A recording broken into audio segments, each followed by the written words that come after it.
Okay, good evening, everyone. I'm going to call the meeting to order. We're going to have a roll call by our city clerk, Kathy Valdez. The record shall reflect that all members are present. If you all rise, we're going to do a pledge of allegiance. It'll be led by Deputy Mayor Green.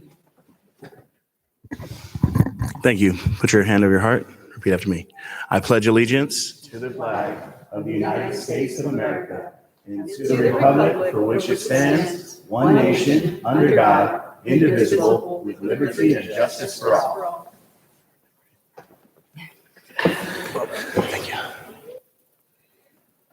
Okay, in accordance with the Brown Act, I'd like to announce that as a result of convening simultaneous meetings, the members of the Buena Sanitation District will receive compensation of $147.75 for the district meeting pursuant to Buena Sanitation District Ordinance 2006-1. I'd like to remind everyone that the Vista Municipal Code requires members of the public to observe order and decorum at the meeting and to conduct themselves in a courteous manner.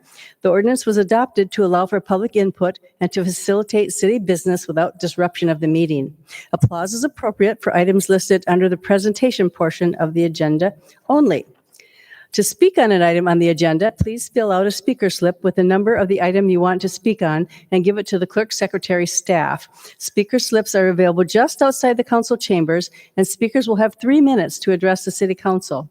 So the next thing is the approval of the agenda by our city manager, Patrick Johnson.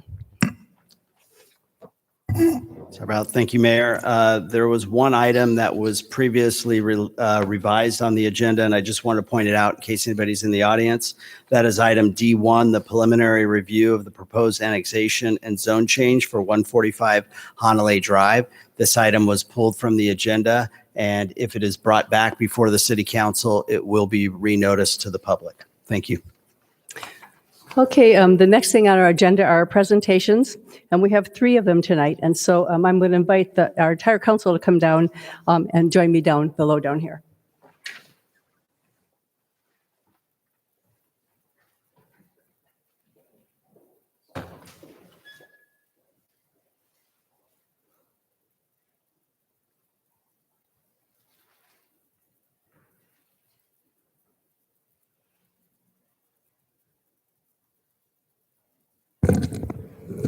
Okay, our first presentation is a recognition of our 2021 Independence Day sponsors. The City of Vista would like to acknowledge our generous Stars and Stripes and the title sponsors for their contribution in making the 2021 Independence Day a success. Without their support, the city's Independence Day celebration would not have been the best fireworks display in San Diego County. On behalf of the City of Vista, thank you all for being such generous community partners. We applaud your commitment to our community and appreciate your generous support. So I'd like to offer a certificate of appreciation to each of our $5,000 and $10,000 sponsors. The first one is Scott Mary from Bay Development. Is he here? Yeah, come on down.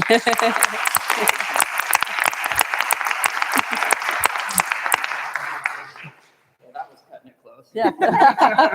You're right on time, right on time. Thank you so much. Our pleasure. Really enjoyed it. Thank you. Thank you so much. Yeah, Oh, yeah, picture here. Everybody smile. I'm smiling, but I have my mask on, so. Thank you. Thank you so much. Is Glenn Bullock here from Dick Miller, Inc.? Is Glenn here? He might not have made it quite on time. We'll see if he gets here in a little bit. Tom Leitner from Turnaround for Veterans. Is Tom here? And I don't see Tom either. So anyway, those were our sponsors. So a big thank you to all of our sponsors. So thank you.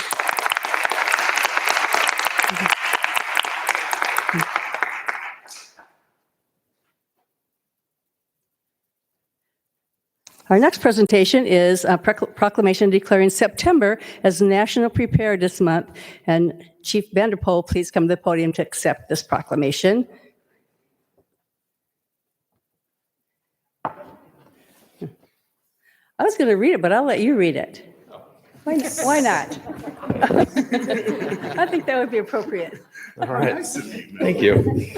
Whereas the Federal Emergency Management Agency, FEMA, has designated September as National Preparedness Month, and whereas California residents commonly experience the effects of various disasters ranging from severe winter storms to major earthquakes, devastating wildfires, and pandemics, resulting in damages costing hundreds of millions of dollars, and whereas in 2020, the state of California faced multiple hazards, including the loss of more than 64,000 lives to COVID-19 and a record-breaking 4.2 million acres burned in wildfires, and highlighted the importance of disaster preparedness both at the individual and the institutional levels. And whereas the aftermath of the 2014-2017 firestorms in northern San Diego County, as well as the ongoing 18-month activation of the city's Emergency Operations Center, demonstrate the need for careful and thorough local emergency planning and preparedness among individuals, communities, and agencies. And whereas the loss of life and property damage can be greatly reduced if appropriate emergency preparedness measures are taken before, during, and after a major emergency. And whereas the residents of Vista are encouraged to register online with Alert San Diego and download the SD Emergency mobile app in order to receive notifications or emergency information related to evacuations and local disasters. Do you want to read the last part? Okay. The therefores. Yeah, through all the therefores, okay.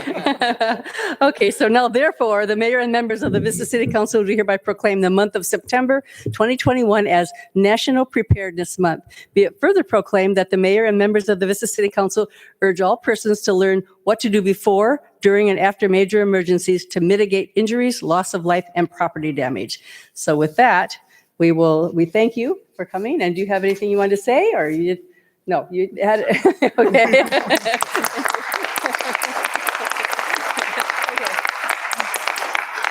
Okay, we did do a photo. Chief, why don't you come in the middle here? Yeah, that'd be Okay, let's go.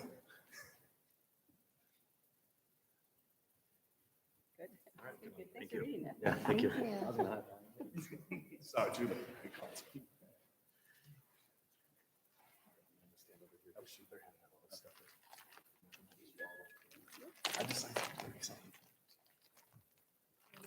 I'm gonna take, all right, so the next thing on our presentations are, now we'll be presenting letters of appreciation to members of, it's called Warriors in Action for a Clean Vista. I'm not going to attempt the Spanish pronunciation. Okay, it's called Warriors in Action for a Clean Vista. When I call your name, please come forward to receive your letter and stay at the front of the room so we can take a picture of the entire group. And I'll read the first letter, and then Councilmember Contreras is going to hand you the letter. So let me read the first one. And I'll call up the team captain, Jovita Serafin. The team captain is.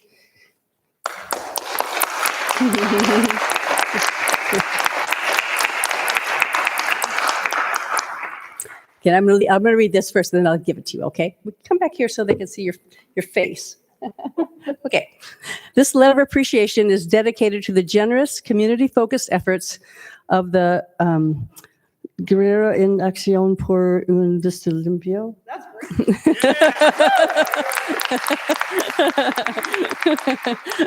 Since August 2019, volunteer-led Guerrero has performed trash walks every Wednesday from 9 a.m. to 11 a.m. that begin at Luz Duran Park. Guerrero clears trash from the Vista's roads, sidewalks, parks, and open spaces, thereby reducing the waste in Vista's storm drains and waterways.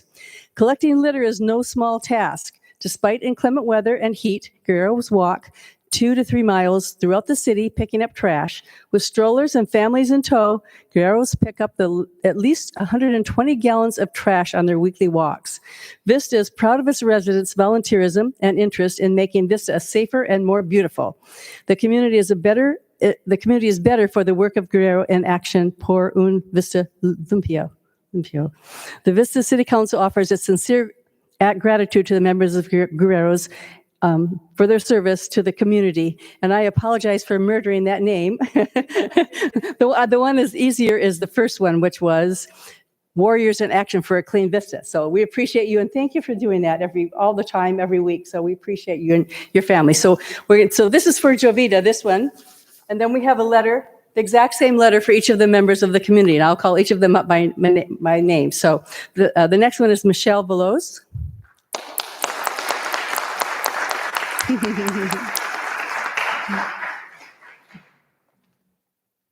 Councilmember Contreras has your letter for you. Herlanda Serafin.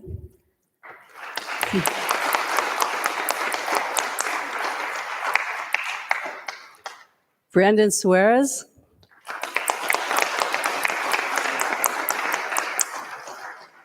Melissa Collins. Grayson Collins. Is Grayson here? Or Melissa? Brinley Collins? Nope, okay. The Collins aren't here. We have the Vista Firefighter Association. Thank you. Leticia Lopez Martinez. Hi. Stephanie Martinez Lopez.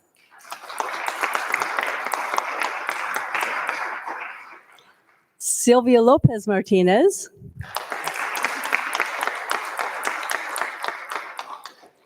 Samantha Martinez Lopez. Ashley Martinez Lopez.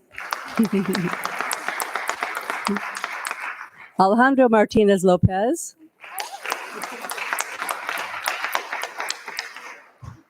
Abdulia Diaz.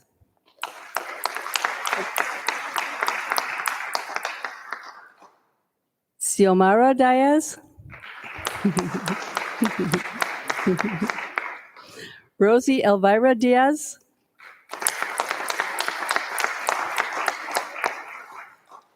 Santa Rodriguez. Santa Rodriguez.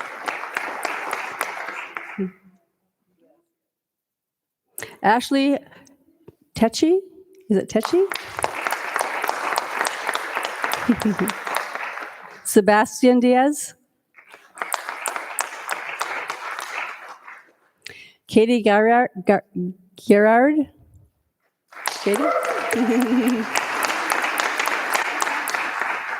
Ruben Diaz.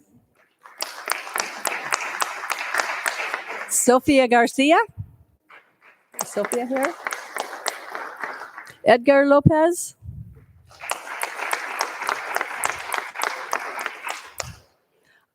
Alexander Estudio. Am I saying that right? Who knows? Marcel Bonilla? No. Stephanie Mazer? Cecilia Mazer? Isabella Naranjo? No. Brandon Naranjo? Oh, there. Brandon Naranjo? Eduardo Naranjo?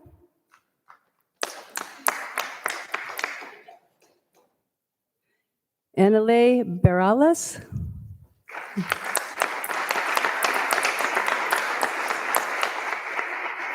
Sebastian Bonilla? And Alexander Bonilla.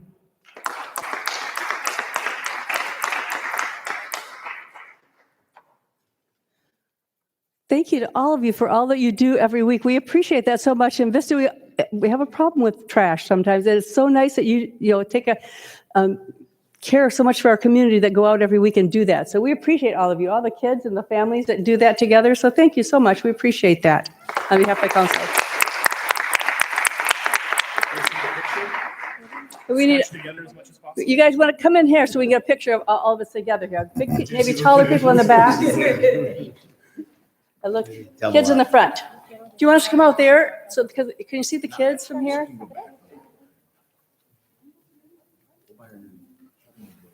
Do you get everybody? Is that good? So I don't want to be in their way. Me? You good? Got it all, you think?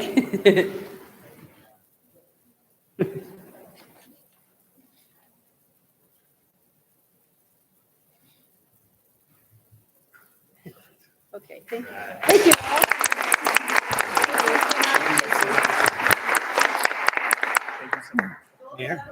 Mayor, Council, if you guys can stay up there. We have a sponsor that just came in. We have one more sponsor. Mayor, just so you know, we have retired General Tom Leitner in the audience from Turnaround for Veterans who just came in. So if we could go back to P1 and honor Mr. Leitner. Okay, is Mr. Leitner, do you want to come down? Tom. Tom?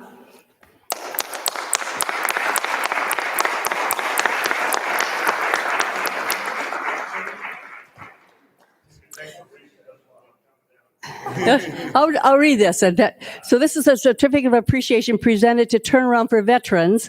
The mayor and members of the Vista City Council present this certificate of appreciation in recognition of Turnaround for Veterans for being a title sponsor and your generous support of the City of Vista's 4th of July celebration. So presented August 24th, 2021. Thank you, sir. Thank you very much.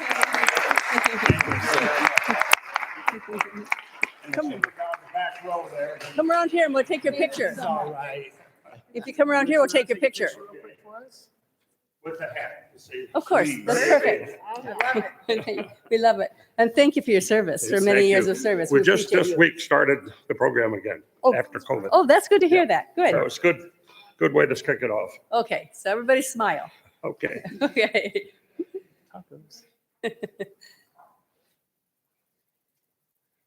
Okay. Okay. Thanks again. Good. Well, Is that it? Can you say that? You want me to take that? Yeah, I care of that. Okay, thank you. Thanks so much. Thank you so much. Take care.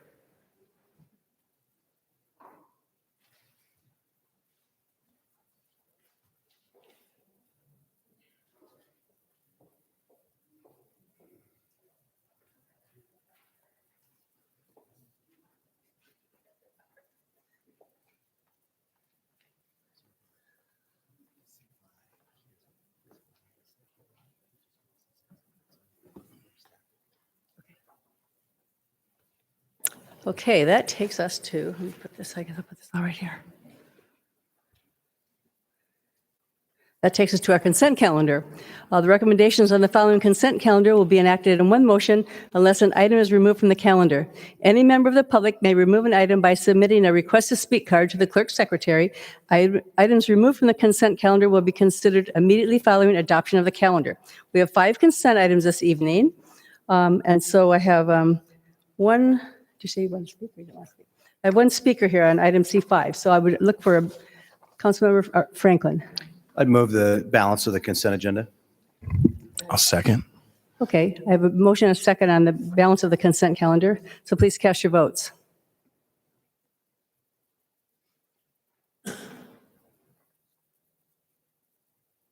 That motion passes unanimously. So that brings us to item C5, the Memorandum of Understanding with the Vista City Employees Association, the Management Confidential Employees Compensation Plan, and citywide classification and compensation update. So with that, we will take our speaker first. I'm Clarence Rich.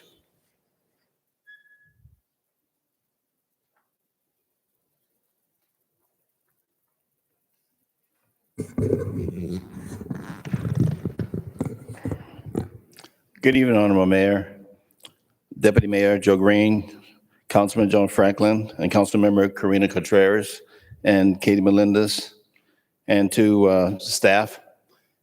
I'm here speaking on item 5 that was pulled, and I just wanted to say thank you for the agreement, the contractual agreement for 4 years, and thank you all and staff as well for your part in it from as VCA president. Thank you very much. Thank you. Thanks, Clarence. Okay, with that, Councilmember Franklin. I would make a motion to adopt item C5, and thank you very much to the VCEA and the employees and Mr. Rich for being with us tonight to speak. I have a second for that. I'll second.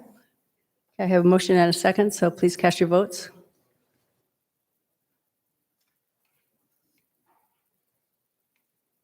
That motion passes unanimously. That brings us to our discussion items. We actually have 4 discussion items. Do we have 4?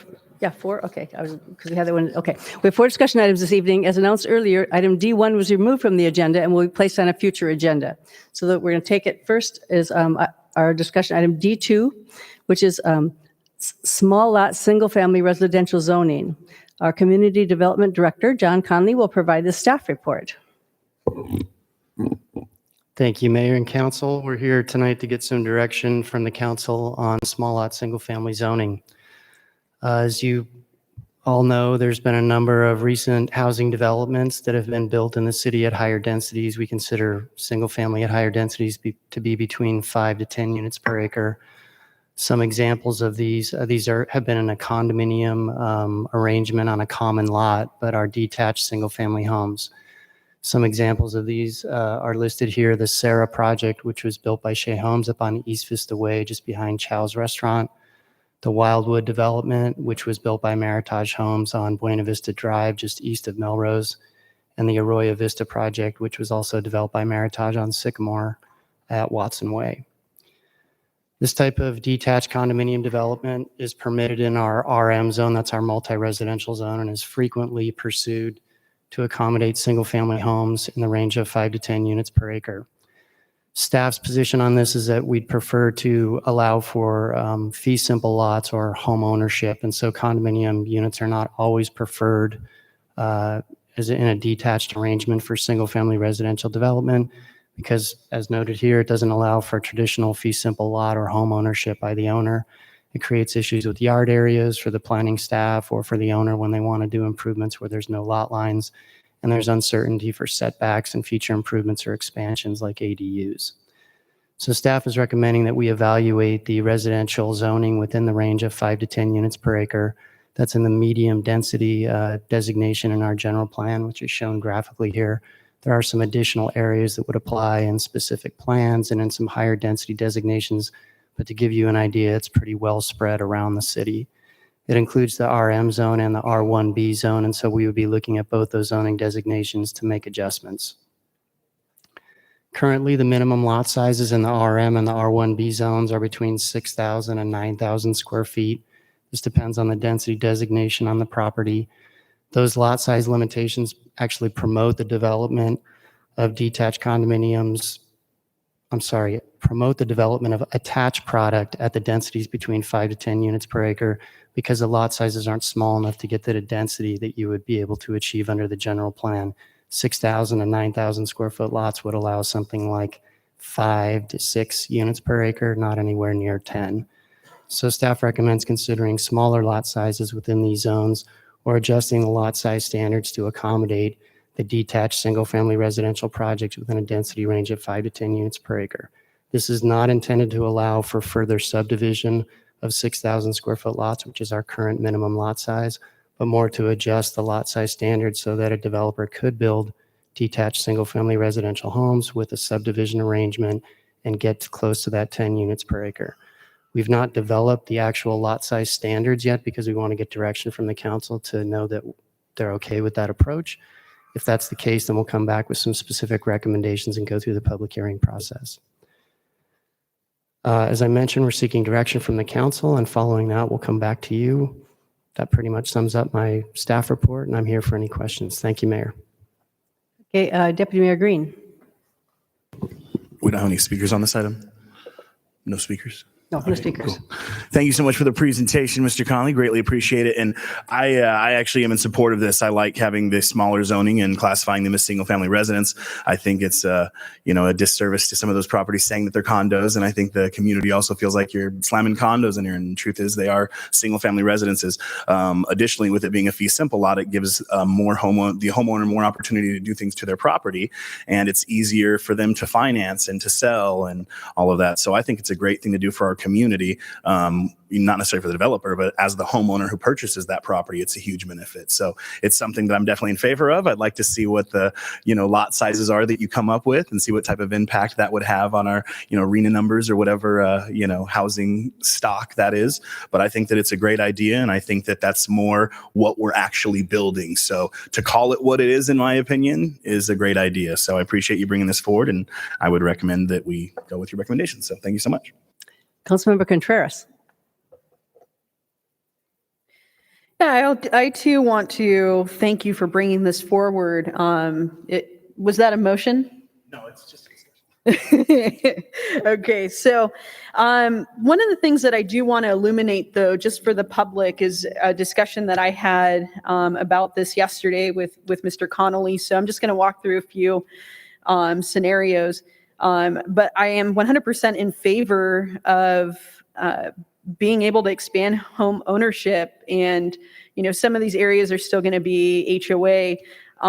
But I do want you to walk us through what a junior ADU or ADU situation is if we were to go with this recommendation? Are there any changes? What does that look like? That's an excellent question. So the ADU standards still apply. I mean, state law allows for an ADU in a single-family zone or in a multifamily zone. So these homeowners could build an ADU. In most situations on smaller lots like this, you have a homeowners association, you have CC&Rs that you have to abide by, and that largely controls what form and shape the ADU takes. The state law says you can't restrict ADUs, so most of the time on these smaller lots when there's not a large yard area, the ADUs will go inside the house. A junior ADU, as it's referred to, can be 500 square feet within the existing living space, or it can be a conversion of the garage, which most of the associations allow for. So there's still an opportunity for that, but the lots are typically too small to fit a detached ADU in. If they can meet the setbacks and, abide with the state requirements, then of course they're allowed to do that. It's just that at these lot sizes, you don't always see that opportunity. And I have a follow-up question pertaining to, we have a few of these developments here. Is there an opportunity for any developments that exist to fall into this in a retroactive way, or is it just moving forward? It's possible, but not likely, just because you'd have to get all of those existing condominium owners into a subdivision arrangement and apply a map, have them purchase the land. So it's not likely. It's most likely going to be something we use as a tool moving forward. Okay, thank you. I appreciate it. Councilmember Melendez. Thank you so much for the discussion, and wanted to say that this, I think, is appropriate based on some of the projects that we've had that have come forward and have in the past potentially been able to use this zoning. So to just contextualize this for the community, we don't currently have a zoning for single-family homes at this size, at the 6,000 square foot lots, correct? Nothing below 6,000, that's correct. Okay, and then how small would we go in a lot size, right? So if we are adding this additional form of zoning, is it something in the future that we would even reduce the lot size further?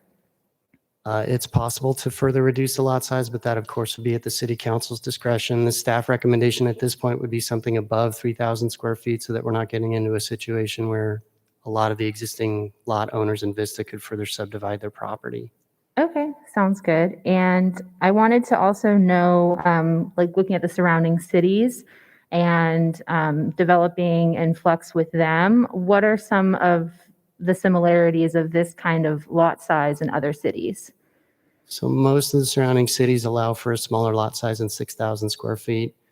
The majority of them do it under a specific plan or a specific planning area because it's a newer development compared to older parts of the city where more traditional zoning occurs. We have that same arrangement in Vista. Shadow Ridge allows for smaller lot sizes under the specific plan than our traditional zoning would allow.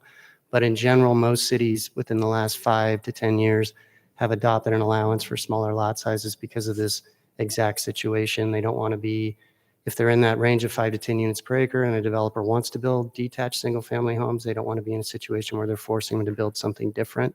And that's what this really allows for. Okay, so I think it's great. I think that's good to prioritize the homeownership aspect of it, and also it could potentially be good for infill development as well. So I thank you so much for bringing this forward, and those are all my comments.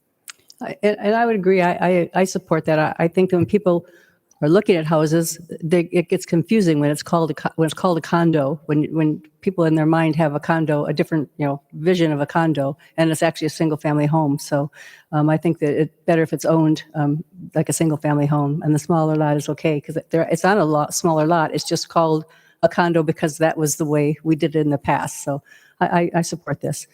Deputy Mayor Green.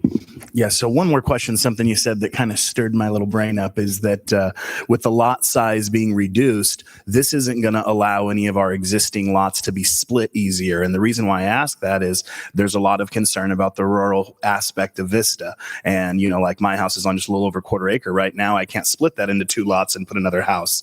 If we pass something like this, would this affect the ability to split parcels in the city? And if it does, is there a way to do different overlays in different areas I know it gets really technical, but in order to make sure that we're not affecting the character of our city. Because if I say you can build a house on a 3,000 square foot lot, I can fit 10 houses where my house is at. I should bulldoze, and I don't want anybody in the foothills or whatever to think that's okay. So Yes. let me know, please. We're only looking at specific zones. It's the RM zone and the R1B zone. Those are largely multifamily or denser zones. The smallest lot size allowed right now in those zones is 6,000. We wouldn't be recommending anything lower than 3,000 or probably 3,500 so that those existing smallest lot homeowners couldn't further subdivide their land. But someone who has an acre in the R1B zone could potentially subdivide with smaller lots. Okay, but not an R1 zone. R1, E1, A1, we wouldn't be touching any of the Any of existing those. larger single-family lot zones. Okay, so a lot of that has to do in the District 4 and District 1, right? They have a lot more R1B than Correct. And I different can- areas. R1B is pretty well spread around the city, but there is a good amount of it in the northern portion of Vista and the older parts of the city, correct? Okay. All right, that's good. Thank you. Councilmember Franklin. Thank you, Mayor. I'm a little conflicted because I've got a question here, but my first home that I owned in Vista was a condo. I actually sold that home because I did not like some of the landscaping decisions that were made by the management. And I did not own my front yard, and I didn't care for that. And I decided to buy a house where I did own my front yard. So I totally understand the concern of homeowners who want to have control of their, the destiny of the land that surrounds their home. I'm not sure I am fully on board with the idea that, they don't have ownership. I had ownership of my unit. I made a great return on it. For me, it was functionally the same as owning the home I own now, except, I had a higher HOA fee.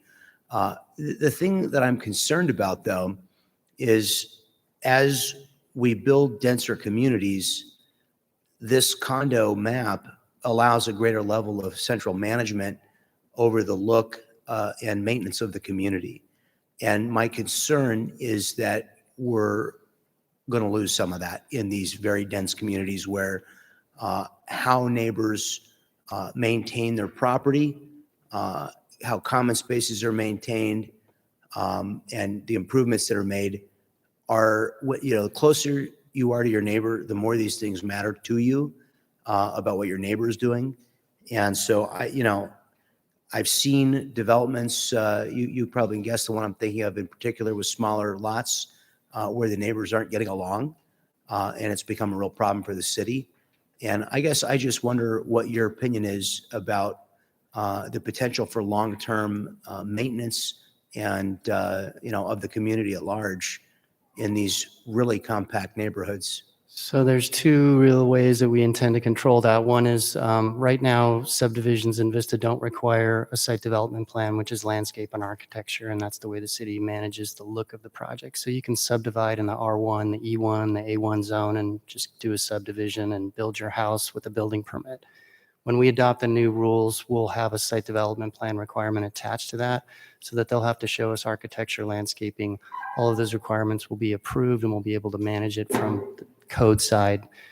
The other thing is majority of these developments now, particularly if it's more than just a couple lots, are going to have stormwater requirements that are common to the development. They'll have to have an association to maintain those. Most likely when you establish an association, it comes with all those other requirements. The city has the ability to impose those aesthetic requirements. We haven't really done that to a large extent, but we have the ability to do that through the site development plan process if we want to. Is there a way to actually mandate an HOA? Yes, we do it all the time. Okay. I mean, to me, that's one thing that's incredibly important. We saw in this development that I'm not going to reference, but you know what I'm talking about. An HOA was created by the developer. The residents decided not to continue the HOA, and now they lack a dispute resolution mechanism other than coming to the city. And it's created real problems for us. And I particularly believe when you don't have setback from your neighbors, you need that dispute resolution mechanism other than the city to solve problems and make decisions about how you're going to live very, very close proximity. So I think if that's not something that we're currently considering, I think with these really small lot sizes, I think that's incredibly important. I think we should consider the imposition of an HOA so that they do have that dispute resolution mechanism. Understood. Okay, I see no other further speakers. Do you have enough information from I our do. council? Thank you, Mayor. Looks like there's consensus, so we'll bring back some changes in a couple months. Okay, thank you. Thank you.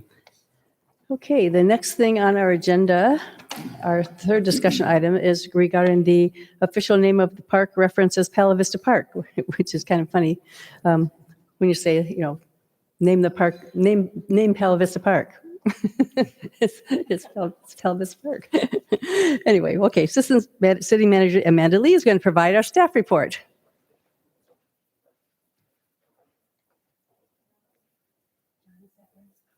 Good evening, Mayor and City Council members. I thank you for having me. The Palo Vista Civic Center Capital Park program is currently underway, as I'm sure you've seen driving down Civic Center. There is an expectation that the project should be completed by fall of 2022, so that will be exciting. The park has been referenced as the Palo Vista Park due to its geographic location. However, throughout the design process, there was several discussions concerning the park name and whether it should remain Palo Vista Park. A city does have a policy that establishes criteria for creating an official park name. The policy states that names can be I do have a PowerPoint, I guess I could go through it. Sorry, one moment, please. Thank you. The policy states that names can be of an individual who contributed significantly to the quality of life for Vistans over a substantial period of time, an individual or organization that donated to city parks or recreation facilities at geographical locations such as Palo Vista, or a link to the city's heritage with an emphasis on names that provide connection to the city's Spanish or heritage. If the City Council elects to select an alternative name to the Palo Vista Park, staff recommends conducting public outreach to ensure that the name reflects the needs and desires of the community. There are various community outreach involvement strategies that may inform the decision-making process, and staff has outlined 2 options for you to consider. As you can see on the screen in front of you, option 1 is to consult the public on various names. Over the last few years, staff has received recommendations for an official name, including Palo Vista Park. Utilizing the list, which is detailed on the screen, staff would create a community survey to solicit feedback from the community. The results would then be shared with the Parks and Recreation Commission to select a final name for City Council recommendation. And that's an option. There's also option 2, which is outlined in front of you. This is to solicit name recommendations from the public. Staff would reach out to the community to seek name suggestions. The Parks and Recreation Commission would narrow down the names to 5, and then those names would be voted upon by the public, with the final results being provided for City Council for consideration. This approach would take a little bit more outreach. It would have to do with more social media and connection with the community.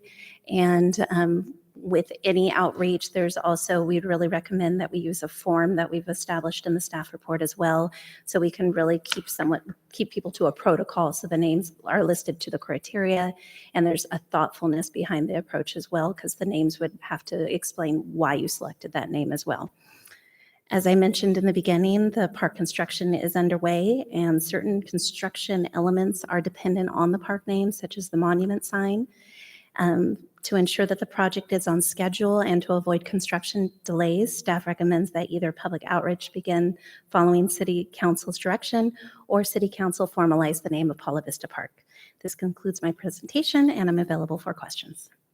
Okay, and I see everybody wants to jump in here, but I'm just going to me, Palo Vista Park is Palo Vista Park. It's always been Palo Vista Park. And so I would support Palo Vista Park. So I'll say that first, and then we'll go on down the line. So Councilmember Franklin. Thank you, Madam Mayor. I just want to say to this city council, as well as to past city councils, thank you for approving the funding to acquire this land to build this new park in District 4. We're very happy to have it. And and I always like to remind everybody what a great success story this park is. We purchased 3 drug houses. That's what they were. And we leveled those houses, kept some of the more mature trees, and we're undergrounding the utility lines to improve the appearance of the neighborhood. And we are turning one of the most blighted areas that lines one of the central entryways to our city with a beautiful new park, and it's such a success. As for the name of the park, I'm not opposed to a thoughtful selection of a name, but my personal preference would be to continue the working name of the park, which is Palo Vista, which means Palm View in English. And because I think that the opportunity will come to maybe this council, or perhaps more likely a future council, where we really have somebody who's given a great contribution to the city, and we'll want to name that park after them. And so I think for my personal preference would be to officially name it Palo Vista, and to, preserve the opportunity for a future naming of consequence that, that opportunity, I think, will present itself in the future. My personal preference. Councilmember Contreras. I'm going to tell you, I'm going to go in reverse order. So I like Palo Vista Park, the name, but I just want to throw out option 2, even though it's going to take forever. It is a way to generate more awareness about the park. And it's kind of, a different way to go about marketing the park. So I want to throw that out to my colleagues as a suggestion. But I think Palo Vista Park is a great name. So I could go either way. I'm okay with waiting for it to go through kind of a longer process, but for the public to be more involved and for the process itself to generate a lot of buzz around this park. And it's a great park. Prior to being on the council, I remember going with a few friends to flyer the surrounding apartments. And there were just a ton of kids playing in tiny pieces of grass. So I can't wait for this park to be used. I'm really thankful for the Prop 68 funding. I know that our city manager indulged me on a delegation with our assembly member just to make sure that we had everything we needed to be extra competitive for these state grants. And lo and behold, I guess we were missing a letter. So we were able to get that and turn that into to the state. And we received those funds. So I am super excited for this park to be part of our community. It is an extremely important gateway. And I could go either way on either just doing Palo Vista Park or using option 2 as a way to generate some buzz around the park. Councilmember Melendez. Thank you. And thank you so much, Amanda, for your explanation. I had a question about the process that staff has gone through to get to this point. Where did these initial suggestions come from in option 1? Through, we reached out to the Parks and Recs Commission, and they established that we need to reach out to the community, which we know, and they kind of done the avenues of public outreach through VUSD or through social media, but there was really no thought of how do we establish these names to come to begin with. So just kind of research through websites of what other jurisdictions have done, what the National Parks and Recreation has done, and there wasn't any. They just said encourage public outreach. So kind of through sifting through ideas of really kind of how to, that range of what outreach is really how we narrowed it down. Is there's consultation with outreach, or there's actually engagement. And so we wanted to give both options of the different ways that you still reach out to the community, but centered on what input you really want. Definitely. And I understand there's a process of ensuring that it fits a certain criteria. If we were to put it out to the community and the community chooses a name that is outside the criteria, what would be the process to override that recommendation? Well, they would have to, it's on the recommendation form, it has the criteria on there. So we would get a deadline and everything, and then staff would review them to the criteria and see if it met it or not. If it didn't meet the criteria, then we do have the contact information on that form as well. And we would reach out to the individual and say that your name is not moving forward because it didn't meet the criteria. So we would have that communication as well. They wouldn't be given another opportunity, but we would just explain that that's the reason why it wasn't selected. Every name that meets the criteria would go ahead and move through. So it would be staff eliminating that, and then that would be put forward to the public. Okay. I am maybe not super creative, so I think Paula Vista is a perfectly fine name. I think there's some other beautiful names that are suggested, but I really appreciate what Councilmember Contreras was saying, specifically about marketing the park to the community. I thought that was a great way to put it. I think that if we were to choose option 2 and have more community involvement in deciding the name, it could create a sense of pride, a sense of ownership that could bring the community together and ultimately keep that space flourishing and beautiful because people get to participate in what the name of something is. It gives a lot of power to that. So in terms of all the options listed, I think Paula Vista is a beautiful name. It's central to the area and it's going to be a beautiful park. And I think that if it were my preference, my ideal preference, we would, first start with the community and get those recommendations because there's a lot of creativity out there. There's a lot of history in our community, especially people within the vicinity of the park that could illuminate some of the values or some of the beauty that we want to be shining within our park development. So that would be my feedback, and I'll just leave it to the rest of my colleagues. Deputy Mayor Green. Thank you so much for your presentation, Mrs. Lee. I greatly appreciate it. I like the name Paula Vista Park as well, but I think like my other colleagues said, I think communicating with the city is a big deal. Parks are big deals. Everybody's got opinions on parks. And, we had a lot of outreach for this park. I think if I had to vote on it, I would vote Paula Vista Park as a Vista resident, but I really am in favor of getting more input from the community. So with that said, I thought that option 1, can you click back to option 1 for me, Mrs. Lee? So option 1, and one of the questions that Katie was asking too, is these names that you came up with, Amistad, Colibri, Community Park, Gateway Park, Guitar Park, these were suggestions we got at our initial community study. Is that where these names came from, or where did these actual names come from on this list right here? Let me answer that. Please. So when the city council originally decided to go forward with the park, purchase the property, these were some of these were names that the city council at that time had come up with as suggestions. Okay, so they were created at the staff level or the community level? They were created at the council level and some community level to Amanda and her team. So Sorry. And also during discussions for the design process, members from the community also made comments during public communications. No, and actually I love the names that were up here. And that's what I was saying is I couldn't have came up with all these names by myself. And frankly, I would be okay with Gateway Park or Paula Vista Park or even La Entrada Park.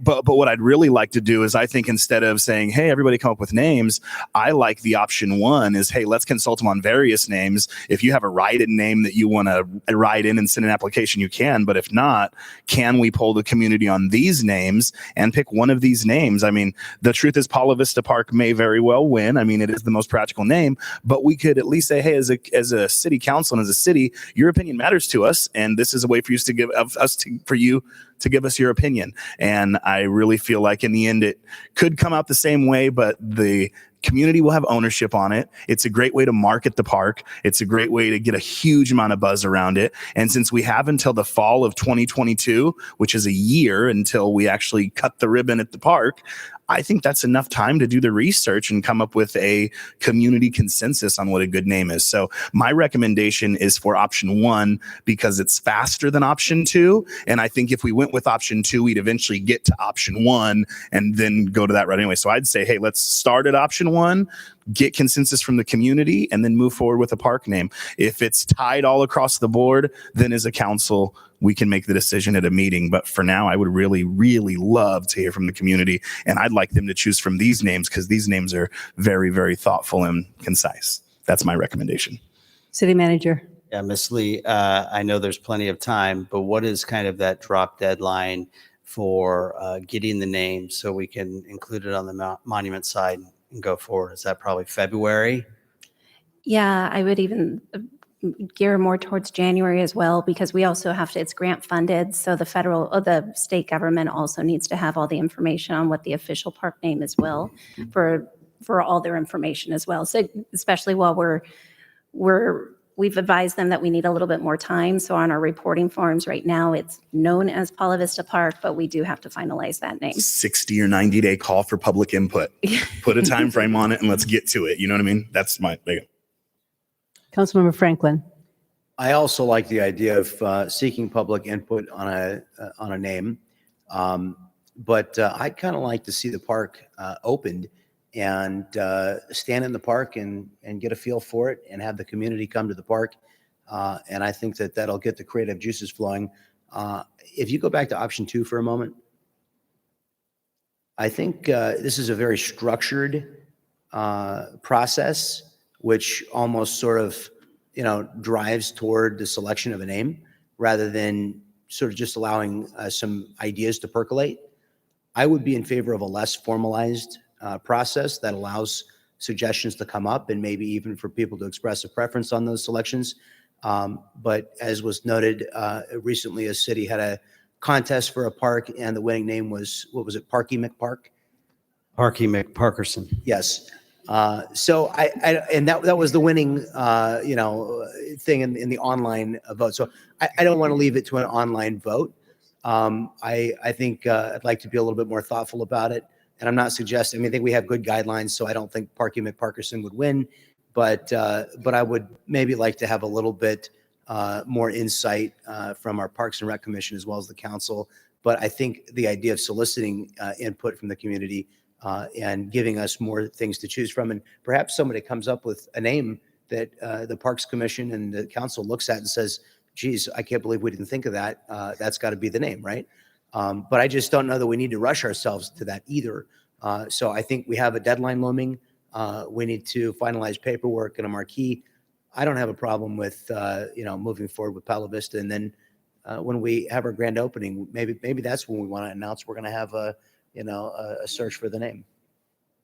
I think I spoke too soon. I looked it up. It's Parky McParkface. Sorry. Parky McParkface. Yeah. Oh, good. Even better. Okay, Councilmember Contreras. I feel like we're in a tie for like so many different options at once. So, I really like the idea of giving the public a lot more input on the park name. I don't know if there's a blend between option 1 and 2 that can happen, but I'm having a real hard time right now because for efficiency's sake, I just want to be like Paula Vista Park, great name, let's stamp it, move on. But I really do think this is a great marketing opportunity for this park. And on option 1, if the public ends up saying that they want Guitar Park, we're going to have some jam sessions there. So I don't know. I'm not sure we need to market the park. It's it's right in the where everybody goes by it 1,000 times a day, and so when they see the park finished, it's like I don't know what you need to market it. It's a small park. So, yeah, it's a small neighborhood park, but I think it's the majority of the city want more parks. So this is just a way for them to be involved with that creative process, right? Like, I don't know. I still think it's a good idea to, if we have a little bit of time, the public can be involved and get excited about this park. Because it is small, I don't think everybody's going to be aware of it, but on option 2, there's like this huge process, right? Communication with VUSD. I mean, I don't even know how many people are on the VUSD email blast. So, I mean, we don't have a ton of people here to, that are going to show up and give us their suggestions because they're at home doing things that they have to do every day. So perhaps, if we do allow for the public input, we can get something great, or we can end up with just Paula Vista Park. I don't know. I'm in favor of the public having a little bit more of their hands involved in getting this from A to B. Okay, Deputy Mayor. All right, so since we don't have to name it right now because it's just a discussion item, my suggestion is that we do a timed call for input and that we put timeframes on it, like 30-day community call for input, 60-day, whatever you think, Amanda, is a reasonable amount of time for community input. At that point in time, it comes back to us for a discussion item, or maybe in public hearing. I mean, we could discuss with the city manager, but a set time frame so that it's not out there for like, hey, sometime next fall we're going to have a new park. So I think if we do a set time frame for community input, I like the list that's already there personally, but yes, suggest other names and then come back to us and say, hey, this is how many people from the community have chimed in on this over the last 45 days, because the truth is any community input is better than no community input. So I'd say put a time frame on it, a call for input, and then bring it back to us, and then it'll be much easier to make a decision. That's my suggestion. So do we need a motion for that? So your Councilman, Deputy Mayor Green, it was kind of a hybrid of 1 and 2 from what I heard. And I think I heard that as well from Councilmember Contreras. If you're good with that, we can go forward. We can list the names that have been suggested to this point and ask for additional suggestions if necessary. We'll put a time limit on it. We'll get it out. We'll get it back to you hopefully prior to November or December and move on. Councilmember Franklin, did you want to speak again? Well, I was going to do what our city manager just did and kind of try and sum it up. But I like the idea of calling for public input and seeking direction. So I think that's a good way to go. Okay, so that takes care of that, right? Okay, so then moving on, our fourth discussion item is the American Rescue Plan Act, Coronavirus State and Local Fiscal Recovery Funding Project List and Spending Plan. Our Finance Director, Mike Sylvia, will provide the staff report.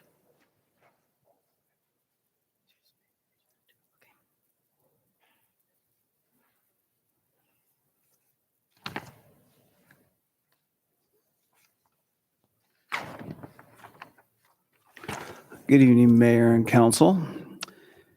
This item is to introduce the American Rescue Plan Act and provide a high-level review of its components, objectives, rules, guidance, and this one's a mouthful, the Coronavirus State and Local Fiscal Recovery Funding, or the CSLFRF. I'm going to call it the ARPA funding, if everyone's okay with that for conversation's sake.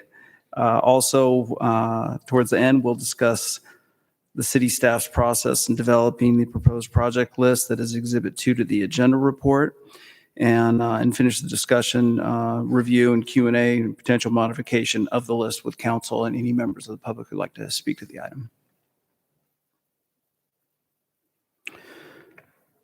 So ARPA was approved by both houses of Congress in early March and signed into law by President Biden on March 11th, 2021. Provided total funding of $1.9 trillion, and included in that sum was the ARPA funding for the state and local governments, which is $350 billion nationwide. The local and state governments were categorized in 6 different types, and the city is categorized as a metropolitan city under 250,000 in population, with an allocation greater than 5 million. So the city's allocation is 26.2 million. It'll be provided in 2 tranches. The first half has already arrived in early July of this year, and we expect the second half in June of 2022. So the key funding objectives: first is to bolster state and local governments' efforts in responsiveness in combating the spread of the virus and controlling the pandemic. Also, infill replacement of revenues lost during the pandemic, and thereby funding public services and equipping local economies to retain existing jobs and foster future job growth. Number 3, closely aligned to number 2, is stabilizing the local economies. And lastly, providing assistance in dealing with the systemic challenges related to public health and local economic issues. So our guidebook or our rule book is provided to us from the U.S. Treasury, otherwise known as the Interim Final Rule or the IFR. The ARPA funding is limited to uses specifically authorized under the IFR. And in addition, the IFR establishes the compliance and reporting requirements for the funding. Our initial reporting is due August 31st, so in about a week. And then our first quarterly report will be due October 31st, similar to the quarterly reporting we do for other federal grants. The last bullet point, I really want to emphasize that the IFR makes it clear that only the IFR authorized projects can be funded by the ARPA funding. Otherwise, the local government risks required reimbursement back to the federal government. This is consistent with FEMA funding as well, and there are local government horror stories of 8- and 9-figure reimbursements due back to the federal government. So, quick summary of the expenditure categories. They are detailed beginning with subcategories on page 39 of the agenda report, which is a subpart of the compliance and reporting document from Treasury. I mostly wanted to comment on our last 2 bullet points here. The IFR makes it very clear that the only types of infrastructure that can be funded are water, sewer, stormwater, and broadband.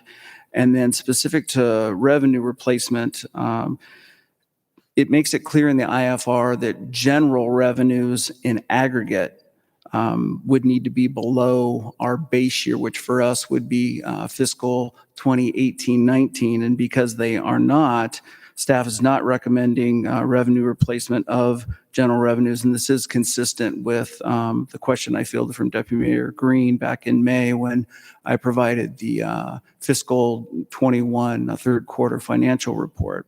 We do have a few line items that have suffered, specifically investment earnings and TOT taxes, but overall we're in a better place than we were in fiscal ending 2019.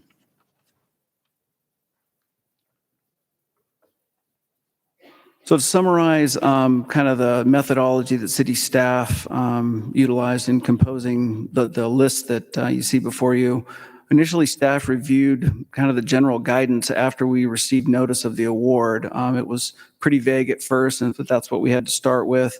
Our initial list did have 75 potential projects. From there, we did a secondary review of the initial list once we had the Treasury Department's IFR and could see the limitations there. And again, staff did take a very strict interpretation of the IFR to prevent a potential required payback to Treasury of a potentially unallowed project or project costs. From there, we made a prioritization of the remaining list and wanted to really match our cash flow for the projects that we were going to propose and be congruent with one-time revenues to one-time expenses, and that's compliant with the GFOA budgeting best practice. And I'd say another layer of analysis that we focused on was existing infrastructure repair before the consideration of new infrastructure construction.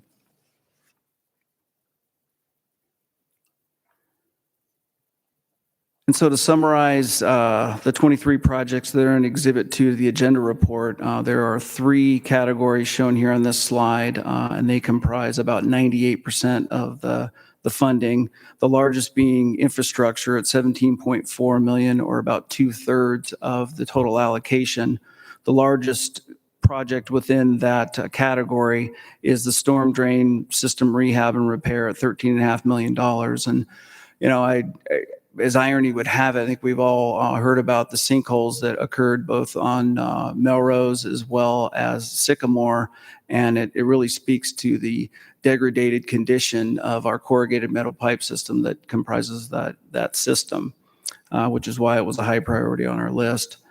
Second one is the climate action plan funding at $2.5 million. That's energy efficiency projects, fleet conversion to electric vehicles, as well as projects to be implemented as a part of the bicycle master plan. Other infrastructure items are downtown Wi-Fi. Estimated cost on that is $125,000. Replacement of concrete lined storm drain channels at just under $1.3 million, and advanced irrigation controllers at Creekside and Thibodeau Parks, which will save water.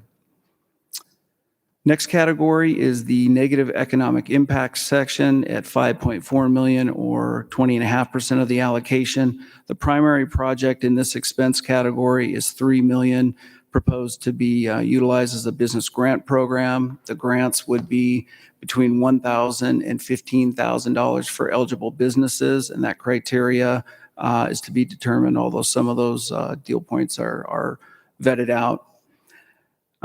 For subsidies, we've got the WAVE, senior nutrition and gas tax. That total is 1.4 million. About half of that is the WAVE. Senior nutrition is about 30%, and gas tax is about 20%.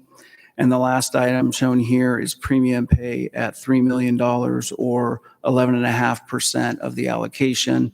And that is in line with the MOUs that have been agreed upon between the employee organizations, management, and city council. And I would add the majority of this payout would be expected to be completed by the end of October.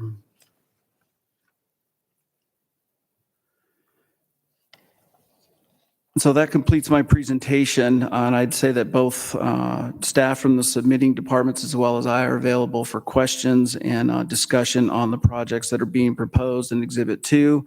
And the way we'd kind of like to structure it, if council is amenable to it, is almost looking at the 23 items like a consent calendar, pulling the items that there are concerns or questions on. We can address those with the submitting department representatives who are here tonight, and then modifying the list overall as needed.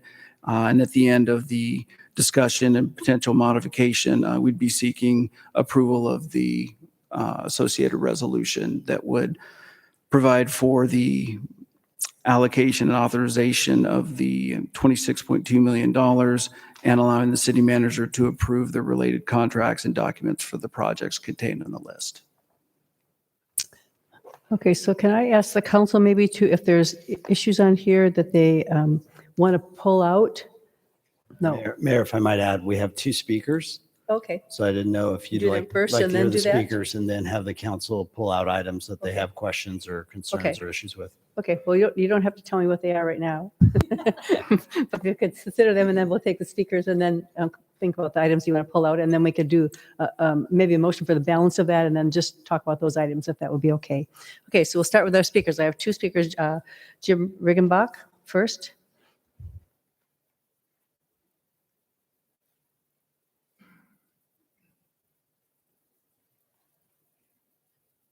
Thank you. Hi, my name is Jim Riggenbach. I'm a Vista resident. A few comments about this topic. First, regarding the $3 million grant program, is that open to nonprofits? If so, will the nonprofits be in direct competition with the for-profit companies? Regarding the for-profit companies and businesses, is it open to any business in Vista, regardless of size? I suggest carving out money specifically for nonprofits. Second, it is great to see money. Great to see that money is going towards the bicycle master plan. My concern is that the plan is out of date and relies too heavily on striped bike lanes. People don't use striped bike lanes. Please use this money to start building protected bike lanes on all major thoroughfares in the city. If you build barriers between cars and bikes and pedestrians, people will bike more. The mayor mentioned during the last meeting that e-bikes are becoming more popular and we need better infrastructure to support them. I completely agree. Third is regarding the internship program. It's listed as services to disproportionately impacted communities. Who exactly is the disproportionately impacted community in that scenario? When I hear that term, I think of the well-documented disparities seen in racial and ethnic minority groups when faced with COVID-19. Those are the communities that have been disproportionately impacted, and I don't see that these communities are specifically targeted in that section or this plan in general. There are both biomedical and social determinants that contribute to these disparities. I think those should be addressed in this plan. I'd like to see race and ethnicity specifically addressed here. And finally, I'd like to read a short article that was in Sunday's paper related to this issue. It's in the business section, local. It's out of San Marcos.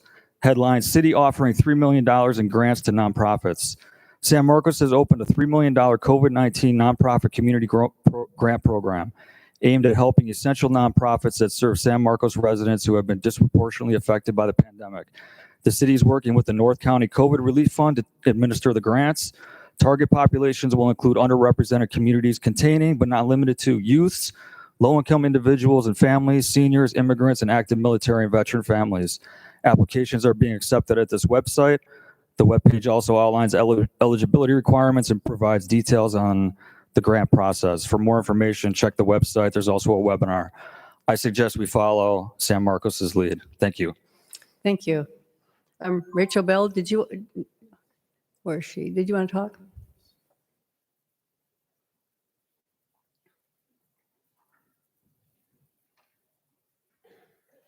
Good evening, Mayor and members of the City Council. I'm Rachel Bell, the CEO of the Vista Chamber of Commerce, and I really had marked that I'm in support of the item, and I was here tonight in case there were any questions specific to the programs where the Chamber could be of service and a consultant on these funds. Overall, since I'm up here, I'll say that $26.2 million is an amazing opportunity to invest in our community, and I'm really excited to see the list of projects before the council tonight, and I look forward to hearing your discussion. Thank you. Thank you. And that is the end of our speakers. So then I guess we need to hear so should we go through each person and how do you want to do this? Well, originally we thought it'd be similar to the consent calendar in terms of there's 23 items. If there's items that you want to have more discussion on, you want to have questions on, or you just want to issue a statement on, go one by one, maybe pull those items off. I know Councilmember Contreras pushed her button. Maybe you can just go through the list and then we'll pull those items off and then we'll start and go in order. Okay.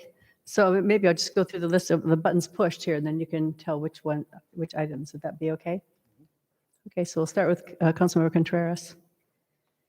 All right. So I want to ask my coworkers on staff, when was the last time that we had a workshop for the public when it comes to either our budget or this $26 million allotment?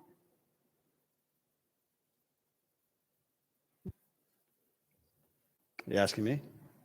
I'm asking whoever has an answer. All right.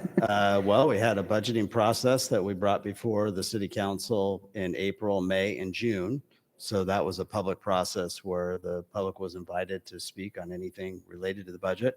This is the first time that this item has been brought before the city council in terms of the ARPA funding. Okay. So this is a lot of money. There's a lot of money on this list. I know that, we're receiving this list from staff. At any point, is this the first time that the council discusses any of this?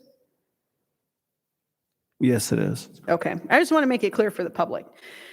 I think it would behoove us to go slowly on accepting these items because I do believe that the public needs to have more time to review how they want their money spent.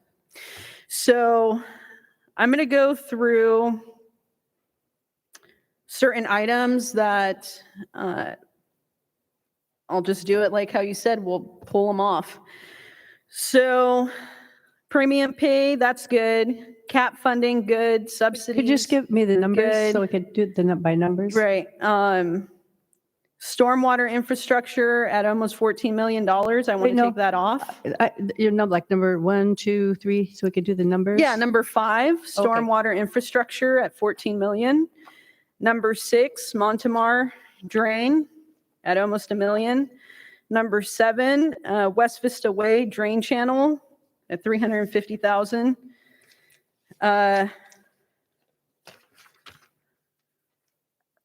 Number 16, financial literacy programs at $174,600. Number 20, workforce gap analysis. Number 21, paid internship program. Number 23, fund a downtown clean and safe program that can provide downtown ambassadors at $460,000. For some of these items, I believe in them, like the paid internship program. However, I want to know how we are going to be under number 3 for the recovery plan will include at a minimum the following information. So this is page 32 of 43, and it's number 3, promoting equitable outcomes. Describe efforts to promote equitable outcomes, including how programs were designed with equity in mind. We're talking about a pandemic that has really highlighted inequities in our community, not just here in Vista, but everywhere. So I really want to make sure that we're. Councilmember Contreras, could see if any, I just wanted to go through and get their numbers pulled off. Sure. To have, and then clear the balance, and then go back through the list and have you pull each item and discuss it. If you could do it can we do it that way? We can do it that way, and I just want to make sure that we're able to answer this number 3. So number 3 is one of your numbers? No, that's promoting equitable outcomes. It's something that we have to do as part of the plan. Okay, number 3. Okay, got it. Okay. So then, then I'll go to Councilmember Franklin. Do you have any numbers that you wanted to pull out? I didn't want to specifically pull it off if we didn't have to, but maybe it's already been pulled off. But the $3 million for business impacts, I was hoping that item would come back before the council and we'd have a full discussion and approve a program. Was that the intent of staff? I assumed it was. What number is that? That's number 8. It's number 8, yeah. 8? So the intent was we would have our economic developer Kevin Hank come up here and speak to you about the program and walk you through how the program might work. And we also we're proposing to have the Chamber of Commerce oversee that program. And we have, as you heard, Rachel Beld here as well to be able to comment if you have questions for her. So I was hoping that we could have a full discussion on that item and that the council could be involved in the creation of that program. I agree there's nonprofit organizations we're going to want to include as well. And we're going to want to look at the, which businesses are going to qualify and under what basis. So I guess I would pull that item so that we could talk about it. Okay, and what I'll do is once I find out what ones we want here, then we'll do the balance, and then I'll go through, we'll start and go 5, 6, 7, 8, go through them, each one, okay? Okay, so then I'll go to Councilmember Melendez.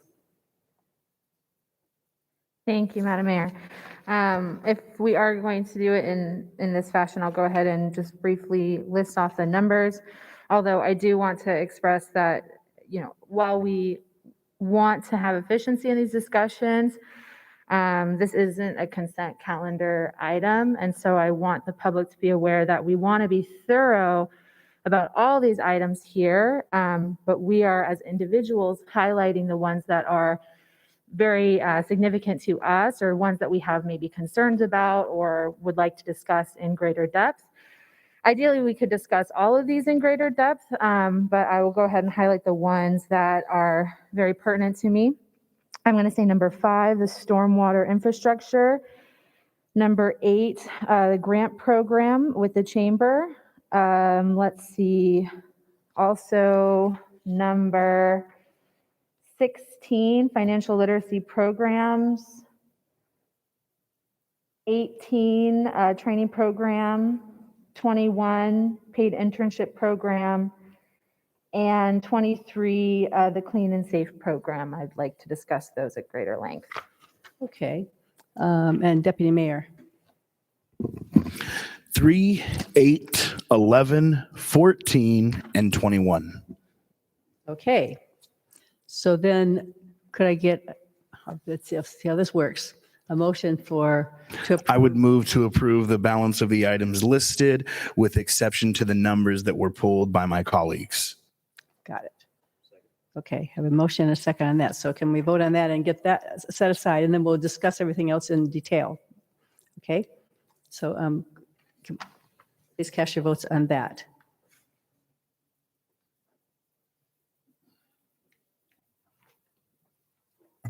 That motion passes unanimously.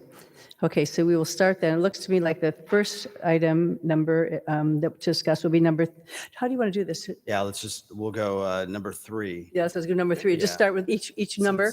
Since Mr. Sylvia is sitting here, we'll start with number 3, talking about finance and Okay. subsidies. Okay, number 3. We're going to start with number.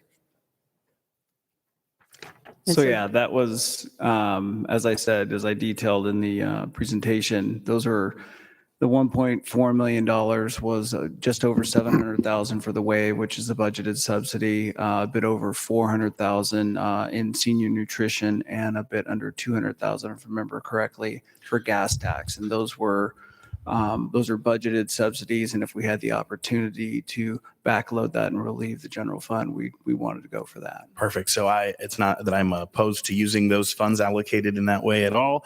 I just know that our senior community was very hardly impacted by this, and they haven't been able to get back in there and have their meals and have their camaraderie.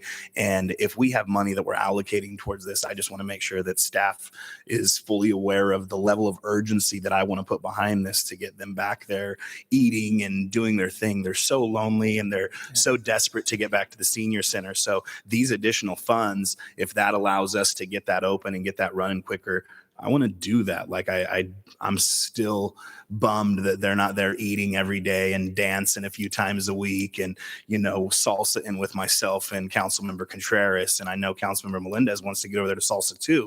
So the sooner we can get this senior center up and running, the better. So the only reason I wanted to pull that is to just stress the importance of getting that senior center back up and running and make sure that those funds are allocated as quickly as possible to get that back up and running. So that's it. Thank you. Understood. Deputy Mayor, we have, just so the council understands, we have 2 key positions that have been hired, and we're waiting for them to start in September. And once they do that, we plan to open the center fully towards the end of September. And I was going to announce it later tonight under oral communications, but I want to let you know we are going to open the center on Wednesday mornings as well. As an added benefit to get some of the senior population in there in the morning. And then we have Tuesdays and Thursdays in the afternoon. Thank you. Councilmember Contreras. I'm sorry, I didn't know how to, since all our names are still up here. I wanted to press request to speak, but thank you, I appreciate it. I just want to make sure that I'm clear about number 3, subsidies. The money, is that going just to making us whole, or is it additional money from the money that we're already budgeted to spend? It's additional money. Typically, the money would come from the general fund, but because we have this outside funding source, it would be a savings to the general fund. As a savings to the general fund means that this is in addition to what we have allocated, or does it mean that it's a substitute? It's a substitute. So it's not more. We're not allocating more money than we would have if we didn't receive this money, because this is a substitute for the money we've already allocated in our budget. Am I understanding that correctly? You are. So I just want to make sure that everybody understands that we're not going to be providing with this 1.4 million more money in subsidies. It is simply a way to balance our balance sheet. Okay, so, but I'm totally in favor of it. Okay, Councilmember Franklin. Yeah, I'm in favor also of item number 3. These are city programs that we had a demonstrable loss of revenue that was directly related to COVID. And so I think using these funds, this is one of the most express purposes for which the funds were intended, was to replace COVID impacted revenues. So I think that's the right thing to do. The only general comment I want to give is, I think we all had a lot of spending priorities. We all always have a lot of spending priorities.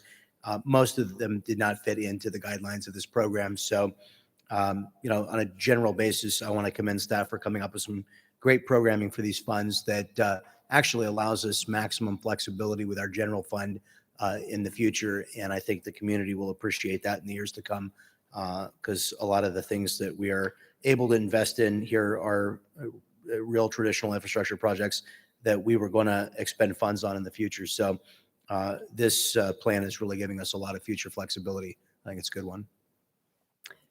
Councilmember Melendez. Thank you, Madam Mayor. I am also in favor of item 3 on this list to provide support and supplementation to some of our senior programs. And it is also, I think, important to recognize that this isn't to expand the programming that is already in place. I know that seniors have been very hard hit by COVID. The isolation is very strong for some individuals. And, you know, while I do support using this funding for senior nutrition programs and our senior center, I would like to see this program be used not to supplement what would have been coming from our general fund, but to expand the programs to perhaps reach further into the community where people are experiencing isolation and providing that assistance and providing those services. So because, as Councilmember Contreras recognized in the document, one of the essential elements of these ARPA funds is a focus on equity. And when we look at our senior population, they absolutely have been hit very hard by COVID. And I would like to see, you know, these funds go to expand programs, if at all possible. And maybe you can answer the question for the sake of our discussion and also sake for the community that's here listening. Since these subsidies are now coming from the ARPA funding, where is that money that is in our general fund? Where is that planning on going? It would roll to unassigned fund balance. I mean, it's essentially a general fund savings because there was a, you know, if it were to move forward as it's proposed here, as Councilmember Contreras said, it's a substitute. Okay. So, but it certainly, it's a desire of the council, additional funding could be programmed. Okay. And would our council have the opportunity in the future to discuss where that funding goes? Absolutely. I mean, this is, you know, I didn't say it in the presentation, but when the federal government's handing out $350 million to thousands of local governments, I don't think any of these plans are set in stone. I mean, if you imagine it like a budget, it's going to ebb and flow. And we have, the funding has to be obligated by December 31st, 2024 and spent by December 31st, 2026. And so this is an initial cut, if you will, to something that probably will be a living document. Okay. Well, if thank I you. might add just real quick, I think I mentioned to a number of you that what we were hoping to do is come back at a later date with the subsidy money in particular, not the other monies, but the subsidy money, and allocate that money. And in particular, like the Wave Water Park funding, we have a need to have a reserve account at the Wave Water Park, and this funding would be a boost to be able to provide that. So we would be coming back to you with the subsidy funding to be able to allocate. Thank you. And I am, like I said, in favor of this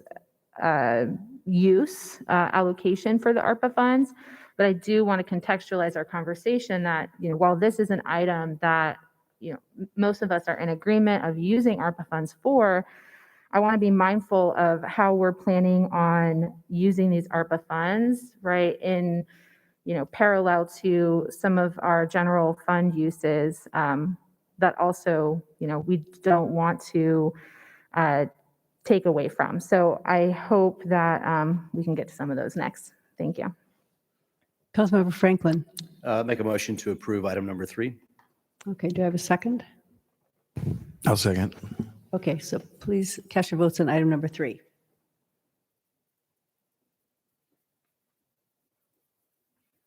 The motion passes unanimously. The next item I have, we go to be item number 5. We have our Community Development Director and Director of Engineering, John Conley, here to discuss item number 5, which is stormwater. Okay, so Councilmember Contreras, do you want to go first on that? Sure.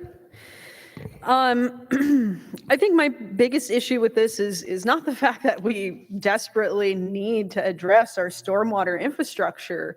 The issue that I have is that we from my understanding, we haven't been saving for stormwater infrastructure.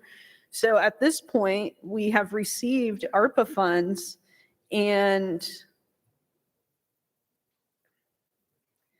instead of utilizing this funding for promoting equity in our community, we're having to use it on something that we just have neglected to save for. So that's my biggest issue. Yeah, maybe I can clarify too for not only the council, but the members of the audience. Stormwater is an area that there is no true funding source for. Similar or like sewer, where we collect a fee to maintain our sewer infrastructure, both the pipes and the operations.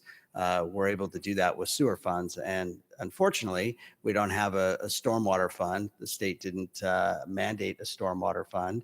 And so we are left with not having an appropriate revenue source for infrastructure. So back in the 50s, the 60s, the 80s, the 90s, you name it, this infrastructure has been maintained to a very slight degree. And so that's why staff had put this forward as such it's a large item, but we think that this is certainly something that could set the community up, the city councils up for the future, for the next 40 to 50 years by maintaining this infrastructure that is desperately needed. As Mr. Sylvia said, we've had two sinkholes on Melrose and on Sycamore. We've also had a sinkhole on Foothill. We've had sinkholes in Townside area, and it's desperately needed. I know it's a huge amount of money, don't get me wrong, but this is from at least my perspective, a golden opportunity to take advantage of fixing that infrastructure so that doesn't become a problem for the future. Right, and I'm in agreement with that. I just want to make sure that in 40 to 50 years that we actually do have something in the bank, because we know that none of this lasts indefinitely. So I just want to make sure that we are doing our due diligence as a council and as a city by putting a little bit of money aside, so that way we don't have to rely on emergency money that we didn't even know we were going to be receiving to fix structural issues in our city. That's a good point. As you and I had a conversation yesterday, it would take about $250,000 to $270,000 a year, starting with, to set aside to plan for the future. And I think it's a great suggestion. I think it's a great suggestion too. Councilmember Melendez. Thank you, Madam Mayor. Thank you, Councilmember Contreras, for considering looking forward in the future of, how we're going to support these infrastructure needs. My concern with item 5 with stormwater infrastructure is, first, when the community is looking at this document, it is the largest allocation, $13.5 million, and that's a really huge allocation in this entire ARPA funds that could be used for so many things. I am concerned about ensuring that this item and other items are accomplishing the objectives. I know that there was an explanation of the risk of reimbursement. So would you be able to explain a little bit to us how the stormwater infrastructure specifically fits into some of these objectives, right? Supporting the COVID-19 response efforts, replacing lost revenue, and assisting in job retention, supporting immediate economic stabilization, and addressing systemic public health and economic challenges. At first glance, it's hard for me to connect those objectives to improving our stormwater infrastructure, especially like my colleague has expressed. This is a one-time funding from the federal government. So if you could explain that, that would be very helpful. I think there's a strong connection between stormwater and overall health of the community, without a doubt. I think we could all agree upon that.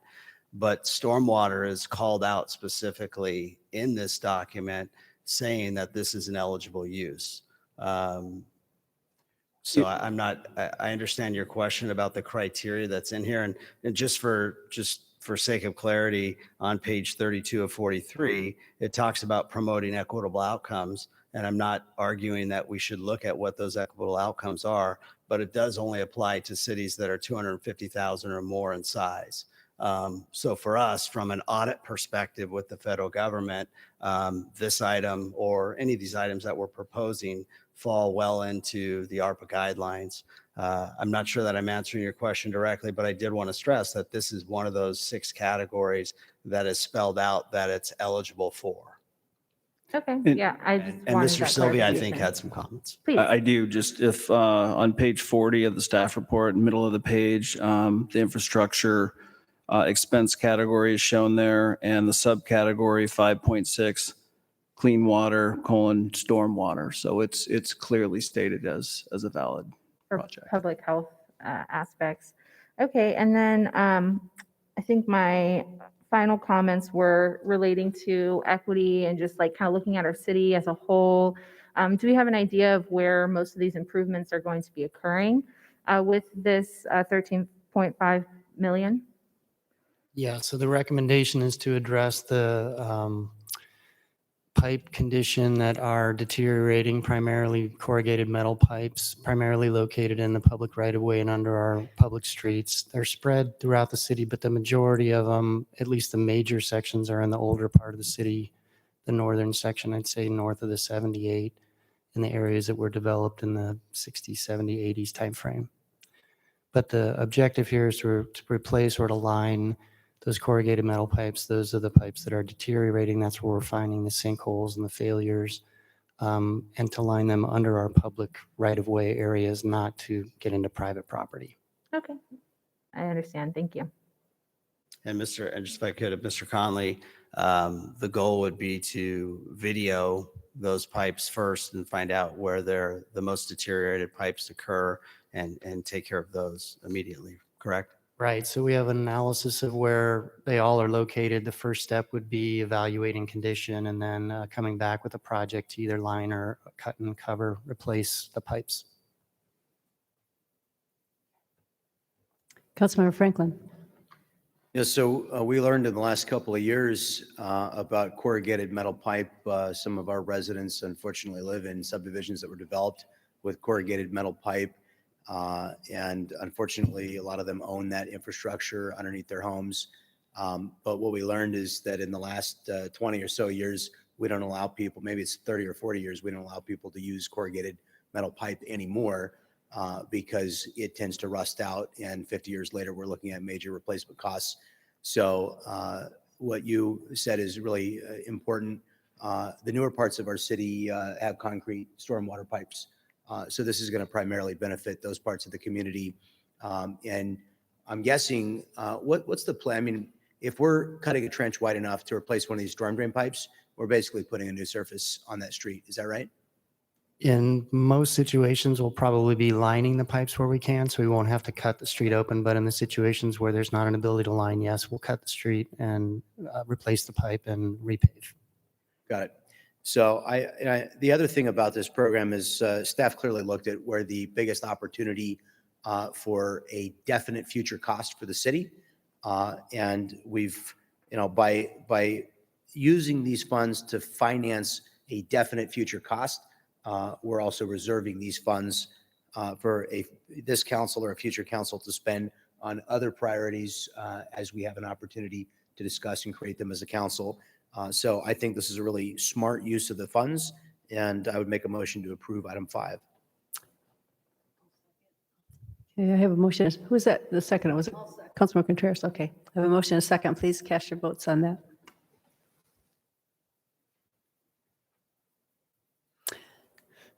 That motion passes unanimously. That takes us to our next number, which is number 6. And that is Councilmember Contreras. That is the Monte Vista Drain Channel.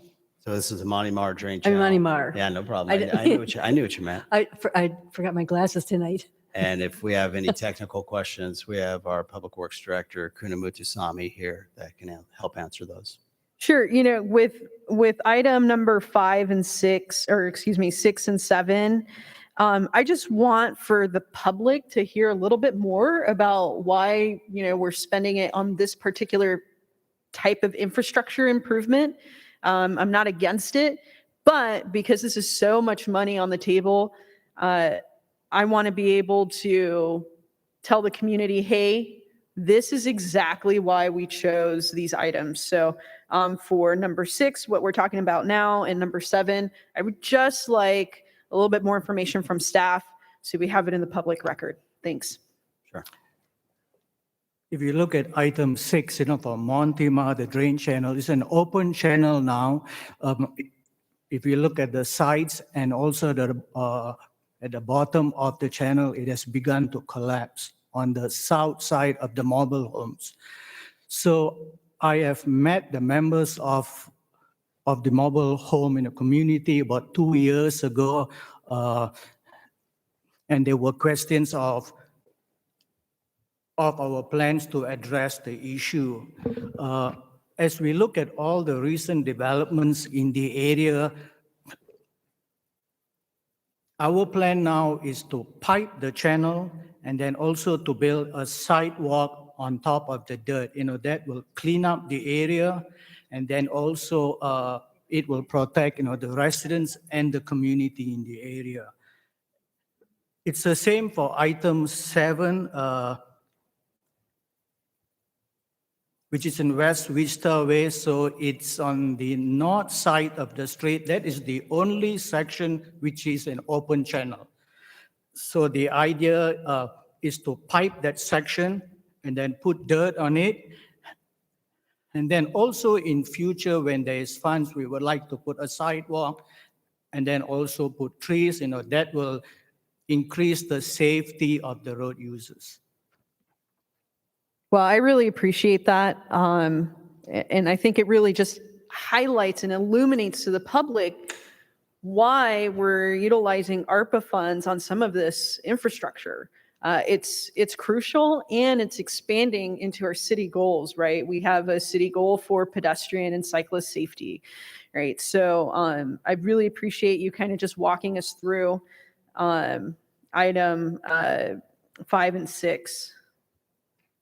6 and 7. Right. I was like, wait, There's so many. 6 and 7. Thank you. And I'll let you know that on the Montemar, I've met with that mobile home park for years, several years and years, and we've never had really the money to, and they're worried that their wall is going to fall in. They worry about that all the time. I get calls like once a year, and then I meet with them and I tell them, oh yeah, we're working on it. So we haven't had the money to do it. So yeah, I'm so grateful for them, and they'll be so excited to hear that. So is that, let's see, Councilmember Franklin, is that your? I was just going to make a motion to approve items 6 and 7. Oh, I'll second that. How about that? Did you want to do it? Okay, please cast your votes.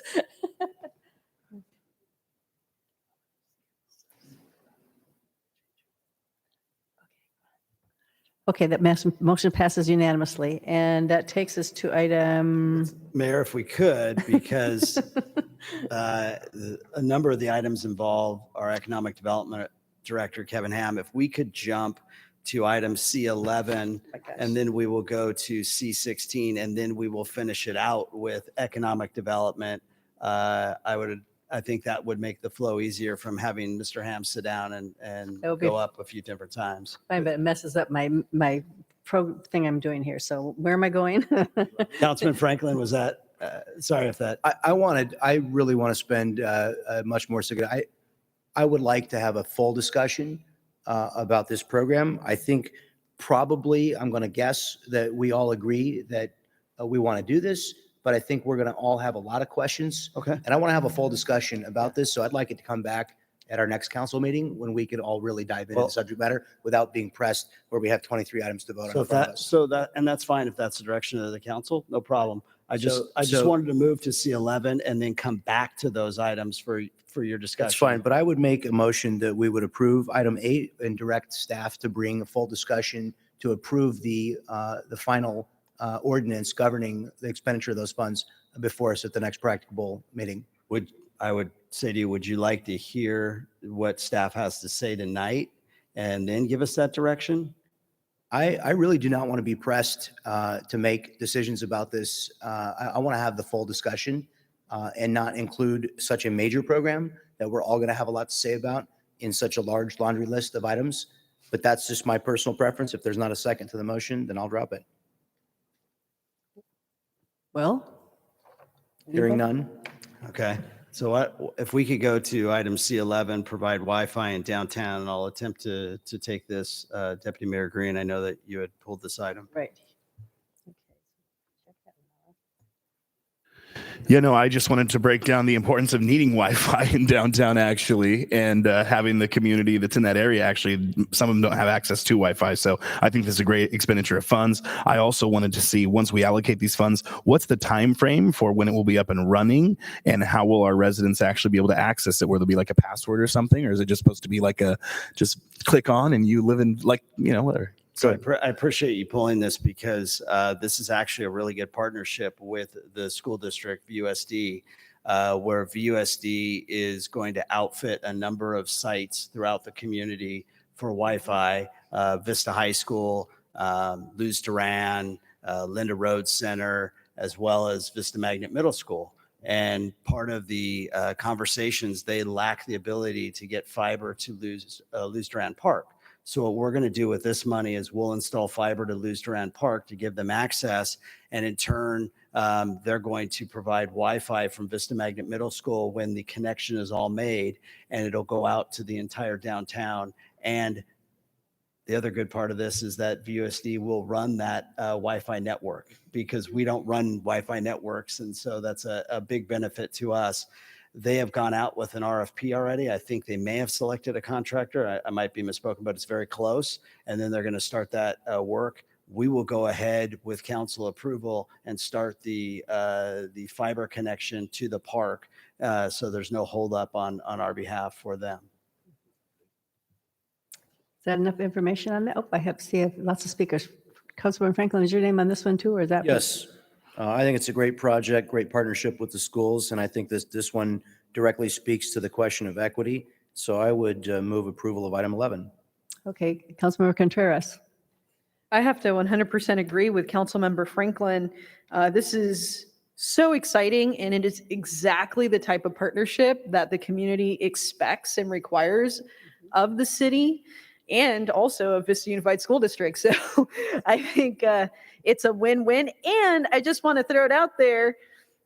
This is part of our VEDS, right? Our Vista Economic Development Strategy. So here we are. I think that was like years out, maybe. I can't remember where it was in the list, but we have funding now and a great partner with VUSD, and we're going to get this done. It's going to be huge for the downtown. And I'm excited. I'm really excited for it to go up, because, you know, we have co-working, we have a lot of people meeting up downtown. So many people from all different parts of the city go there. It definitely speaks to equity. And I hope we have like a ribbon cutting for it, because it'll be really awesome. All right, thanks. You know, it's so exciting that we have this money to do some of these projects that were way far out. You know, I mean, truly, I'm grateful for that. So, Councilmember Melendez. Thank you, Madam Mayor. I too am supportive of this item. I just had a question for staff, because this, I believe, will be very successful.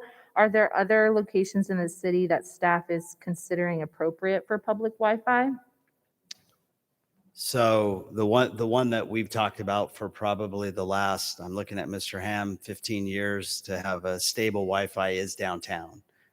We have not been researching other areas. I know VUSD is looking at the park sites where kids can congregate and get the Wi-Fi for free. But as a city, we have not looked into anything other than downtown. Okay, just thought I would ask. I'm really excited about this one as well. And I'll second that. Oh, super. Okay. So please cast your votes.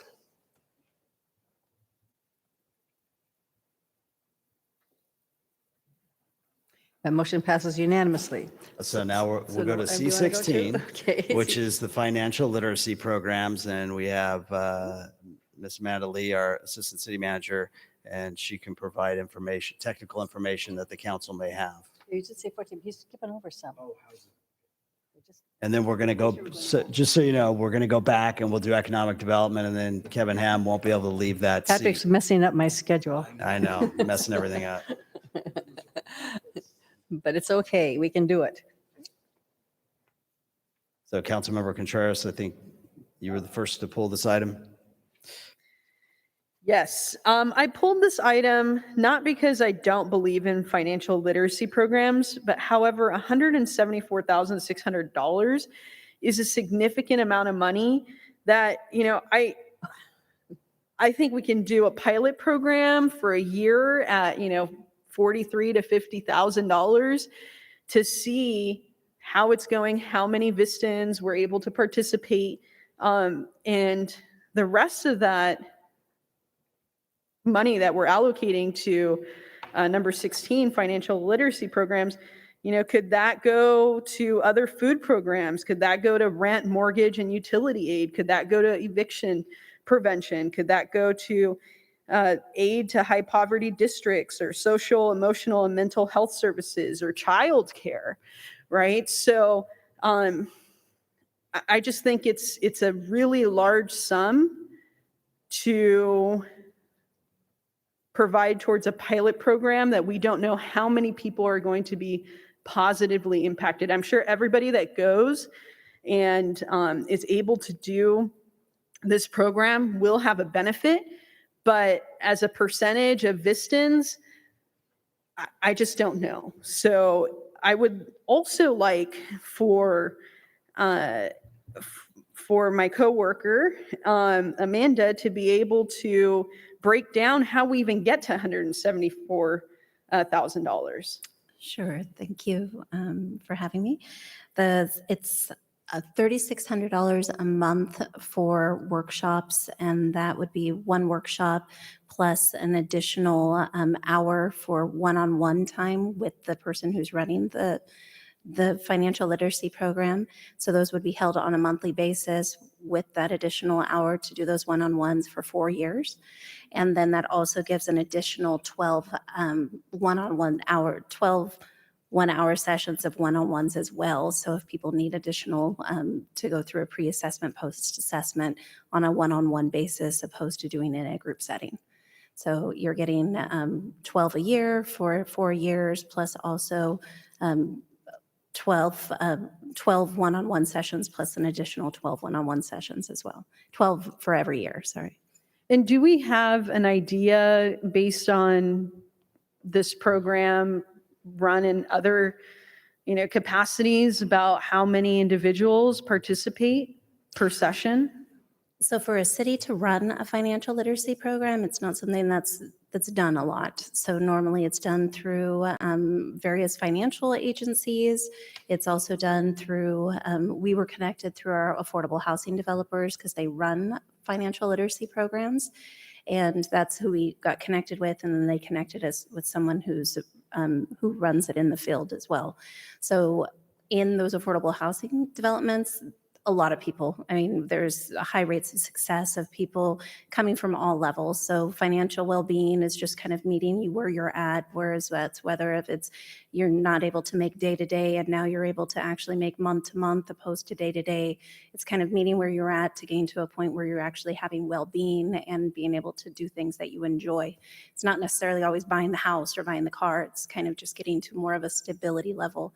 It would be more targeted for more of our economically vulnerable communities that don't qualify for affordable housing but need those resources available. It is a program that we've talked about sometime through the homeless strategic plan of providing opportunities. So that's why staff kind of looked at this and really kind of wanted to develop a plan that was a little bit more robust and can kind of meet all the needs of the community without using funding that's restricted for income, but more funding. So if you aren't low income, but you're still struggling on a day-to-day basis, you'd be able to also have access to those well-being. Okay, yeah. Just to clarify, this funding is for 4 years. So 4 if we years, break it yeah, down, so- as you said, about $43,000 a year. $43,000 a year, and that includes one workshop plus one additional hour for that one-on-one focus. And that could be, someone could take 15 minutes. It can be back-to-back for those hours.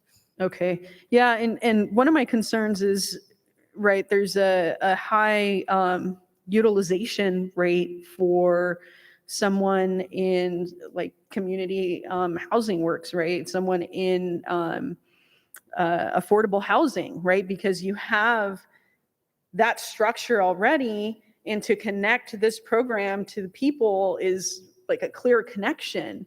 So one of my concerns is just, do we have to then allocate more money for marketing this, or is that part of the 174,000? It's a lot of money to allocate on a pilot program that is decentralized from its original model. So those are some of my concerns. I'd like to hear from my colleagues. Councilmember Melendez. Thank you, Madam Mayor, and thank you so much, Amanda, for your explanation. You actually answered some of my questions. So first question was going to be, what's the target audience of a financial literacy program? And you expressed it would be for those who are economically vulnerable, to get individuals to a place where they are able to have greater well-being. So I'm very favorable towards these kinds of programs. In my experience providing social work and case management services, I conducted financial literacy one-on-one with our program participants. And I'll give some feedback that ends up being very, it's kind of like you have to have the experience to understand. So that's why I want to share it. But when you're working with an individual who really has very little to go off of, they may not have employment. Maybe the only source of income that they have at the time is EBT or food stamps, right? You're working and partnering with an individual who has severe economic disparities at the moment. And just using financial literacy coaching on its own may not be sufficient programming to get someone to that place. I understand that there's models that are more effective than others.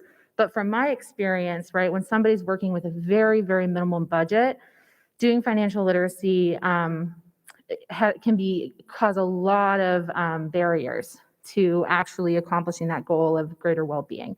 So something that I think could be effective, and if it's possible to include in a financial literacy program, is including financial assistance funding or flex funding for the individuals that are in the program. The reason for that is the stability, right? Things like rental assistance, utility assistance, teaching individuals how to manage their money, but also understanding that if someone's coming from a position of not having sufficient funds in order to live, that having those flex funds can get them to a point where they're actually able to start making stable decisions.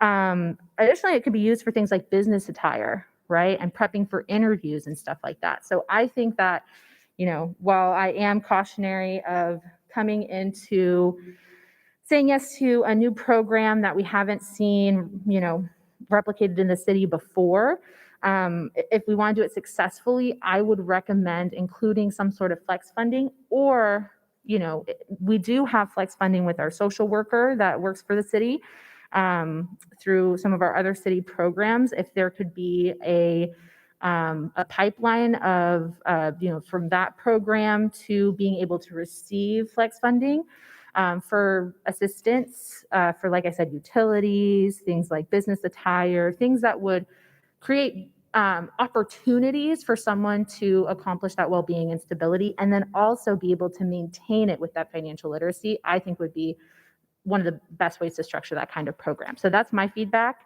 Other than that, I am very supportive of financial literacy programs, but without flex funding, they kind of are a slap in the face of someone in poverty. I'm just going to say that. And, it's really hard for someone to budget with zero money and zero leg up. But I've seen a lot of success come from using flex funding wisely and using them in tandem with a financial literacy program. That's all I have to say. Councilmember Franklin. So what would our ability be after, say, the first year of a 4-year program to repurpose or reprogram funding if we felt like the program wasn't well received or wasn't successful in getting enough people to come and participate?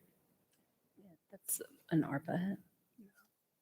Yeah, as I said earlier, this is likely going to be a living document, and we have some premiums built into these estimates, especially the infrastructure ones, because not only is the city of Vista considering major infrastructure projects with this funding, every city, counties, the state, everyone is going to be going to market at the same time. So we're expecting premium pricing from contractors who do the work. I mean, it's simple economics in that regard. But as a staff, we fully expect if things aren't working, we're going to need to reprogram them for sure.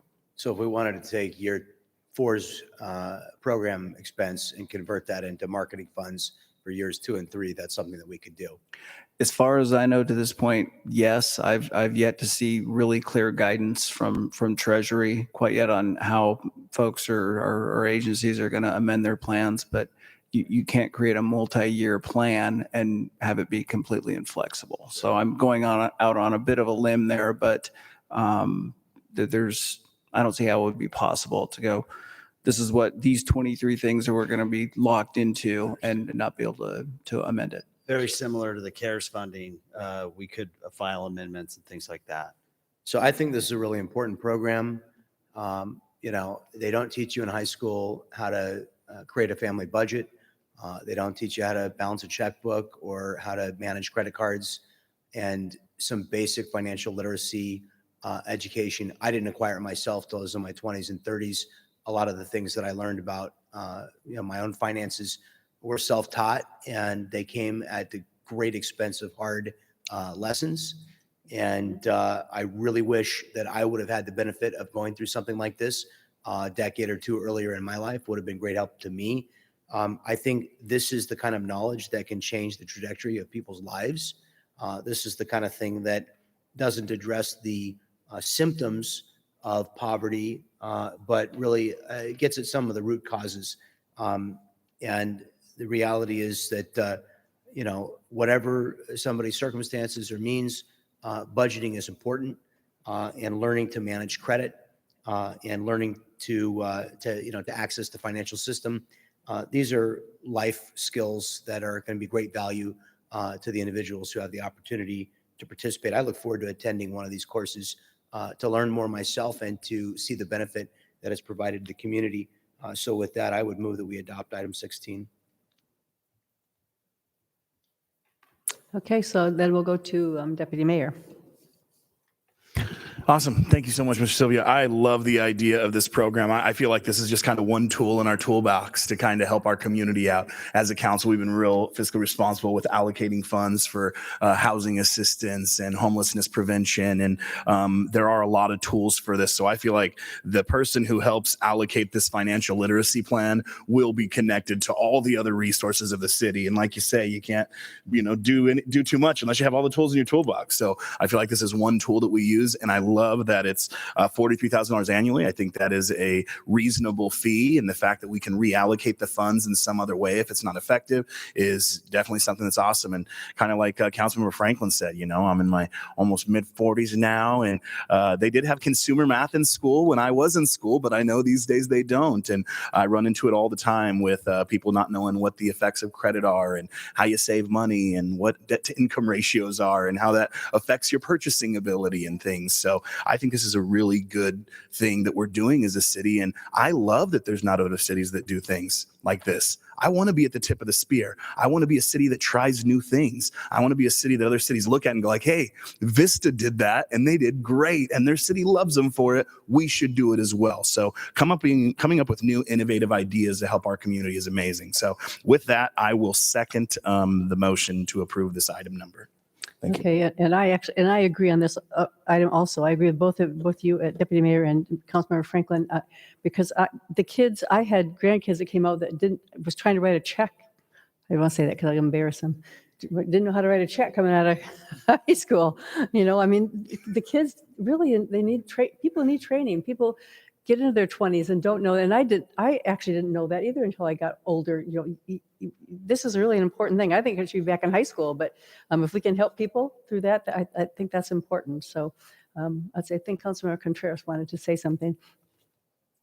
Awesome. Yeah, I like that we have flexibility because we definitely don't want to be paying someone $150 an hour and 2 people are helped Right. So I think it's good. I want to make sure that we are able to review this as a council, but I do have a question because I think Councilmember Melendez brought up a really good point about having flex funding. And I know at one point we had allocated money to help with utilities. What's the situation and the state of those funds at this point? And if there are funds available, I think this is a great way to be able to, like Deputy Mayor Green said, right? The person who is the consultant, we can make sure that they're connected. So if you run into an individual who, hey, you know what, that utility bill was really high, there was a water break or something like that, and they need a little bit of help, we can then have a direct connection to some of those funds. So I just have a question about where we're at there. Yes, so originally we had a rental and utility assistance program, and then we unallocated those funds and reallocated them to other projects, and that was because the county has funding, an exorbitant amount of funding that they received actually from the Treasury. And at first they only paid 80% of people's rent and made someone else pay the extra 20, but because they have so much money and it's not being utilized, they're now going back 12 months and doing everyone at 100%. So it's flush with cash right now. When we receive bill, when we get a customer calling in because they can't pay their EDCO bill, we refer them immediately to the county and tell them, hey, there's this utility assistance program. There's requirements. You do have to, it's like CDBG where you have to be lower than 80% AMI, but we definitely use that as a resource. We will definitely advise whoever comes in of all the resources that are available. Speaking to Councilmember Melendez, we also still have our homelessness prevention program, so that's also still available, and we do refer people to those programs as well. So if and those would cover anything to make someone stable to their feet. So those programs are definitely available to anybody, and especially we'll make sure that people are educated and the educators educated. That is great. Yeah. We definitely want to make sure that they're well connected and that this information get to the individual utilizing this program. I think that's great. Thanks. Okay, we have a motion and a second on this item, so please cast your votes. That motion passes unanimously. Okay, so What number would you like to we're go gonna- to now? Now we're going to go back to C8, and the next 6 items involve our Economic Development Director, Kevin Ham. So he will address the next 6 items that were pulled by the City Council. So C8 was Franklin's, and grant, it was actually Deputy Mayor Franklin and Councilmember Melendez, right? The grant program? And Deputy Mayor Green for a grant program with Vista Chamber to Vista businesses. Yes, okay, so we'll start there, and I think that Councilman Franklin wanted this one pulled off, right? Yes, so we'll start, you give us a report and then we'll go from there. So as you know, last year we talked about grants to businesses and we decided not to do that. Last year when we implemented programs, it was a bit of constructing an airplane while we were flying it, and I think we did a pretty good job. This year we're putting a few parts on the plane while we fly it. This is one of them that we've actually taken the model of several other cities. The city of San Diego has implemented a grant program, the city of Escondido, the city of San Marcos, and the city of Oceanside. So we've used that template that they have. The last one that was updated that we're aware of was the city of Oceanside. The Chamber of Commerce in Oceanside, the Main Street program, the council, the staff, the businesses there were very happy with that program. So essentially we have taken that document, modified that document, and are working with our Chamber of Commerce to put the last details on it. But we have several different tiers for independently owned businesses in our community, depending upon where they are in the process, how big they are, the impacts that they've had, and I can go over that criteria for you if you'd like. But the idea is that this would take care of losses that they had during the pandemic and the closure impacts they had, also paying for and assisting them with future opportunities. So for example, businesses may now understand that they need to be better represented on the internet. So if they came to the chamber who would be administering this and we have the guidelines set out, they could apply to create a website for their products and services. It could pay for premium pay for employees.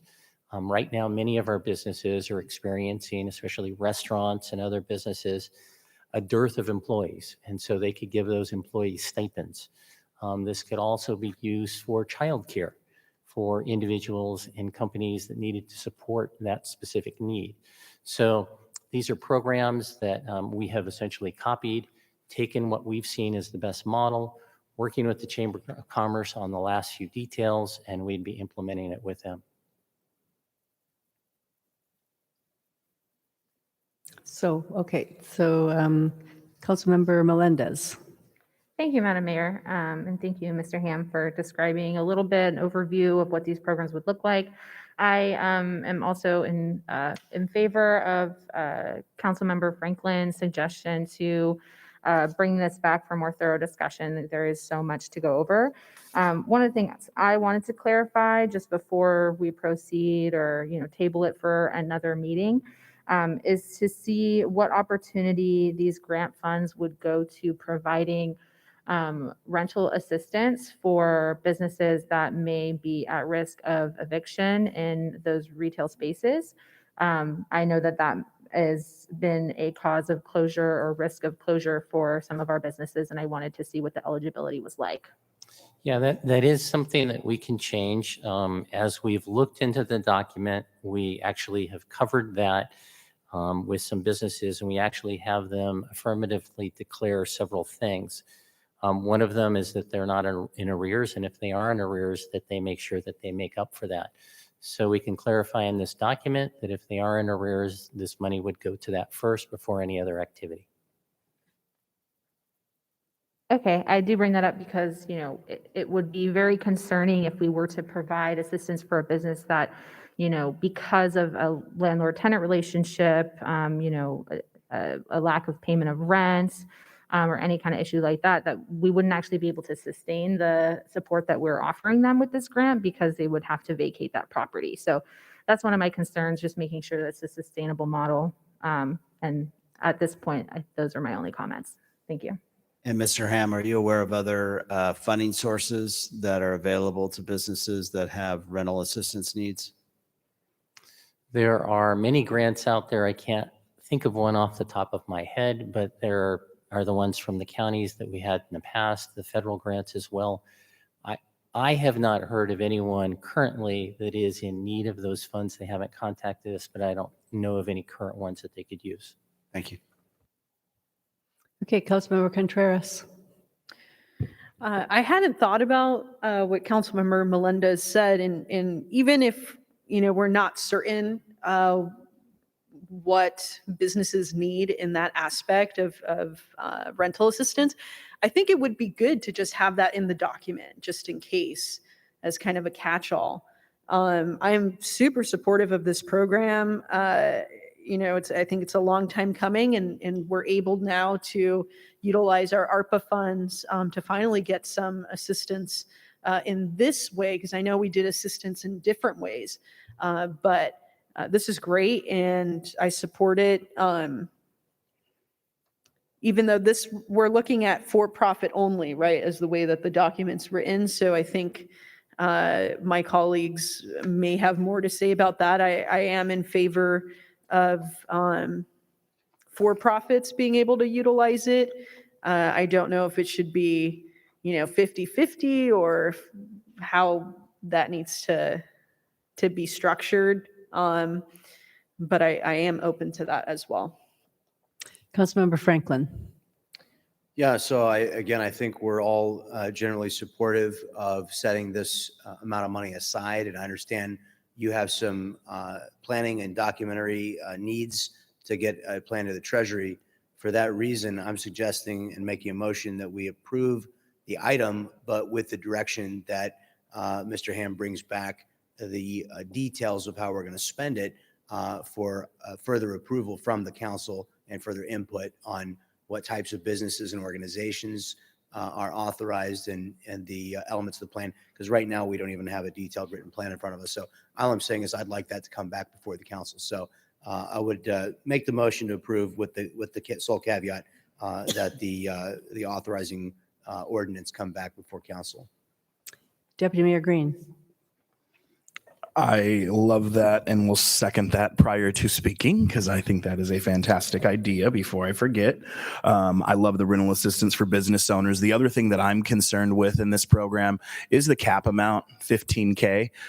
We have some, businesses that they might be $15K behind in rent and still need a website and still need whatever. So when you're talking about business expenses, $15,000 isn't much. I own and operate my own business, and that wouldn't get us through 2 months if it didn't happen, and some other businesses may need more. So I'd like you to tell me how you came up with that number, possibly, raise the number to about maybe 25,000 seems like a more reasonable number for a business. Obviously they have to give us a breakdown of what they would use it for, and your committee and the chamber, who's going to be so diligent in allocating these funds, would be kind of the police per se on that. But I do want to make sure that we're giving a grant that is going to make enough impact that they're truly going to be able to recover. I'm not trying to get them back to, just barely getting by. I want to make sure that we're really helping them and we're putting them on the path for success. So I don't know that I'm comfortable with capping it at $15,000 because some businesses have way more than a need than that. And $15,000 for $3 million worth of grants, that's a lot of grants. So I think maybe we should look at adjusting that figure. And when you bring it back for the council, maybe we can discuss that. But I do approve and second the motion made by Councilmember Franklin. I agree. Councilmember Franklin. Just before we vote, I'm going to be very interested to hear what amount you're allotting of this funding to each website. I built a lot of websites. I've built them for free, for $500, for $10,000, for $25,000 and more.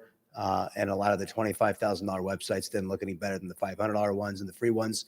So I'm curious what that all entails. So be ready to be drilled on that subject.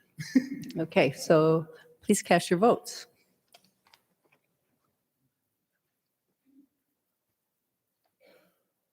Motion passes unanimously. So now am I going back in order again now? 14. Yeah, 14. Okay, I'm back on plan. Item number 14, that's Deputy Mayor. Enhanced brand ambassador efforts.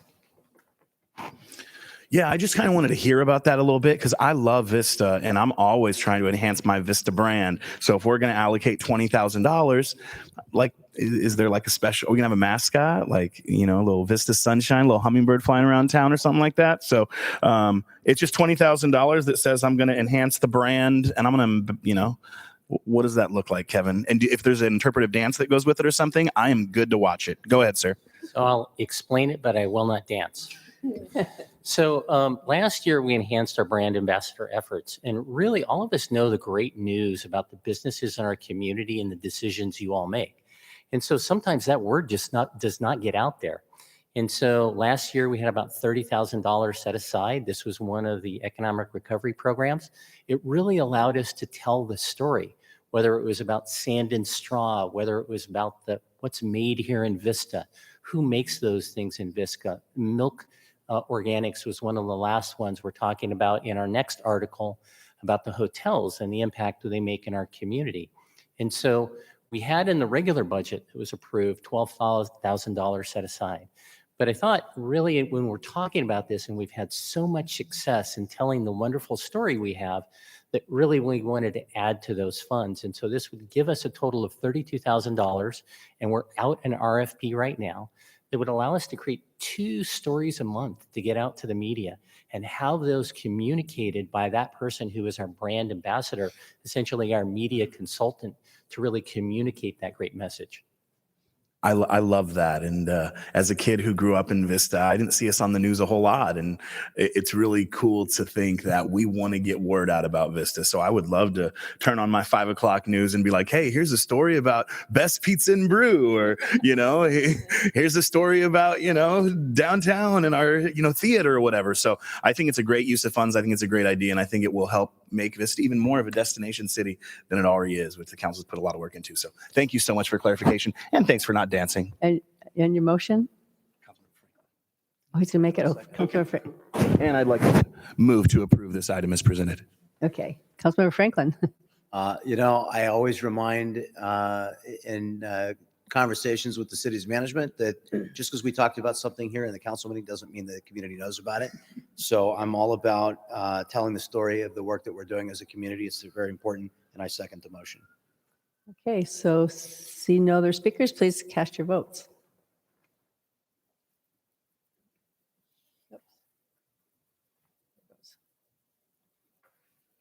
Motion passes unanimously. That takes us to item number 18, which is training program for new entrepreneurs or aspiring entrepreneurs. That is Councilmember Melendez. You want an explanation on that or just have questions? Yes, I would like a little bit more detail, but specifically for 18 and then later for 21.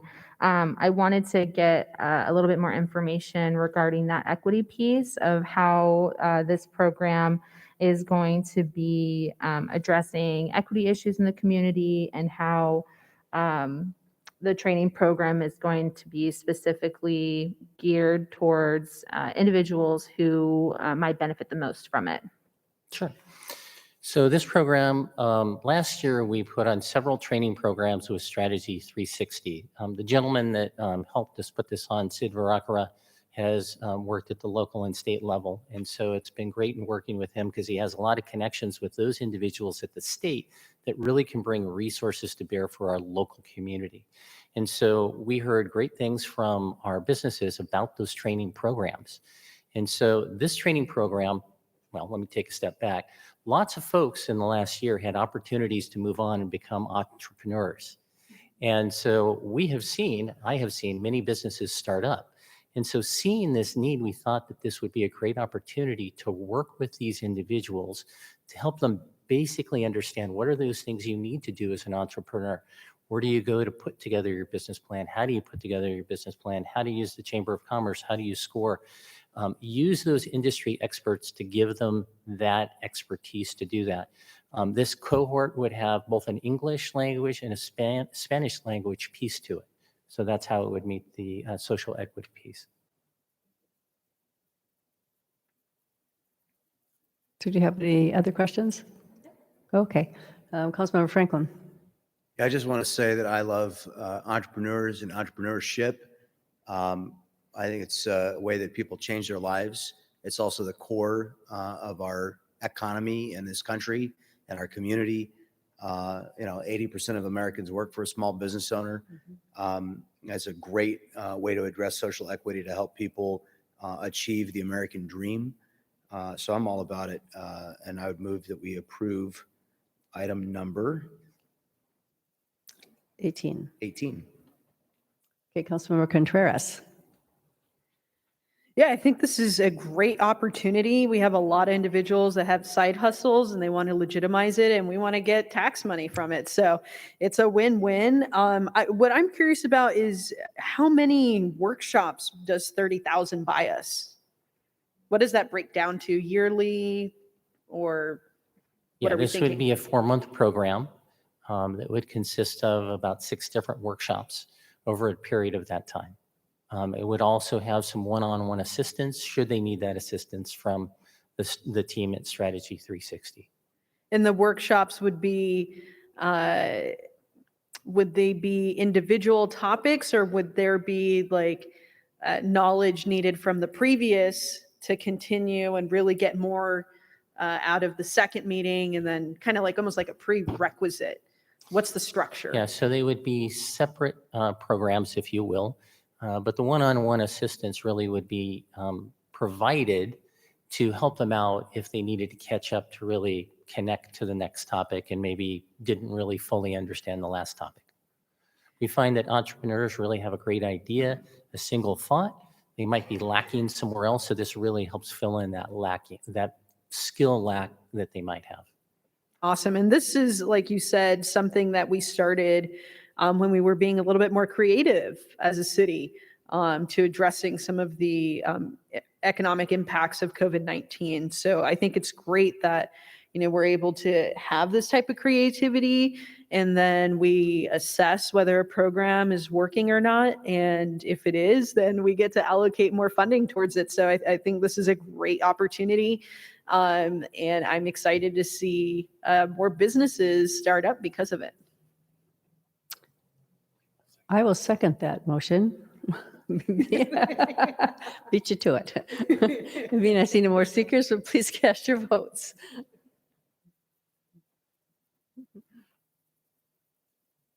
That motion passes unanimously, which takes us down to item number 20, which is a workplace development gap analysis. And that's Councilmember Contreras. Did you want to report on it? Yes, I would like to just know a little bit more about it. Thanks. This is one of the programs that we're implementing with the Chamber of Commerce. This comes out of the Vista Economic Development Strategy as well. Really looking at that entire workforce piece, trying to better understand where those gaps exist in the workforce, specifically for our Vista businesses and specifically for our Vista residents. So where can we put those residents to work at those great companies we have in our community? And this one is focused on adults and can also be looked at as an opportunity for seniors to find out where they might be able to work and what opportunities might exist for them. I am really happy that you brought up seniors. This is a conversation that I had with our city manager. You know, I was on a call, oh my gosh, I don't even know when it was. There's so many Zoom meetings between now and in the past. But the Carlsbad Senior Center, they had a representative and they said, you know what, we're actually seeing a lot of seniors needing to come back into the workforce, and they're really struggling because it's just changed, even just to be able to find a job, then to apply. What if you don't have an email address, right? What if all these other factors? And they were like, you know what, we're going to be looking at having a job center at the senior center in order to connect our seniors with those job opportunities and have their skills upgraded, right? So I'm really happy that you mentioned that, because I do think that when we think about workforce, there's a lot of ageism, and we need to be able to address that. And that's 100% part of, you know, looking at equity here in our community. So I would 100% be in favor of this, and also of ensuring that we are reaching out to our senior population as well. Thanks. Okay, Councilmember Franklin. Thank you. I support the program also, and I'd make a motion that we adopt item 20. I'll second. Do I need to, where did Councilmember Green go? Do I need to wait for him to vote? Should I go ahead and vote? Or we can vote on this when we vote on the next one. Do we do that? Okay, we'll hold it and we'll vote on this when we vote on the next one. Okay. Oh, here it comes. Okay, cast your votes, please. I did hear the whole discussion. Audio was working in there. Okay. Motion passed. Review on that. Councilmember Melendez, you want to, please? Okay. So again, from the Vista Economic Development Strategy that we affectionately call the VEDS, this is a paid internship program in partnership with the Chamber of Commerce. You might remember when we went over that document in February, we thought the Chamber would be the appropriate place to have the workforce activities focused. This would be paying eligible students stipends for 100 hours of work. This is really 100 students for 100 hours of work at about $16 an hour. And this would provide Vista companies with this free time and effort by these students. The companies would have to invest the time and intention to help those students understand at these Vista companies what they do. So whether that might be Dr. Bronner's, it might be DJO, it might be any of those companies that we have here, really help them understand what they do and connect with that business community. Okay, so Councilmember Melendez. Thank you so much. I'm so glad that this program is included. I think that it's a really great opportunity for students and young people who want education and employment and, you know, greater learning and networking as well. One of my questions is, do we have a, since, you know, an internship does include an element of education, do we have a kind of rubric or a kind of set of expectations for the businesses as to what some of their goals and expectations would look like. I know that there may be a variety of businesses that participate, but I want to ensure that not only are they getting, positive work experience, they are being paid, but also that their networking experience is going to lead to as much education as possible. So this is a piece of the plane that we're putting on. So I would ask Ms. Bell to come up and kind of talk a little bit about where she might be with that rubric in the process. I know that over near the end of this year, they're going to be constructing the final details and working with everyone with this program to stand up in June of next year. Thank you, Kevin. If I could just take a moment to just share where the idea for this program came from. So as part of the VEDS, the VEDS document identifies the chamber as one of the key partners of the city to work on workforce development. And months ago, when the council was discussing cannabis funds, the idea of workforce development was discussed as a potential use of funds. And based on that, I put together a proposal with a number of programs. There were actually 4 items proposed. And one of the reasons an internship program rose to the top as one of my favorite items that I proposed is because a very large percentage of VISTA students, I believe it's 96%, have to have some sort of work right after graduation. Whether they go into careers, whether they are going to school, they need some sort of income to supplement either their educational opportunities or whatever.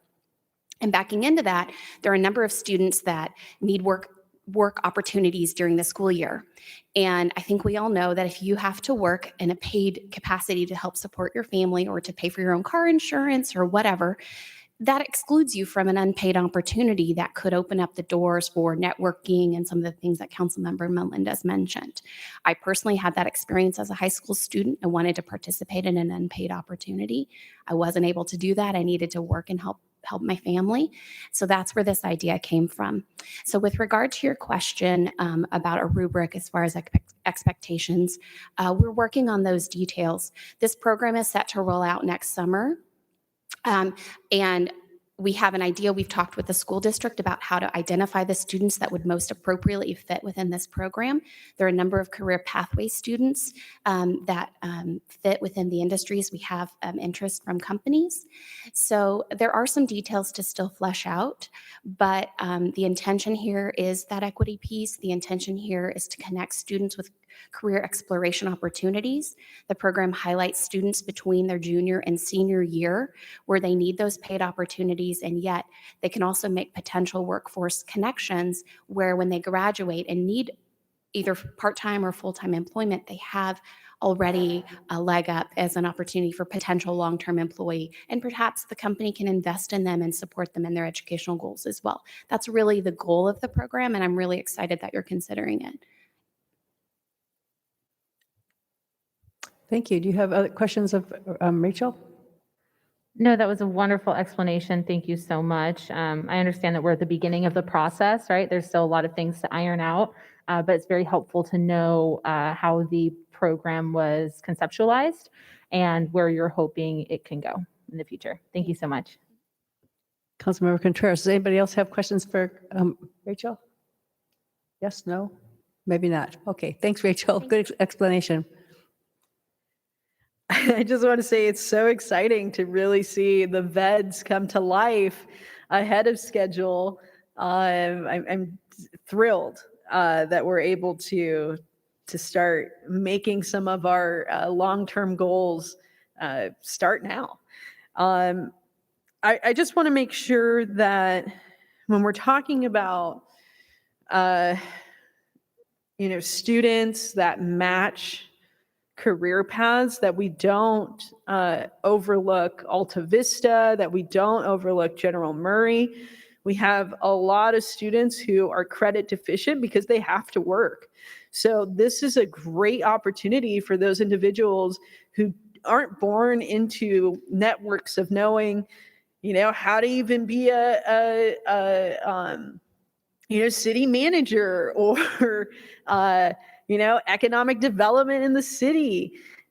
all these different types of careers that are all around us, but that you kind of have to know about. And the sooner you can know about them, the better. So I just want to make sure that we're including outreach to all schools. I don't want it to come back and it just be, Mission Vista High School. And because I know that when we accept applications for youth commissioners, there are some schools that we don't get any applications from. And I don't want this program to mirror those types of actions. Right. So I just want to make sure that we are really getting to our student population and being able to bring people into the first step that could be a career path. With that said, I love this program, and I actually wish we could allocate more money to it. Deputy Mayor Green. All right, thank you so much. Yeah, it's cool to see all these programs come back that they used to teach us back in the day in school. I had a class called Work Experience, and I didn't even have to go to it because I had a real job and I actually got college credit for it. So the goal of Vista Unified School District is college or career ready. A lot of kids aren't going to go to college. A lot of kids are going to go straight into careers. And as we know in business, it's not a lot about what you know, it's about who you know. And some of these people don't have that access. So as the chamber stepping up to put these students in those positions that they wouldn't have access to, I think it's great. And I think, this is another great example of the city and school district and chamber all partnering together to serve the same exact population and the same exact citizens. So I definitely am in support of this. I did have a question for you, though, before I let you sit down, Rachel, and sorry I let you sit down so quickly. But we are putting a lot on you, okay? So you're going to get $3 million for grant funding. You're getting $235 plus 50, so $3.285 million of our ARPA funds are going to be allocated to the chamber. I don't know what your current annual budget is, but I'm assuming that this is a lot more money than the chamber has typically received. I just want to make sure that the citizens know that when we're giving you all this money, that you have a staff in place ready to run all these programs and ready to make sure everything happens efficiently for us. Absolutely. Our team is beyond thrilled. Our board is supportive. We recently hired an additional staff member, specifically a bilingual staff member, to help with the outreach for the business grant program, Perfect. as well as the internship program. I don't think that will necessarily be the case, as we're working with would be working with a consultant on the workforce study, but we have a robust team ready to rock and roll on all of these programs. We're really excited. Oh, well, I love the program. I love the fact that you wrote the grant and you're just like, hey, we need this program in Vista. And as a Vista kid, and I know my two other council members here who graduated from Vista schools, we didn't have anything like this. And the person at the chamber wasn't coming to say, hey, come check out Dr. Bronner's. Hey, come check out Daytron. We have fantastic businesses in this community. So thank you so much. Thank you so much, Economic Development Director, as well. With that, I will make a motion to approve this option as presented, option number 21, right? Yep. Thank you. Deputy Mayor, just really quick. Staff is going to oversee the partnership with the chamber, and will authorize the payments as they occur. So the funds will largely stay with the city. And as the programs vet themselves, then the chamber will act as a... Oh, perfect. So they act as an intermediary. They'll give you like the approved applications, and then we're the actual funding source. That's right. So smart. Thank you. Councilmember Franklin. Well, as a kid who did 2 years of work study, junior and senior year, I thought of it as work release, and who did 4 different internships, most of the while having a job on the side to support myself. I know how important internships are, so I definitely second this. My only thing about it is it's 100 hours, and that's only if you say it's a 20-hour week, it would be five weeks. Yeah, it's not very long of an internship. I would think it would be more like, I don't know. I would just think maybe it would be 6 weeks to 8 weeks. It seems like a short internship to me. So What I think is great, Maybe though, is Mr. Ham can clarify that. I'm not sure the high school students are working 20 hours a week. So in working with the chamber and talking to some of the businesses, the 100 hours seems to work. So it's an investment on the business's half as well. So realize they are overseeing, managing these employees, these interns. And so that investment in that amount of time is enough to get them a project or two, but not so much time that it's going to take a tremendous amount of staff time to oversee and manage. Okay, I'll leave it to you. It just seemed like that should be a longer learning time to me for, or, experience time. So, and I know it's a summer thing, so I know it's not during school hours. It would be during, it says here there's just during the summer. So anyway, okay, I please cast your votes. I'll just add that as an employer, if you get somebody that's doing a great job for 5 weeks, you're going to keep them on, That's So true. I think it's a good foot in the That's- door. That motion passes unanimously. Yeah, that's very true. And that brings us to our last one, item number 23. It is to fund downtown clean and safe program. And that's Councilmember Contreras. Would you like a report on that, or? Yes, I would love a report on this item, and specifically, something that's not written in the summary, but I think is almost implied by the summary, is homelessness. So I want to hear a little bit more, because when we're looking at our downtown area, that's something at one point in the strategic plan to address homelessness that we were looking at possibly focusing on the downtown area. So, it's not written out in here, but I feel like it's kind of subtext. So, thanks. So in the VEDS, we talked about the downtown and some of the things that we need to focus on in the downtown. And the Clean and Safe program, although it wasn't spelled out in those exact terms, but investment in the downtown, looking at how to support those businesses and those customers that go down there, was an item that was addressed. And so we have invested a tremendous amount of time in the businesses to curate, if you will, a heart to a city. And you all know, because you've been here for such a long time, that downtown has changed. And so we are in competition with other areas as well. And so that competition could be cities that are nearby. That's a competition for $1 that goes to that downtown business that supports a job in the downtown. And we have heard that there are any number of things that could support those businesses. So having a clean and safe program is something that's implemented in Little Italy, downtown San Diego, the city of Riverside, that puts feet on the street throughout the week, especially during key hours, to have ambassadors, if you will, helping direct people to where the parking is, where a restaurant might be. If individuals need assistance, whatever that assistance may be, helping direct them to the right location. If they see an incident or an issue going on, to call the sheriff's department, to be those eyes out there to let them know that something needs to be addressed. And so whether it's customers of businesses that I've received emails of, or the businesses, this has been addressed as something that would make them feel safer, would make it more vibrant in the downtown, and really create an environment for the customers and the businesses that would be supported by all. Okay, that sounds great. But how did we get to $460,000? I mean, almost seems like we would be building a plaza, like what we looked at when we were talking about the gazebo area. So, I mean, that's an extraordinary amount of money. I just want to see how we get there, because honestly, I would love to, if we're going to have individuals working downtown as ambassadors, why can't that be part of the paid internship program? But anyways, I'm curious to see how we get to 460,000. It's a pretty big sum. We have received, so to determine some of these costs, we asked for professionals that are experienced in these areas to give us a bid. This would eventually go out to RFP. So the company that actually gave us this bid was a company called Block by Block that does this throughout the country. And this would be 3 individuals. It would consist of a manager, would consist of 2 employees. It would cover 40 hours for all 3 of them throughout the week.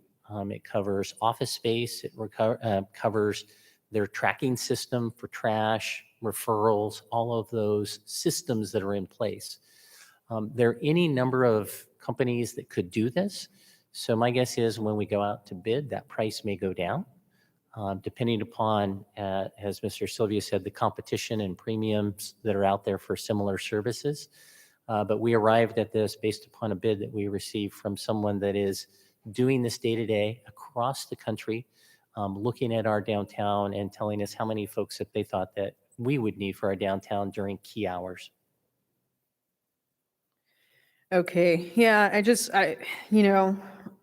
I'm supportive of this program, but it's a large sum and I still don't have that much info on it. So I don't know how my colleagues feel about it. This is something that I actually would like to have a further discussion on, to see a little bit more information. When we're talking about renting office space, like that starts to get really, really expensive. So I'm just curious and I think that it behooves us to have a little bit more information about how we get to this 460, and what successes, what goals we have.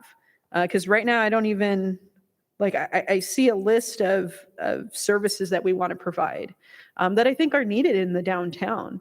However, what are specific goals that we have, right? Like when it comes to outreach and cleanup, right? When it comes to, it says support business information sharing. I want to just unpack that a little bit more. So I'm going to leave it up to the rest of my members on the council. But this is something that I am supportive of. However, I really think that we need to look a little bit more in depth at this item. Councilmember Franklin. Well, thank you. My understanding of how we're getting to the 460,000 is we got 3 full-time equivalents times 4 years. Is that right? Or is this 2 years? 2 years.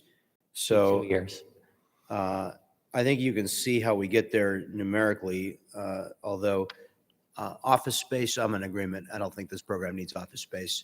You're going to have to sell me on that one. I don't want people sitting in an office.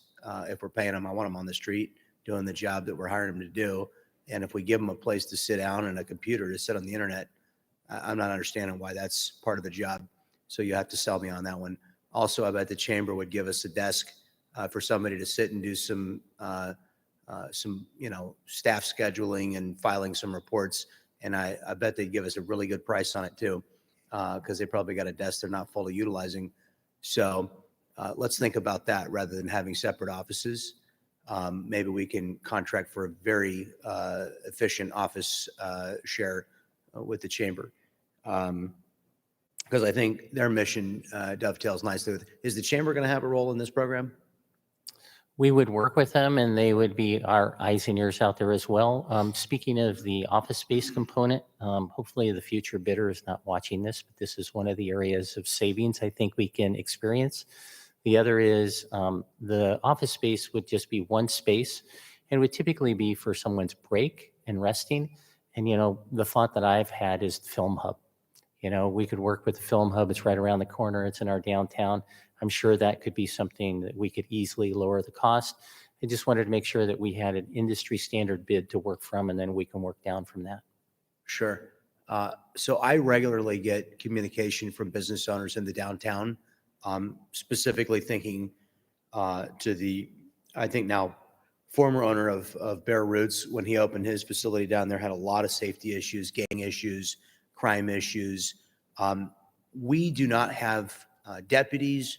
We don't have code enforcement who are present on a regular basis in the downtown. Sure, they're in and out, but they're not stationed there. It is so important if our downtown businesses are going to thrive, and more important, if consumers are going to feel safe to come in and have a craft brew, eat a slice of pizza. We've got to really start to address some of the safety issues.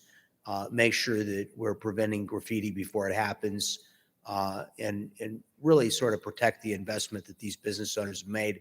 And they can't do it by themselves. So in picking up trash, picking up cigarette butts, the things that these folks are going to do for us, I think is really critical to the economic future of downtown. So I would make a motion that we adopt item 23. Councilmember Melendez. Thank you so much, Madam Mayor. Thank you, to staff for finding an opportunity to enhance our downtown. My concern with this item is not that it's not necessarily needed, but perhaps it is and could become duplicitous with some other potential programs that the city is pursuing. I know we're only on, our D4 item here, discussion 4, but for discussion item 5, we are going to be discussing our potential proposed blight reduction team, and that is, some of the activities that the proposed blight reduction team would be performing are things like cleanup, incident reporting, that kind of thing. So that is my concern, that there is, this expense of 3 full-time positions where we are also going to be looking at potentially a blight reduction team that is accomplishing similar tasks. So I think that there's some of the elements of this program, the Downtown Clean and Safe program, that are beneficial. I just don't know if it's an essential use of these funds, although I do understand that we are trying to find opportunities for the allocation of these funds.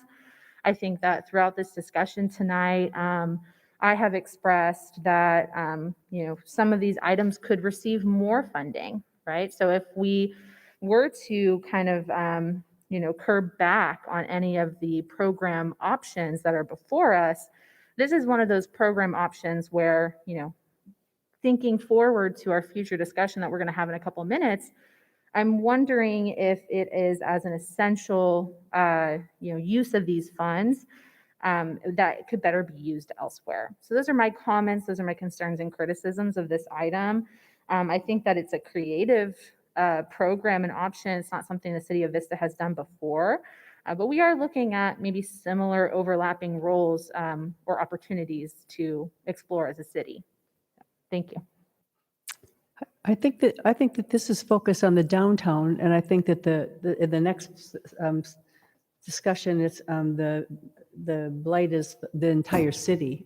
So I think this is more of a downtown focused item, but I'll go with Deputy Mayor Green. Oh, dang, I was already on. All right. Let's see. I wrote down, let me see. I apologize, I'm having a complete brain fart right now. Is it 21 or is it 23? Wait, 23, sorry, 23. Okay. Yeah, no, I think this is a great program. I was just going to make a motion to approve as presented. So appreciate all my clients' comments on it. Councilmember Franklin. Yeah, you made the comments I was going to make, Madam Mayor, about the other program being focused on the remainder of the city.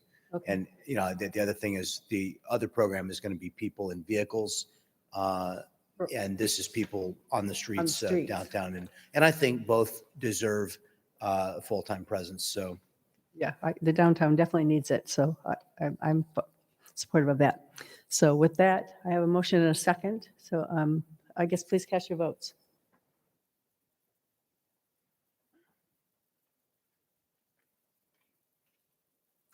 That motion passes with 1 no vote. That takes us to our next one, which Mayor? is, yes? Sorry. Before we go to the next Just hear me. item, would the council entertain adopting the resolution that goes along with D4? I know that you made a motion and voted on each of the items, but there is a resolution to D4 itself. Sure. I look for a motion for that. Let me look at the resolution. Resolution number 2021, accepting the allocation of, accepting the money. You want to accept the money? I think that's our resolution, right? Yes, okay, so I need a motion. What? Oh, Deputy Mayor. Thank you. I move that we adopt the resolution as presented by staff with the additional comments included and direction from my council. Second. Okay, motion and a second on that, so please cast your votes.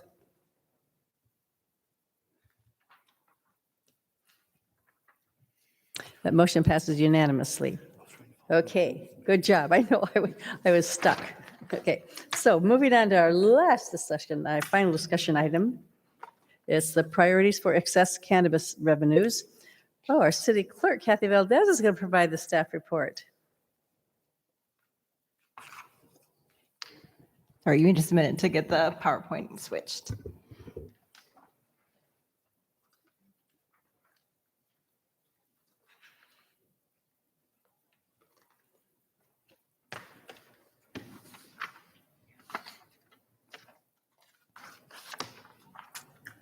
All right.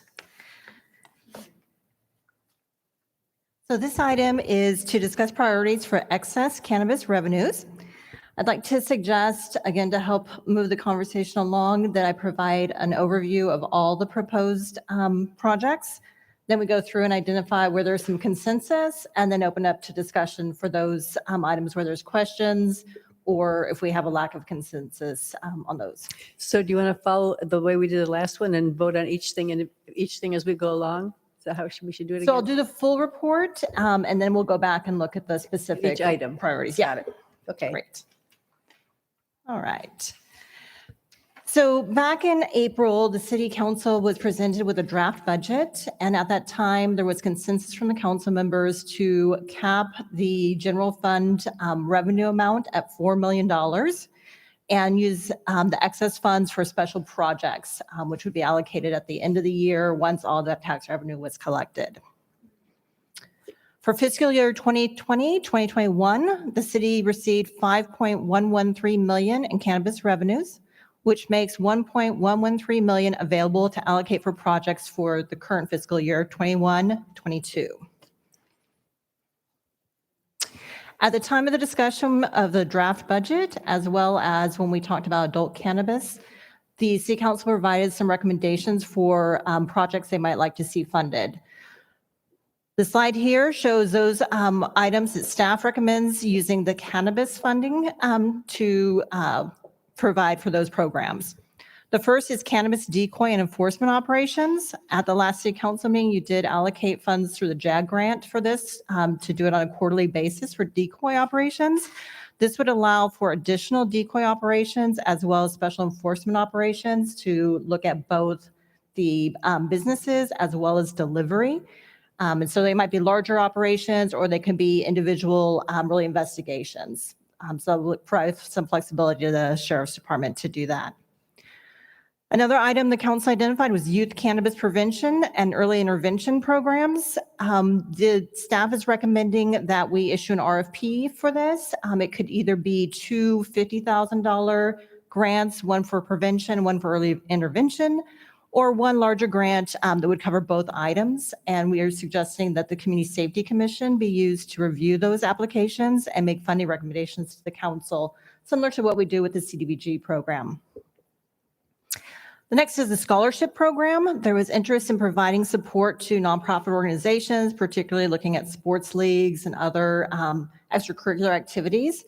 So staff is proposing, again, a grant program where nonprofit organizations could apply for up to $10,000 to cover the cost of enrolling youth in their program, as well as maybe some other costs associated with that.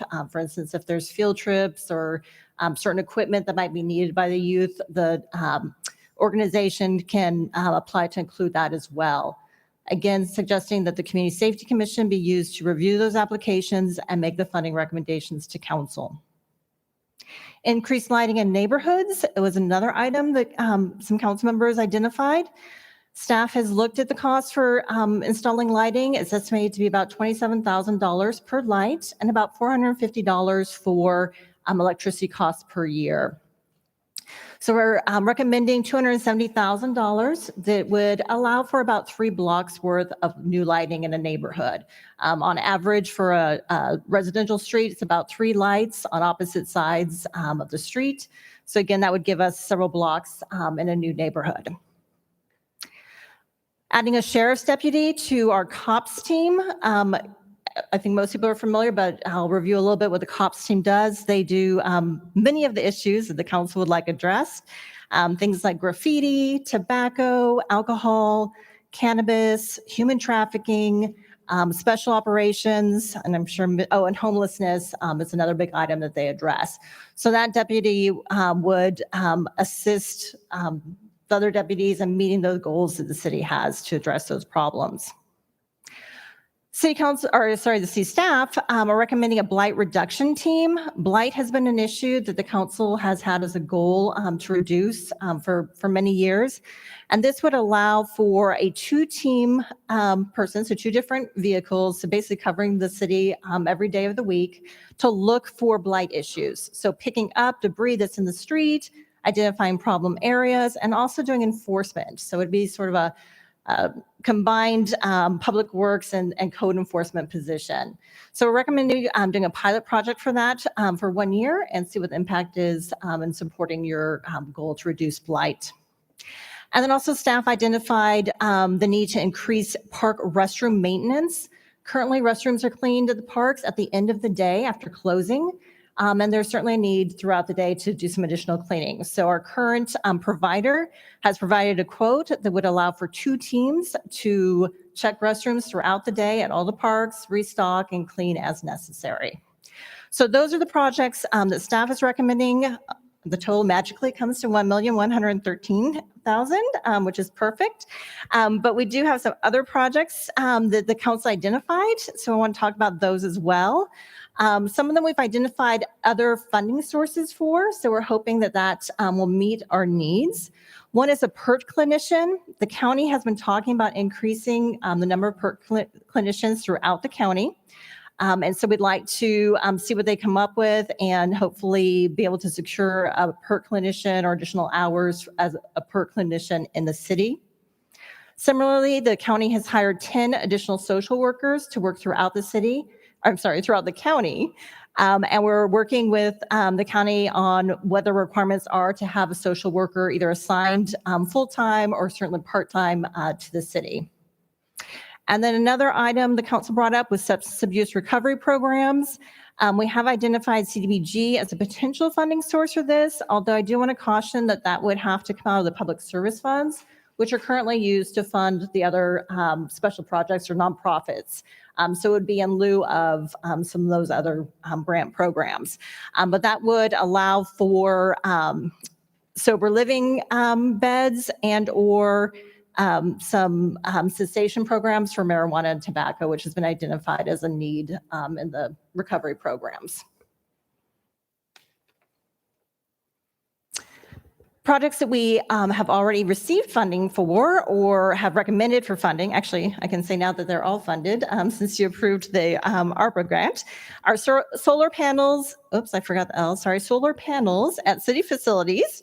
We received state funding through that with the help and really the efforts of Assemblywoman Warner Harveth. So we are certainly grateful for that. So we'll be getting solar panels here at the Civic Center. You approved the subsidies for the Wave Water Park, Senior Center, and gas tax through the ARPA funding, as well as workforce development and financial literacy. The final item that was identified by council was a dog park. However, staff are not recommending using the cannabis funds for this. It would be estimated to be over $2.5 million, which would essentially use up the cannabis funds for at least a couple of years.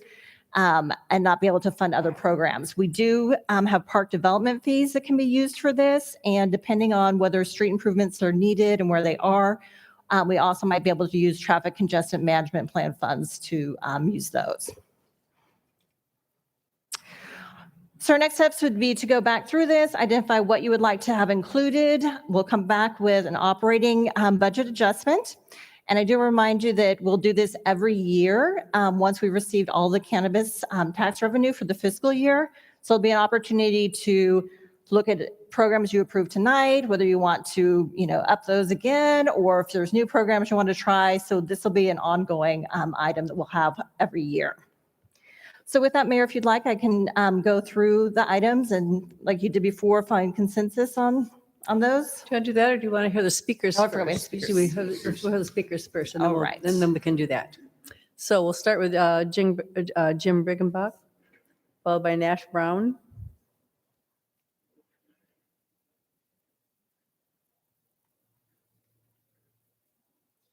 Hello, I'm Jim Riggenbach, Vista resident.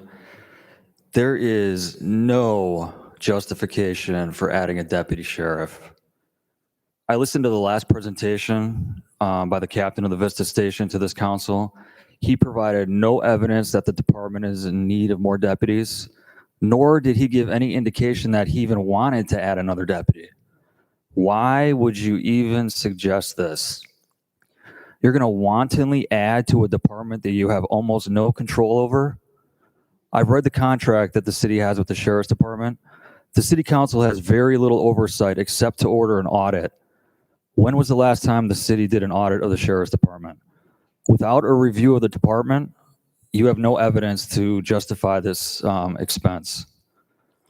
If the department is in need of another deputy position, the captain should come before the council with a mountain of charts, graphs, and data and plead his case that he needs to add another deputy and what that deputy is going to do to improve outcomes. Why would you add a deputy when the commander isn't even asking for it? It makes no sense. Now there's going to be an attempt to justify this. We're going to hear that we haven't added a deputy in several years, I think maybe up to 13 years. That's not a reason to add one now. Maybe we had too many 13 years ago, and now we have the perfect amount. Maybe we still have too many.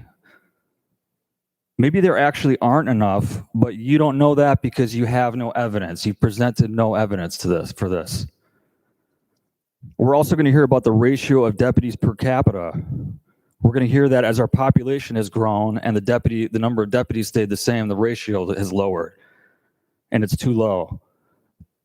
This ratio is reported by every police department.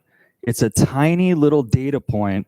It's never accompanied with any research that explains what an ideal ratio is. No one here knows either. It sounds important, so people go with it. It's not a reason to do this. Okay, you all know Rudy Moreno, right? He's Rudy Moreno of Hero Inc. He presented to this council last year about his youth program. He risks his livelihood to invest in our youth. And you guys throw crumbs at him and other nonprofits in this city. And then you try to pass this ridiculous giveaway. Don't do it. Do not vote for this. And based on the earlier discussion about stormwater drains and sinkholes, you probably should put some of that deputy money into a savings account for that. Thank you. Nash Brown, followed by Peggy Walker.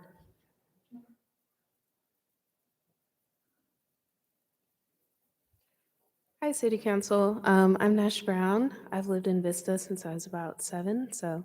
Talk right in the microphone so we can hear you up here. Can you hear me a little better? Yeah, now we can. All right. Well, like I said before, I'm Nash Brown. I lived in Vista since I was 7 years old, so I've been here for a long time. I also oppose adding a deputy sheriff. I really don't see a point in doing that. I like the idea of, like cleaning the bathrooms and adding a scholarship program and things like that. I don't think y'all realize that criminalizing homelessness and having deputies clean them up like trash and stuff like that is going to solve poverty, is going to solve issues like this. What really solves if you look into richer neighborhoods and you see that they are successful and that there's not much crime rate and things like that, you got to look deeper and realize that this is because they have access to resources. They have the money to pay for these resources. And so things like, scholarship programs and food programs and things like that, that type of stuff will lower crime rate. And, the lights and things like that, that is what's gonna, keep us a healthy, moving society, is if we invest in our community, not invest in sheriffs that, could be, that are basically used to be authority over us. Unfortunately, too, I've had some very bad, not myself, but family and friends have bad experiences with the San Diego sheriff. Thankfully, these guys back there, they're very kind to me, but there are some out here. Literally, my friend had told me this week he almost got ran over by a San Diego sheriff in Vista because he ran a red light with no signal lights on or anything, wasn't an urgency or anything, just knew that he could and did it and almost killed my friend. And then also my father, who is a pastor who actually works with the Oceanside Police Department, was almost murdered by the San Diego sheriff. And their teammates as well, their partners, whatever, about, I think, 2019, right off of Covert Canyon. They mistook him for another driver who I guess the car was stolen, took him out of the car, laid him on the ground, pointed guns at him. My mom was in the back crying, thinking that her husband was going to die. And he basically had to go to the Oceanside Police Department to demand an apology letter from them because they wouldn't do that themselves, from the San Diego sheriff. So there is, I don't see a need for this in terms of community growth. We can find community growth and community. Your time is up. Oh, thank you. Thank you for listening. Okay, thanks. Thank you. Peggy Walker, followed by Kelly McCormick. Good evening, Council. I am a public health educator, and I thank you for prioritizing youth education for some of these funds. But I came tonight to ask for a little bit more, a bigger allotment for prevention and intervention programs, because prevention and mitigation are our most critical need in this era today. A culture that promotes marijuana use as safe and harmless, and unfortunately a culture in which kids perceive it as safe and harmless. So I ask also because I receive on a regular basis truckloads of information, scientific studies, reports on the harm of this psychoactive drug to kids. And we also have that VISTA's California Healthy Kids Survey, the results that show VISTA children are using marijuana, consuming it more than alcohol, and that they also have a lower perception of the risk of youth. So I would like to see the budget increased for youth-oriented uses in 3 ways. Increase funding for the decoy and enforcement operations. The $20,000 allotted is not enough. Decoy events should be written into the sheriff's budget for ongoing operations. They are one of the few methods that enforce retailer and especially delivery accountability with youth. I would also like to fund educational programs in schools and in youth institutions. Scientists and medical professionals say there's strong disconnect between what people, especially parents and children, think about marijuana and scientific-based facts, citing the potential for serious consequences, especially with high-potency THC products, including mental health problems for kids. We need to create more awareness about those mental health problems. I know of 3 parents who lost college-age sons to marijuana-related use and resulting suicide. One left a note saying, "Mom, you were right. Marijuana has ruined my life." So we need to get out more education about the psychological effects of marijuana use. No child age 12, 14, or 16, or even 18 or 20 can perceive the ramifications of addiction. We must do all we can to educate families about these projects. And Your one more time is thing. up. Thank you. Thank you. Kelly McCormick, followed by Erica Leary.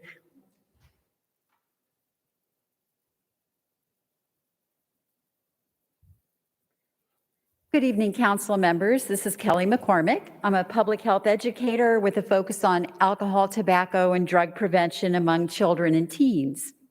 In deciding how to best allocate the extra funds from the marijuana tax, I would like to speak in favor of funding VISTA's youth programs, prevention programs, public education on the risks associated with marijuana use, and minor decoy operations. An example I can share is the danger of marijuana use during pregnancy. Even though there is substantial evidence about the harm marijuana use can cause to a developing baby, there are bud tenders who recommend pot as a way to curb morning sickness. This could not be more uninformed. The consequences include preterm delivery, low birth weight, a higher than average number of stillbirths, and data also show a higher rate of autism among children of women who use marijuana during pregnancy. In addition to minor decoys, I would also suggest that decoys are trained to confirm that consumers are not given dangerous information like this. As a reminder, there are no educational requirements for bud tenders. There's also education needed about edibles, which are highly concentrated and easy to overconsume. We see it in the number of people who end up in hospital emergency departments, including children who unknowingly consume marijuana candy or cookies, not properly secured by the adults in the home.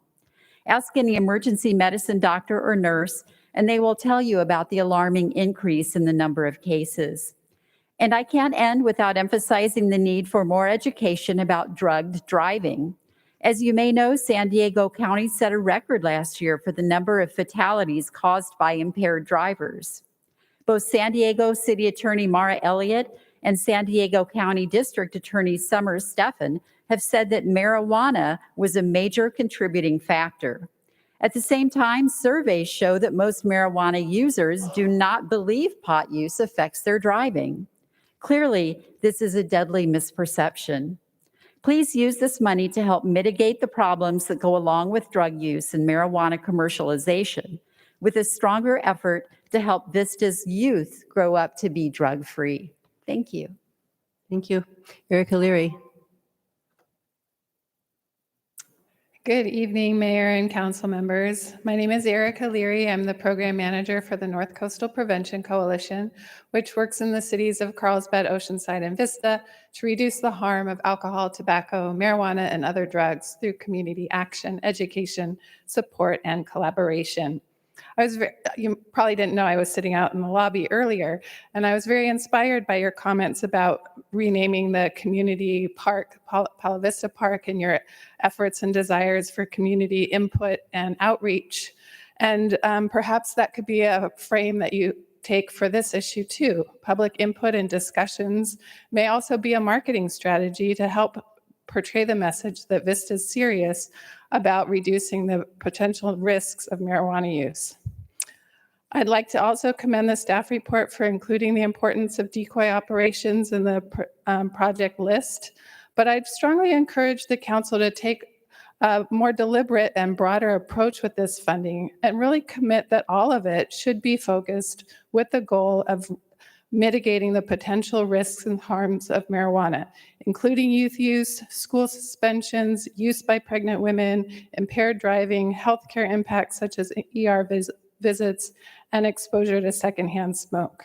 Vista really has a potential to lead here in North County to develop a regional and effective approach to reducing the public health impacts of marijuana use, but it's really going to require commitment and coordination. Perhaps some of that $4 million that went to the general fund could be used to hire a staff person or a couple staff people to take the lead on such an effort. You lead the region now in marijuana businesses with 11 dispensaries, and many neighboring cities, customers probably come from neighboring cities. Decoy operations in particular would benefit from a regional task force approach to help drive out illegal operators, as well as those not complying with local regulations throughout North County. Sorry, I redid my notes a little bit. The Vista Community Safety Commission may be an appropriate body to oversee such an ambitious approach, and would also help direct in identifying effective youth prevention programs. I would like to point out that it's important to recognize that this tax revenue being generated is driven predominantly by heavy users, those who use daily or almost every day. With alcohol, heavy drinkers consume nearly 60% of alcohol sold. Similarly, a Colorado study found that the top 20% of cannabis users accounted for 67% of the sales. Those who use less than once a month represented just 1% of the sales. So I say this not to condemn the industry, but to remind you that your goals are different. Theirs is to make money, yours should not be. Thank you. Thank you. That is all of our speakers. So we will go back to, we're going to do this like one at a time. Is that how we're going to go through this? If you like, I'll put back up the slide that had the first set, so I can either go through it and see if there's consensus on them, and then the rest we can have a discussion on. Should we do it that way? Or do you want to ask folks for their I guess items my they only- want to discuss? Maybe we could do it like the last one where if individuals want to pool items, Do that. and then we'll take care of the remainder of them and then address those on a one-by-one basis. Okay, I have a question before I start, is because we have three things here: the decoy enforcement operations and the cannabis prevention and the scholarship program, and all of those three. Could those go together and be? I mean, we have the amount appropriated, but it's like 260,000 total. Could it be used flexible within those things possibly, or no? Is that not a possibility? Well, I think for the budgeting purposes, it would need to be separate because they would be different categories of funding. And certainly the council can discuss that and make changes to how much they'd like to see for each of those items. Yeah, But 'cause they I- would need to. Because I was thinking that, maybe the decoy program might need more money, so could they go to the prevention, early intervention and pull some from there if they needed to have more for decoy, or I just was wondering if that would be a possibility. So, okay, we'll go I one at a think that time. might be a And correct me. challenge with those three, especially with number 3 on that list, which is scholarship Right, yeah, program. right. Because I don't think we would have a problem awarding $140,000 in scholarships. Okay, And so so forget it, Yeah. okay. maybe Got we it. can just go one by one, but Kathy. And sorry, Mayor, also, Gerald was reminding me too, so with the decoy operations, last meeting you approved the JAG funding, which was for 12,000 for decoy operations as well. So it'd be 32,000 available. Okay, okay, okay. So that's a little better, okay. Okay, so I guess we'll go to the first, so I guess I'll ask then, who down here wants to have things pulled? I guess we'll do like the last one, and if, okay, got all the buttons on, okay. Councilmember Contreras. Yes, I'd like to pull Sheriff's Deputy and Blight Reduction Team. Thank you. I'm gonna number these, 1, 2, 3, to help me, because you're gonna pull Sheriff's Deputy, okay. And which is the other one? Blight, okay, Yeah, number 6, Blight. got it, okay. And Councilmember Franklin. I just wanted to say I support all these items. Okay, okay. And then I'll do Councilmember Melendez. I'm also interested in pulling Sheriff Deputy and Blight Reduction Team 5 and 6, and then also discussing projects with potential other funding sources, the Substance Abuse Recovery Program. I'm not sure how you would like that numbered, but I'd like to discuss that one as well. Which one, what are you talking, which one? Oh, it's not on the list, okay. No, That's what I'm- It's the next page, the priorities for excess cannabis revenues, the projects with potential other funding sources, the substance abuse recovery programs. The other funding sources for that would be CDBG funds, which would take away from other programs. So I did kind of want to discuss that a little Right, bit. okay, okay. Okay, how about Deputy Mayor, do you have? I actually wanted to discuss that scholarship program a little more in addition to the other items that my council members pulled. So with that, I would move to approve the balance of the recommendations and move on to the discussion on the remaining items. Second that. Okay, we have a motion and a second, so should we vote on those three things? Okay. Yeah, we have a motion to vote on those. Okay, please cast your votes.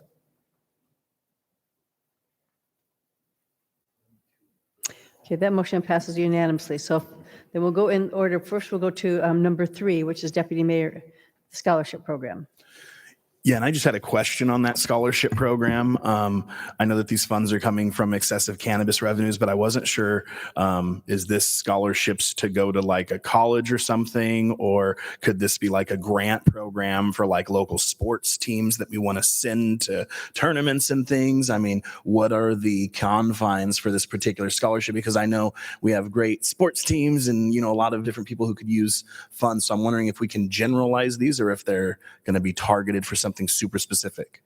So the intent with what is proposed is to have the nonprofit organizations apply to us and indicate how many people they would basically provide scholarships to participate in their program. So it could be a vast array of things as long, and they're only available to nonprofits. Nonprofits at this point, yeah. Again, we can certainly take direction from the council on that, but the intent at this point is nonprofits, whether it's sports league or other extracurricular activity. But this could go to like our softball teams and football teams and stuff like that if they qualify for like tournaments in Florida or something. And it's an avenue we've never had before. So I'm just trying to put it out there. Like if they apply for it and say, hey, we're taking 30 Vistans with us to whatever, they may get So they approved for it. could, I would imagine that folks are going to apply early on, so they wouldn't know that they're going to a tournament. Okay. But that they could say, we want to apply for $5,000. That's going to cover, Scholarships or 50 okay. 50 youth enrolled in the program,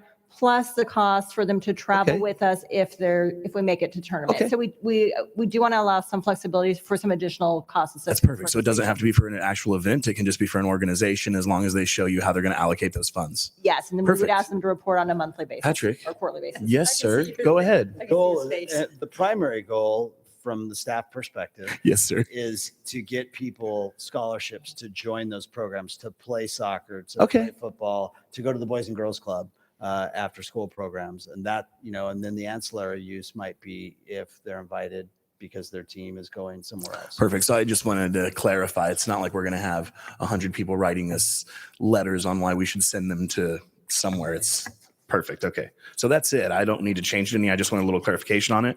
I move to approve that item as presented unless my other council people have I'll questions. second. Okay, I think, do I need to clear this? Is it, yeah, okay. I was hoping that. Okay, so I have a motion and a second. Please cast your votes on item number 3.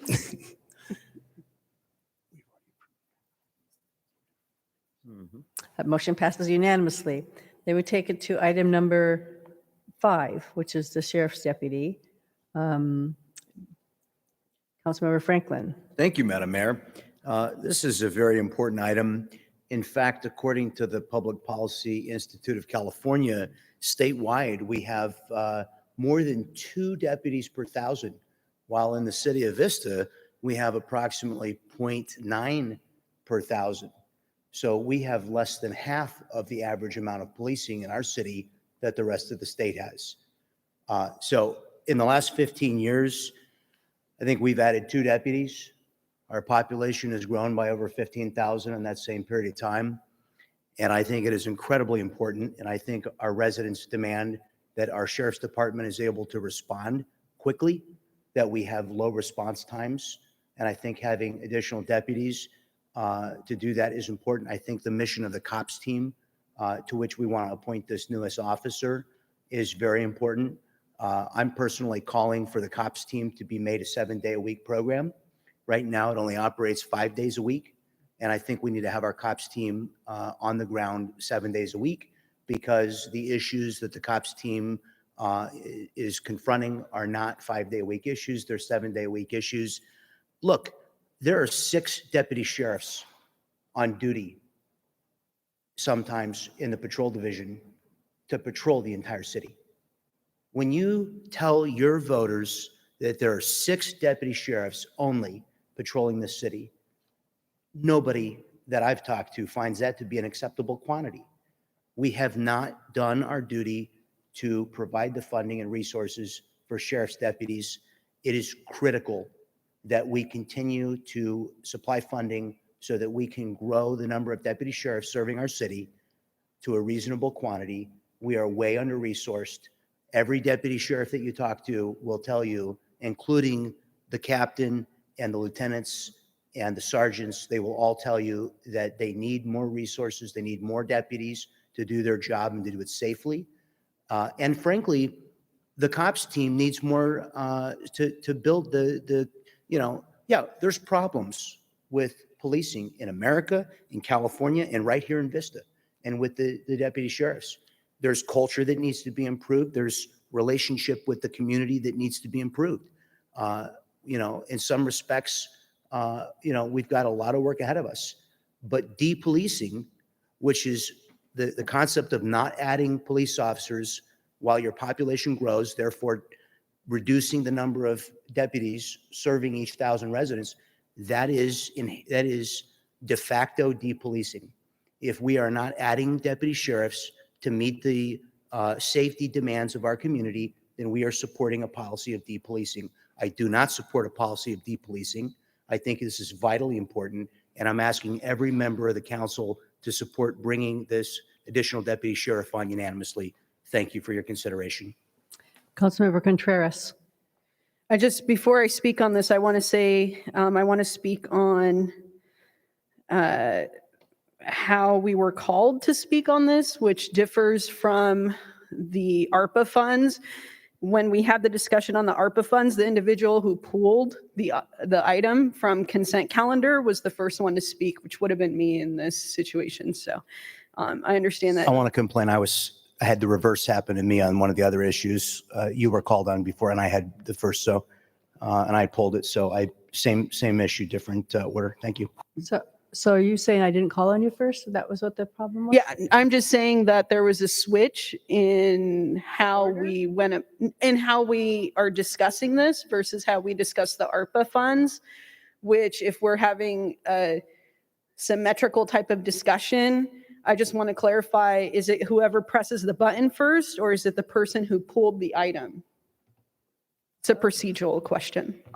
I figured everybody gets a chance to speak, so I didn't know that it was important, the order exactly that you Okay. had to speak. So it's probably my.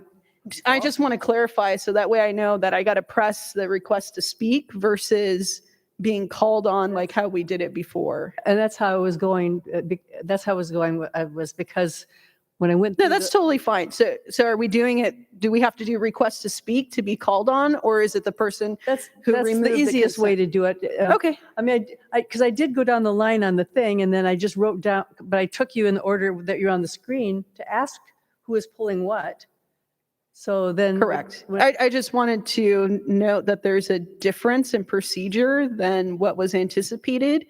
And I just want to clarify for moving forward what I have to do to be able to speak in a particular order, because that's just the way that we do this. So just to clarify, moving forward, say, I want to talk about blight reduction and I want to get right on the docket immediately, I got to press the request to speak. I don't get called on first because I was the member who pulled blight reduction from the list. Is that correct? I guess so, but I guess we ask who wanted. There are other people there were several people that were going to pull it. I have 3 names here that pulled it. So when I went through the list and asked who to pull it. No, I totally understand. I just want to make sure that I have clarification, because it is different. Then I've been taking you by whoever pushes their button. Perfect. Because there were Okay. several of you. I just want to make sure that that's how we're doing it. But I So didn't that way it I know was- moving forward. I didn't know it was so important who spoke first. So, but It's not necessarily right. It's not not. necessarily that it's important. It's that it's procedure. So I just want to make sure that we have a symmetrical procedure. But in any case, I have a few questions. One of them is this figure of 0.9 deputies per 1,000. Does that not include the deputy that's going to be starting in a few weeks? So to answer your question, currently, if you're not including the captain and the 2 lieutenants, we have 89 deputies out of the Vista station. The deputy, we do have a cops deputy through the Exodus agreement that will be starting in September. So that would be 90 deputies at the Vista station. Okay, yeah. I guess I'm not good at math in that I can't do, I don't know if that's 0.9 per So thousand. it's essentially 0.9. We're Okay. looking at 102,000 population, but about 0.9, yes. So it's factually correct that the city of Vista will have another COPS deputy starting in a few weeks. So it would be incorrect to say that we have not increased the amount of deputies. What is also factual, I guess, would be that the city of Vista is not paying for that deputy, and that's being paid for by the county. I just want to illuminate this to the public because there was never at any point a public discussion about this deputy that's going to be starting in the city of Vista. That's an increase to the number of deputies that we have in the city of Vista. It was a deal that was cut thanks to, actually, I believe it's Councilmember Franklin who cut this deal with the county. So we will be having one more COPS deputy starting in just a few weeks. So I just want to make sure that that's on the record. I would rather, I like some of the points that were made by your speakers today in regards to what are these funds being utilized for. Primarily, they should be used for mitigation. It is not, and I actually think the 4 million is too much money going to the general fund. I wish we were to, take a little bit more and be able to put it into more youth cannabis prevention and early intervention, because I know nobody here on this council wants kids to use cannabis. There are detrimental effects to a growing brain and a growing body in the use of cannabis. So I would be in favor of allocating the sheriff's deputy money of $275,000, which is a reoccurring cost. Let's just be factual about that. It is a reoccurring cost of $275,000 annually, versus, being able to have a lot more of our youth that are severely impacted in our community by our decision, which is the public's decision, to have more cannabis in our community. So I think we take that $275,000 and we put it either in number 2, youth cannabis prevention and early intervention, or we put it in the scholarship program, or a combination of that. I really think if we want to get to the root cause of some of these issues, it's not going to happen with the deputy. There are many things that a deputy could help with, but having our youth have a more successful future involves having very specific programs for them. So that's my recommendation on the allocated funds of $275,000 for a sheriff's deputy. And I want to say also that when we were discussing our priorities for cannabis revenue, it didn't seem that there was a majority of the council that approved of utilizing cannabis sales tax revenue for a sheriff's deputy. So I am confused as to why we're even discussing this at this time, but I'll leave my comments there. Thank you. Councilmember Melendez. Thank you, Madam Mayor, and thank you to my colleagues on council for the discussion and for staff for presenting this item. First, I just want to thank the speakers and the community members who either wrote in or came in to speak. I think that is a really important discussion. This is excess of funds, right? This is one of the rare opportunities the community gets to come together and say, these are our dollars that we get to have as a community to invest in our community. I've even spoken with individuals who purchase cannabis from some of our retailers, from some of our medical dispensaries, and they have expressed, grievances and frustrations with the exorbitant tax that they have to pay in order to safely access cannabis in our community. And in having conversations about what these funds are meant to be used for, I received a lot of pushback regarding hiring another sheriff. Thank you, Ms. Brown, for sharing a very personal story, a very vulnerable story of some of the flaws of relying on law enforcement for safety. And I think that while some of my colleagues are describing a removal of sheriff deputy from this item as depolicing, I think that that is, too much of a political statement to be had in this context, because what we're discussing are the priorities for excess cannabis revenues for special projects, for special sources that are going to meet the community's needs in regards to issues regarding cannabis. I understand we are going to be having a new COPS unit deputy come on within the next couple of weeks, right? There's a lot of value that our COPS unit does bring to our community, but that's not what we're talking about here. We're talking about what are the issues or gaps in our community in regards to safety and in regards to cannabis use that we can use this excess funds for in order to improve our community.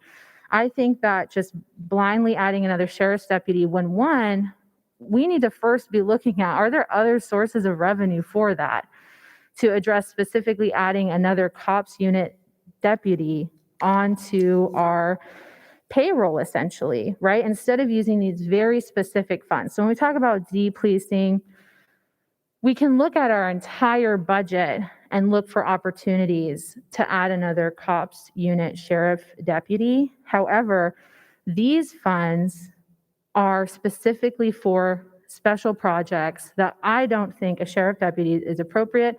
I think that some of the feedback from the community regarding what safety looks like and feels like in the community looks like having increased lighting. I want to make a note that 3 blocks worth of lighting, I can think of 3 blocks in District 3 off of Olive that could use lighting. And that's just a very small part of the city. So how are those funds going to be distributed?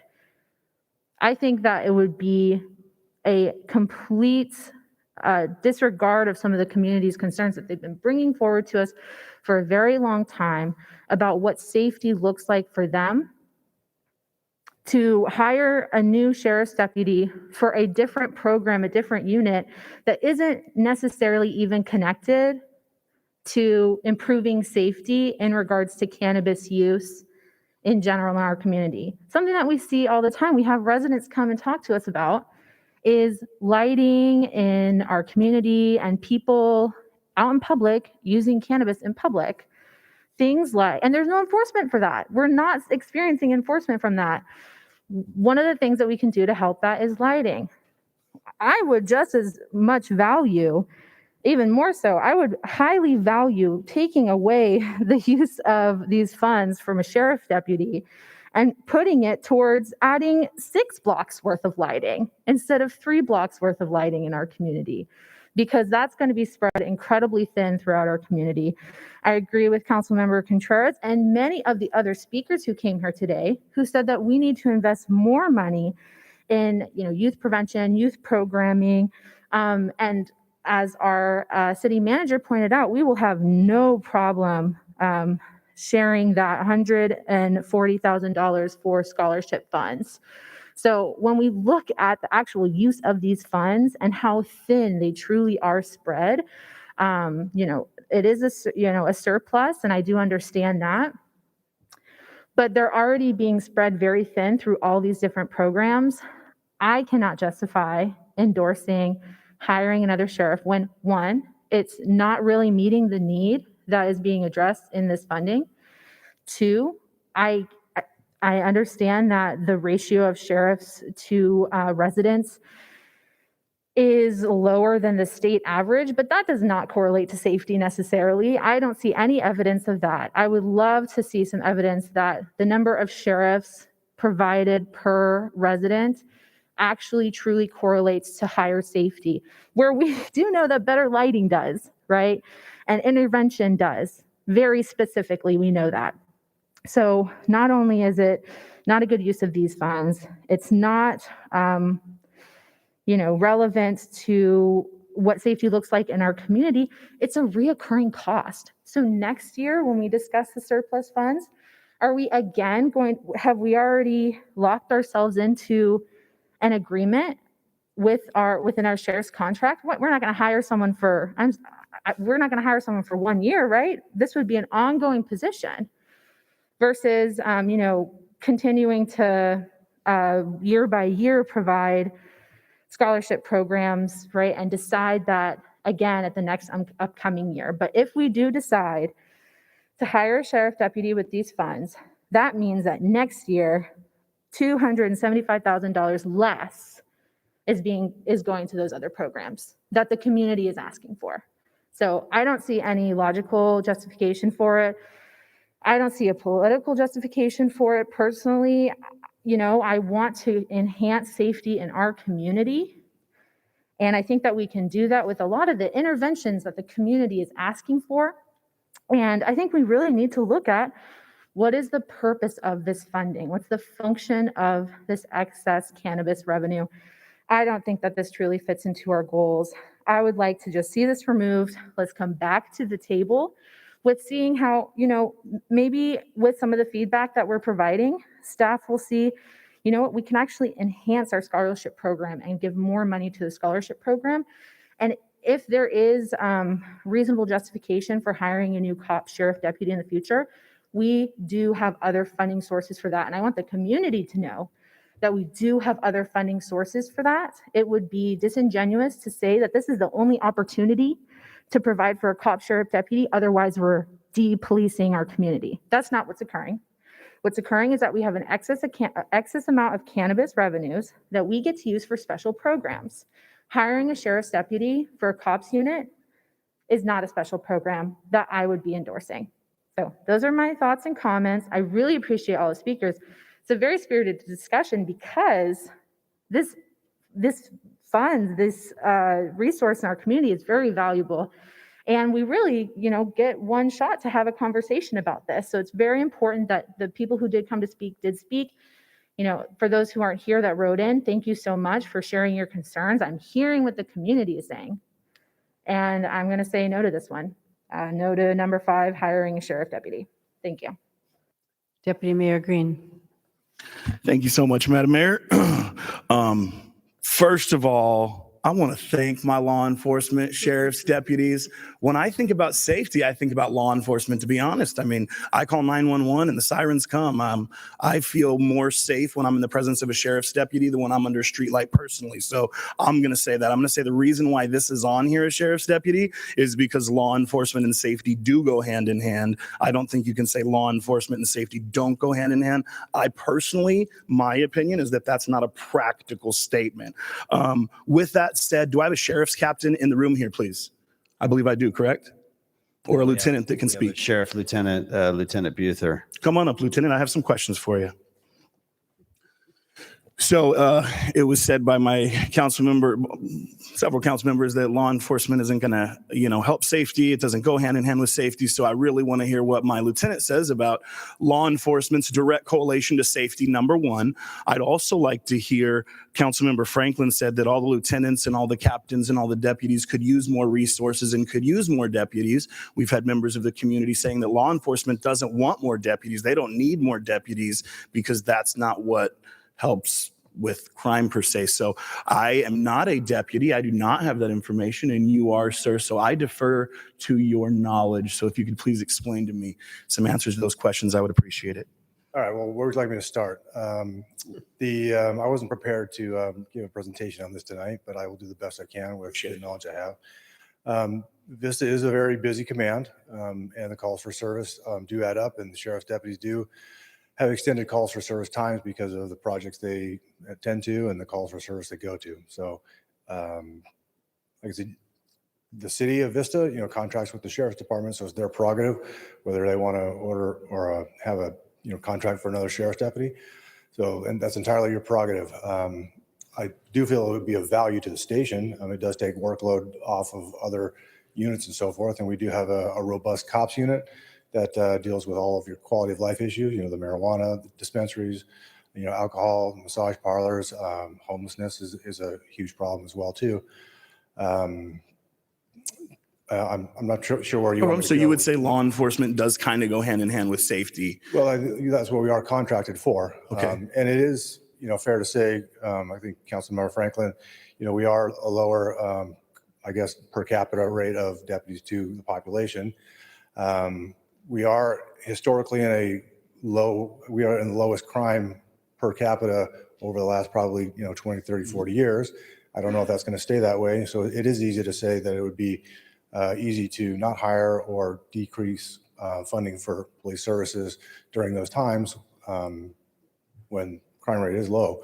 But back in the 90s, it wasn't so low. And I worked here in the 90s and I experienced that. And it would have been nice to have more deputies. And you are right. There are probably 6 or 8, deputies per shift, to serve a community of, over 100,000 for a dedicated shift.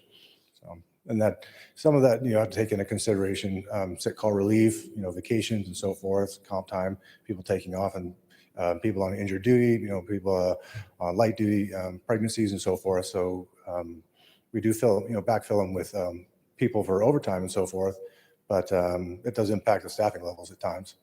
And do you happen to know, I know our crime rate was constantly decreasing over the past years. Do you have the crime stats for the last year? Are we on an upward swing or are we still on a downward swing? I think we're kind of last year was kind of an anomaly. You guys all recognize that. So it's hard to really compare this year with last year. Okay. So we'd have to compare it with the year before, but I think we're at a number of 15 or 14 per 100,000 and so forth. And I think it's been generally going down. I know the Vista Command a couple of years ago, they were very happy with 16. And when my captain came in, he was kind of touted with, you're never going to see below 16. And now we're at, I think, 15 or 14 and so forth. So I don't imagine it's going to stay at 14 indefinitely, but we'll see where that goes. I think some of that is due to some of the decriminalization and legislative changes over the years too. So things that we used to arrest people for, take enforcement action on, we do not anymore. We do, like I said, have a more robust, cops unit and other resources in terms of the community outreach with our social workers and the Exodus program and services that we never provided before. Our PERT clinicians have increased dramatically over the years, where when I worked here, we had 1 PERT clinician for North County. And now we have 2 clinicians at the station just by itself. Perfect. Well, I definitely appreciate all the information that you gave me from that aspect. I'm kind of on the middle of the road here as I've ridden along with your sheriff's deputies. I know the workload that's on them. Last time it was before us to come up with the sheriff's deputy at this price tag. I heard from the community that, parks were where our concerns were. And I think if you look online on the Facebooks and all that stuff, you see, where a lot of the concern was with a park. And I had initially presented, let's have 2 park rangers, somebody to just concentrate on the parks because we can't constantly have our sheriff's deputies in there. And, that was something that I had, but I do feel that the sheriffs definitely protect our community. But again, since this is something that we revisit every year, I want to make sure that we have the highest and best use of our funds. And as you say, it's the prerogative of the jurisdiction on if they need another sheriff's deputy or not. And, that's obviously I think sometimes what people may not understand too is when you contract with the sheriff's department, it's not just contracting with the patrol deputies, right? So if we have a homicide, you get a homicide team. Where do we store evidence? We have evidence storage. We have contract tow services. We have, if you want a helicopter overhead, we have a helicopter. We have, if we had an active shooter or a barricaded suspect, we have a SWAT team to come out and handle all those services. So you have ancillary services that are provided with the sheriff's department for all these additional services that, yes, you don't see day to day, but when they occur, people want sheriff's deputies there. Yeah, the infrastructure that our San Diego sheriffs have is amazing. And one of my first meetings with, I think it was Mike Barnett, who is the undersheriff, had to do with their policing strategies within the city. And that was before body cams came on, you guys, and all that stuff. And I feel like over the last 5 years, the way that the sheriff's department has policed Vista has changed and shifted more to a community-based policing. We have a lot more events now with, coffee with the captain, trunk or treat.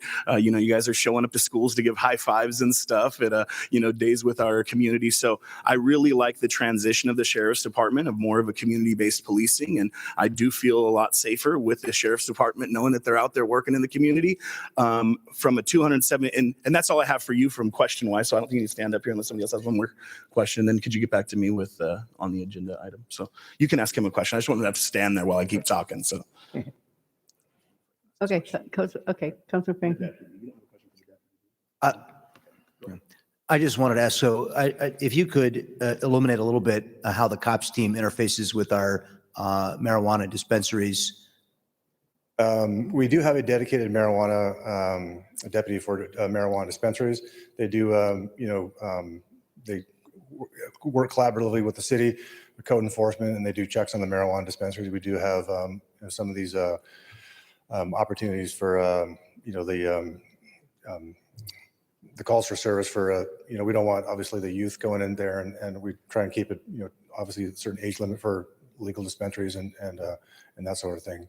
I guess the point I wanted to make is that the COPS team has a direct nexus with our cannabis dispensaries. Yes, whereas absolutely. say a lighting program doesn't necessarily, unless it's illuminating the dispensary itself, may not have as direct a nexus. Also reduces crime.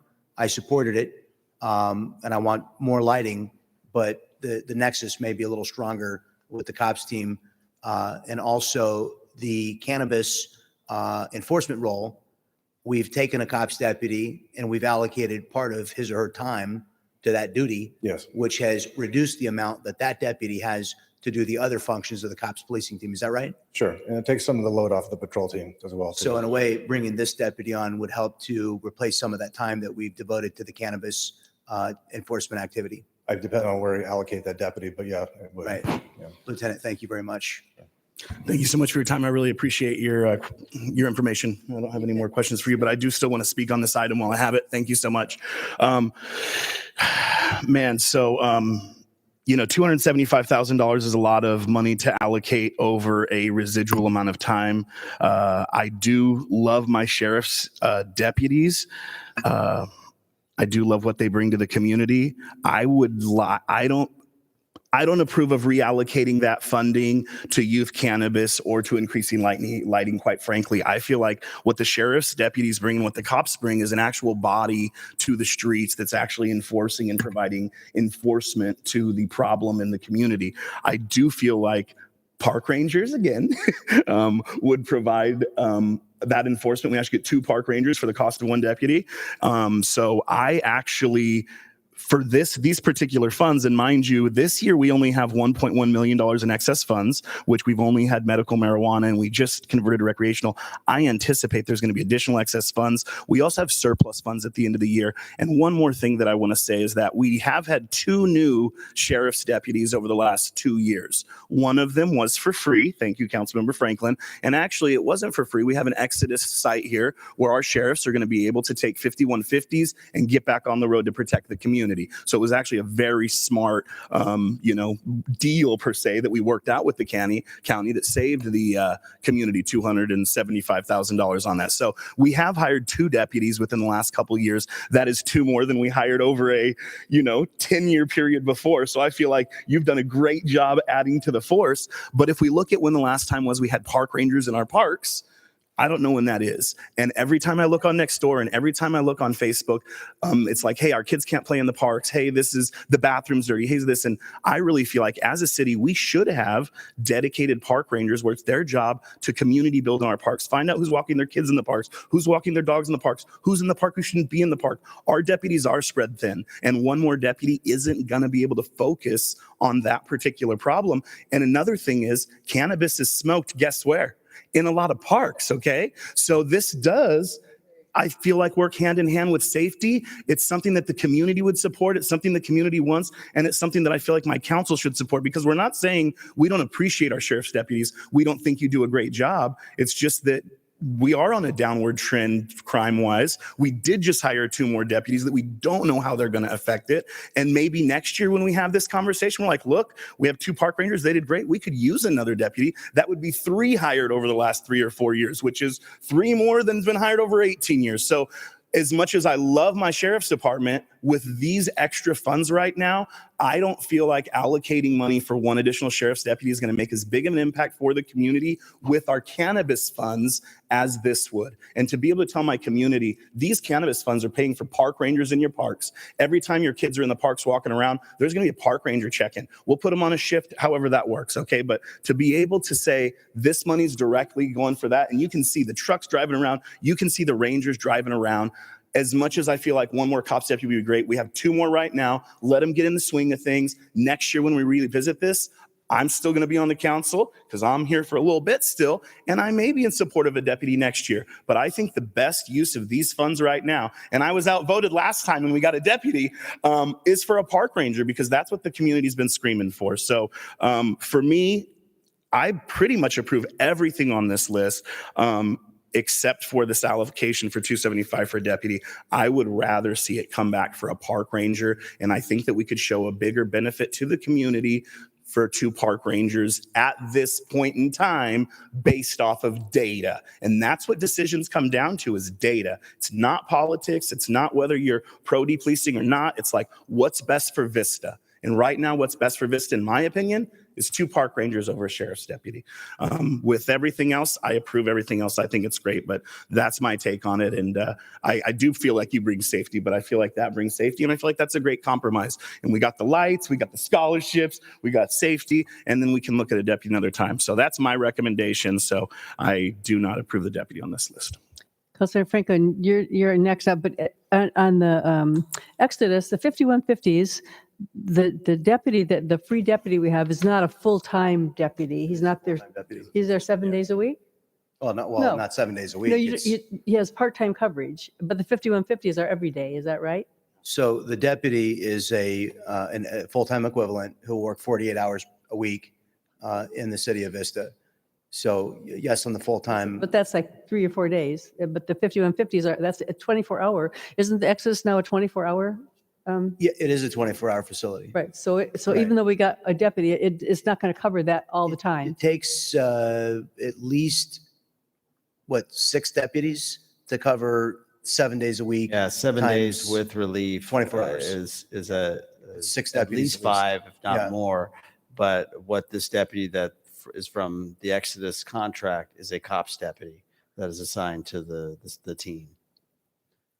So listen, I really want to hire this additional deputy. It's very important to me. I will trade you 1 blight reduction team, and we will make them park rangers if you will approve of the sheriff's deputy.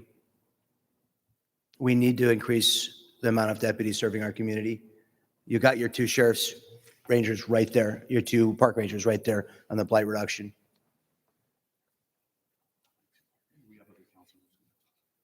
Okay. Well, are you through? Make sure back down, Franklin. Councilman Franklin. And before I finish, I would make a motion that we approve the sheriff's deputy item.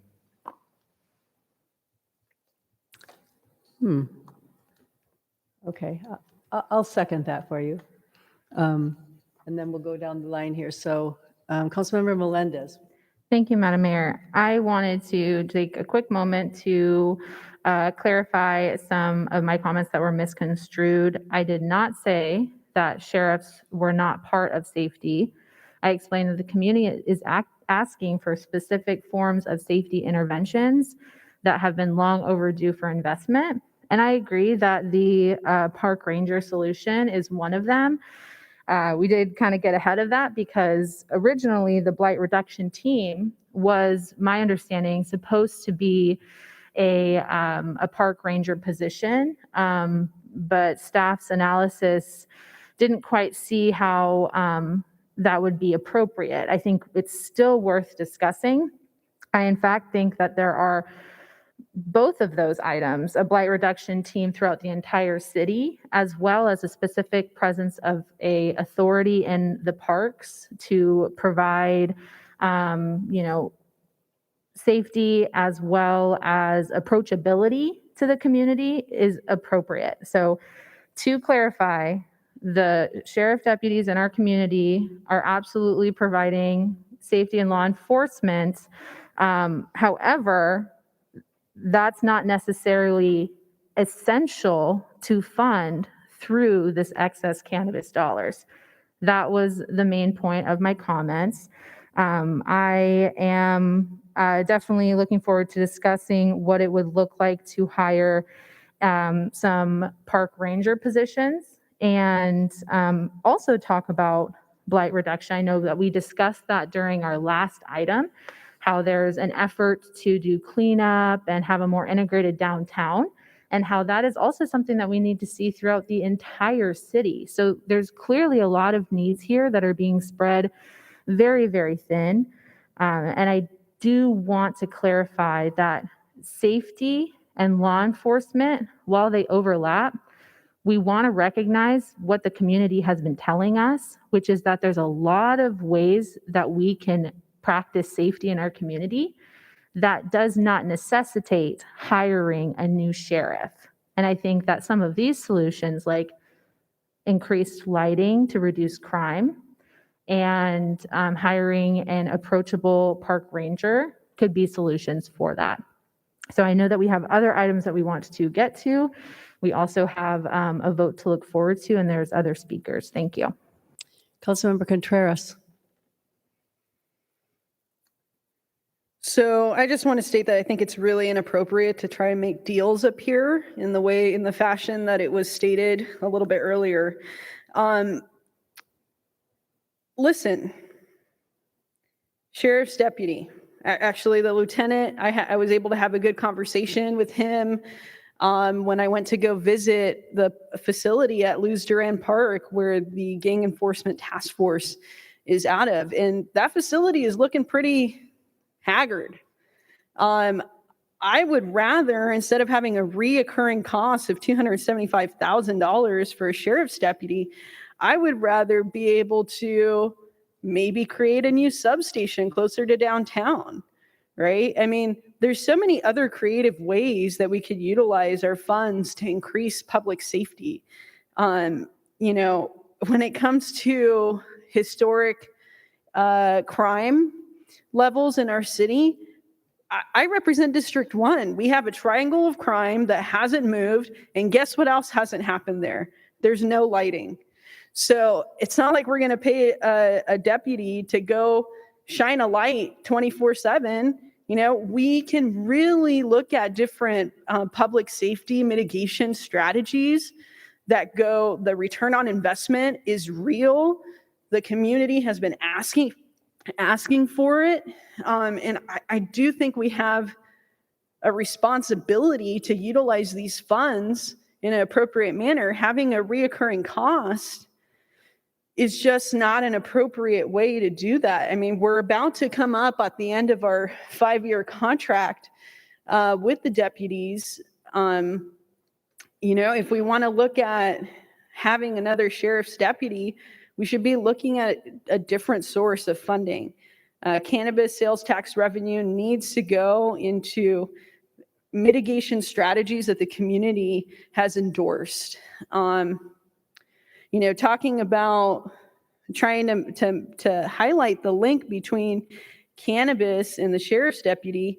Well, there was a point in time where cannabis was not legal here in the city of Vista.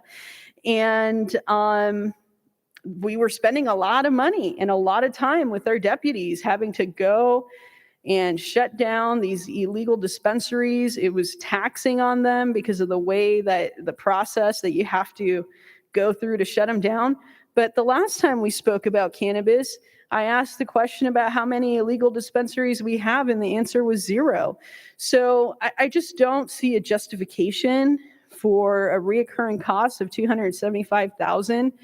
We already have a $27 million contract that's annually, and we've added more deputies, and we have lower crime rates. So the justification is just not there, and I need to be responsible to the public dollars and to what I hear from people.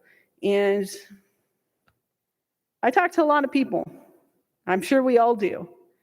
But I'm just not hearing that they want a deputy over having more lighting in neighborhoods, over having, our youth delinquency rate move down. That is a problem, where a badge and a gun isn't necessarily helping that rate of youth delinquency here in the city of Vista go down.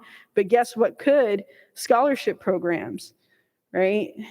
So I just think we need to be a little bit more responsible with the public's money and not have these types of reoccurring costs. If we want to, swap out sheriff's deputy $275,000 for allocating funds towards a new substation closer to downtown, that's a conversation I think we should have. But to add another deputy with the information that the lieutenant provided us, with the information that we know, with the great way that Councilmember Franklin was able to get us a deputy for free, I just don't, I can't support that.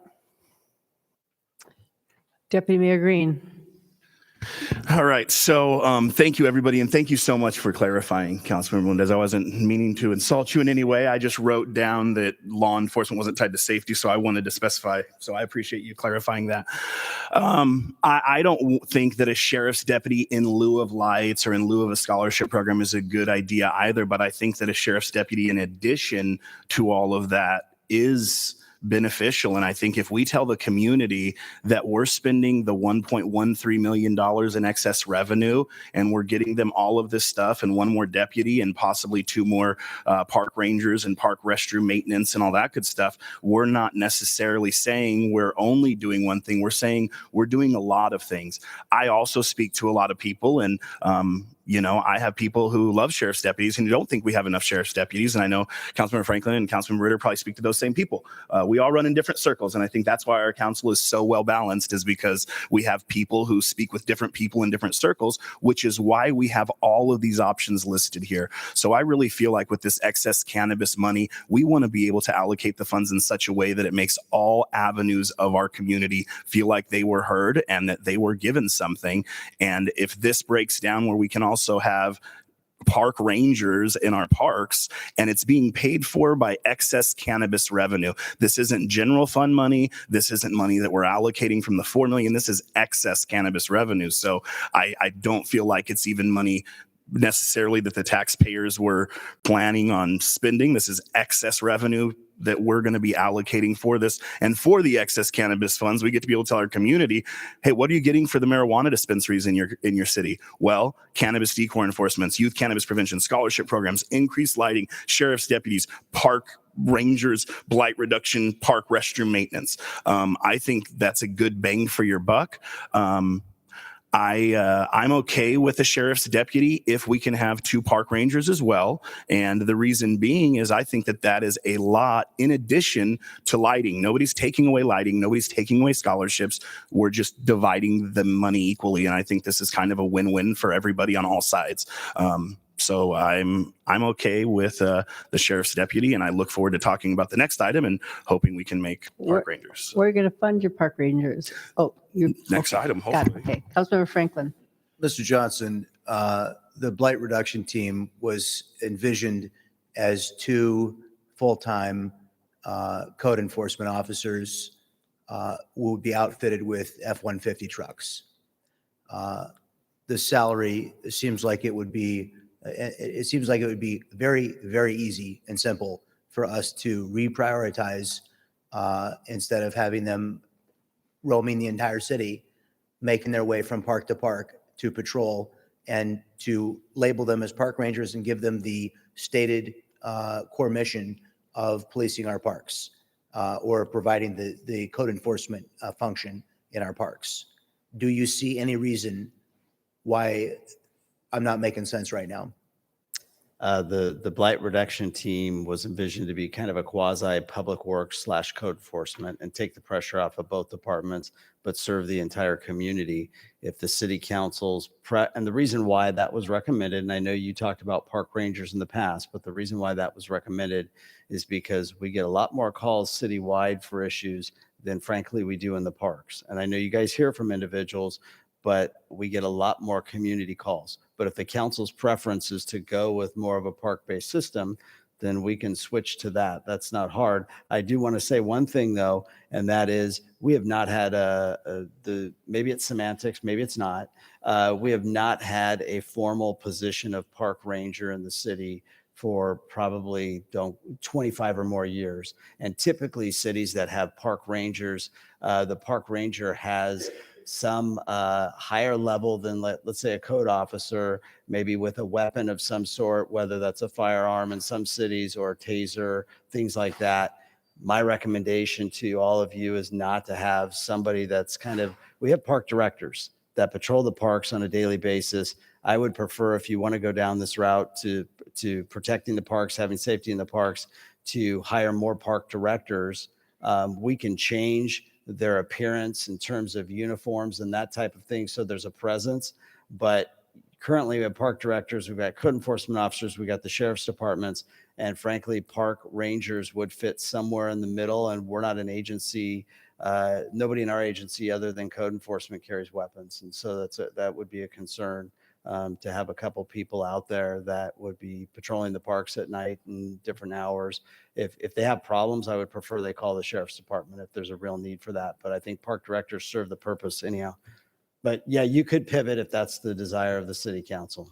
I think our park directors already are calling the sheriff's department if they have an issue. Absolutely. And very clearly, any employee who is not a law enforcement officer and is not armed with deadly force should not, during the late hours, try to confront somebody. But our code enforcement officers go out every day and they enforce the municipal code, and they're unarmed. And if they encounter a problem, they call the sheriff's department. By adding this extra deputy, we have extra resources for these park rangers to call a deputy. This is important to the deputy mayor. And, you know, I had a problem, as you well know, on Sunday morning in the park. You know, having a presence in the parks, I never want our parks to be taken over by a criminal element. We know that we had a major problem with the Vista Homeboys gang at Bub Williamson Park. You know, we heard from the community activists who came to tell us about the park in Councilwoman Contreras' district. The name of the park escapes me. Luz Duran Park. With the vegetation. With the marijuana issues. smoking. Yes, but you call it a vegetation issue? No, I mean behind the vegetation. Oh, okay.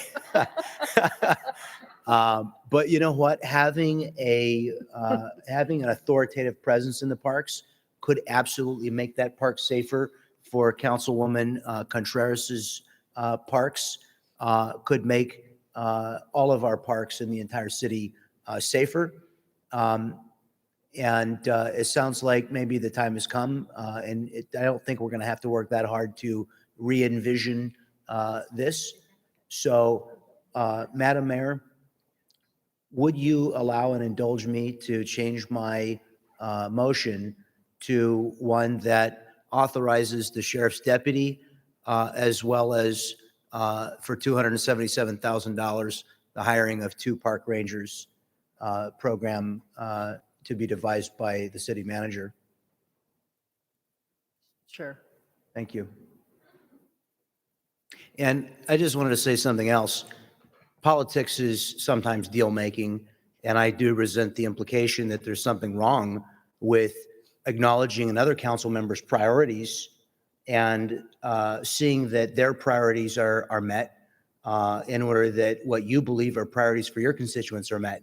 That is politics. Everything we do up here is political, and I'm not afraid to admit it, and I'm not afraid to do something that, helps you accomplish an end that's important to your constituents if it can help me accomplish an end that's important to mine. That's working together, that's compromise, and that's what our voters expect us to do every time we get up here. Thank you very much. Councilmember Contreras. You can call it whatever you want, but it doesn't look good to the public. In any case, I just want clarification on the cost of park rangers, because I'm seeing the park rangers costing $340,000 and the blight reduction team being $277,000. So do we need to allocate more funds? Because we only have 1.11 essentially. Yeah, if there was 1.1.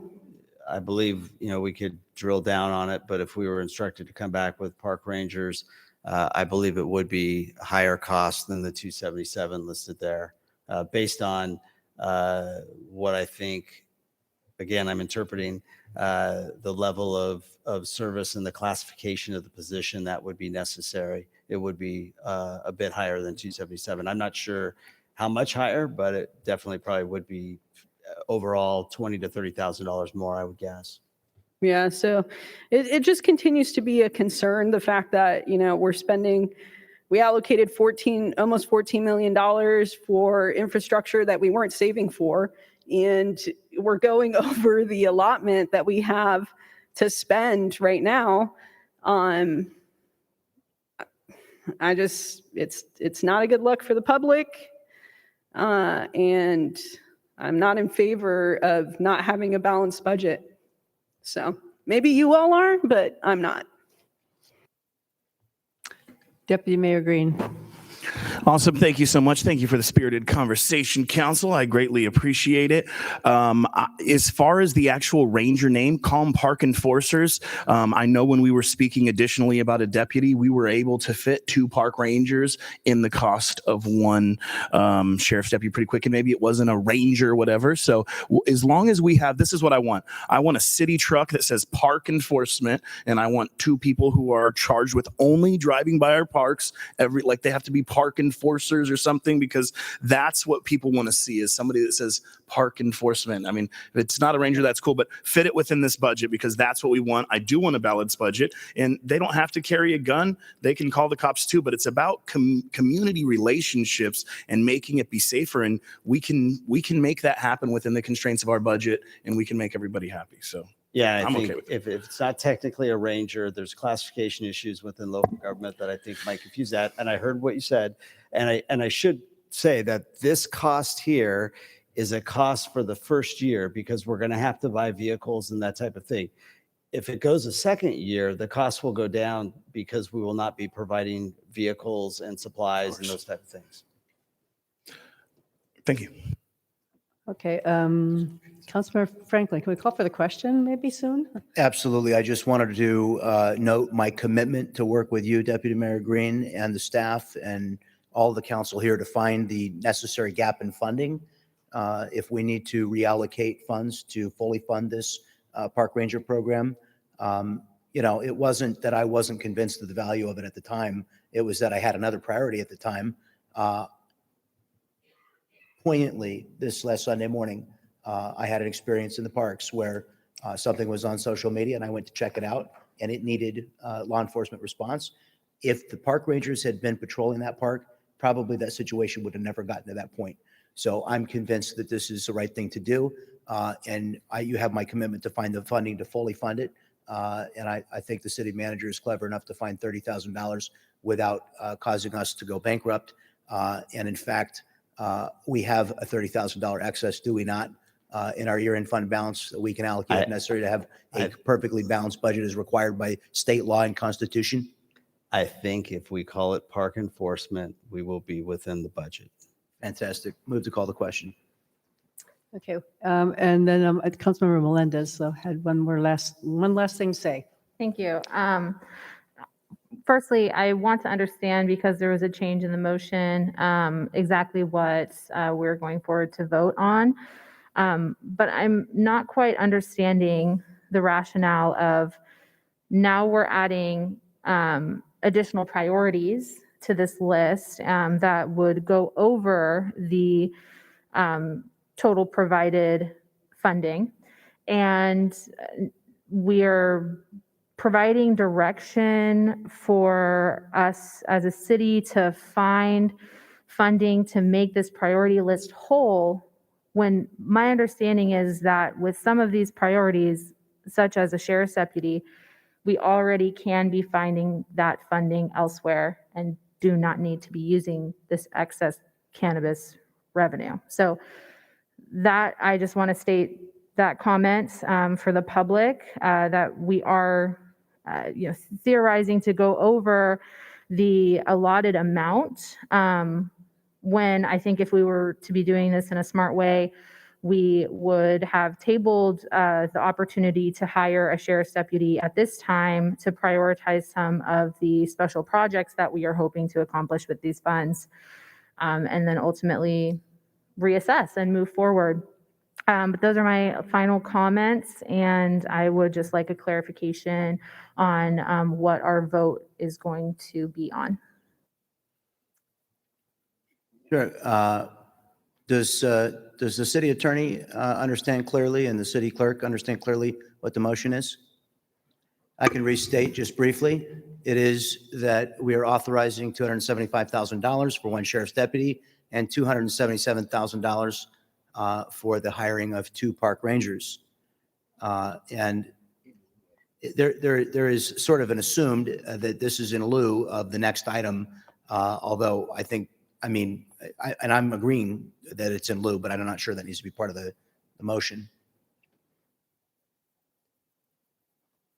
Is it in lieu of the next item or in addition to the next item? It's in lieu of it. So we're reallocating the $277,000. You're not going to have a blight reduction team? Okay. And just to clarify, is your motion park rangers or park enforcers? I think you can make it work with park rangers, but if the deputy mayor would agree to this, I would leave it up to the authority of the city manager. I would leave it up to the authority of the city manager as long as the, direction is being handled and the budget is balanced.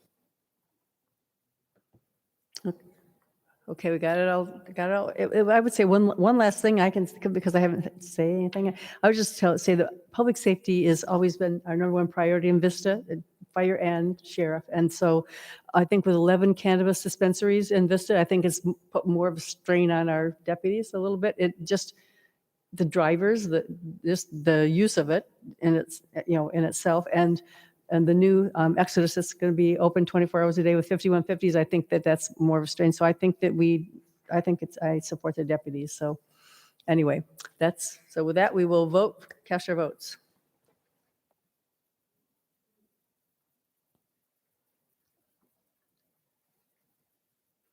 The motion passes 3-2.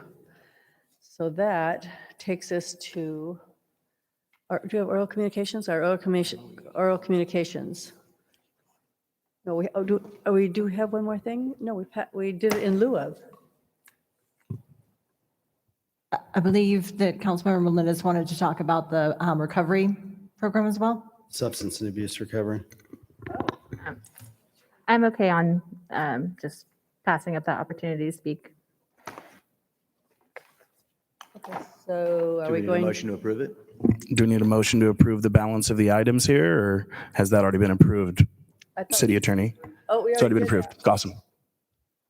So we're all set to move on? Okay, got it. So we're going to do our oral communications. We have a couple speakers here. Erica Leary. Erica stuck it out to the dire end, huh? And Rachel, too. You're next. Good evening, Mayor and council members. I was going to talk about something else, but as we were sitting here this evening, I did decide to make sure you are all aware that next Tuesday, August 31st, is Overdose Awareness Day. And NCPC has been working on some different awareness efforts. I'm sure you're very well aware about the increasing fentanyl-related deaths. I wanted to share some data with you from 2020 here in our Tri-City region. We've had 73 overdose-related deaths in 2020. Let's see, 44% of those were related to fentanyl. But if you look at those that impacted people under 40, 69% were related to fentanyl.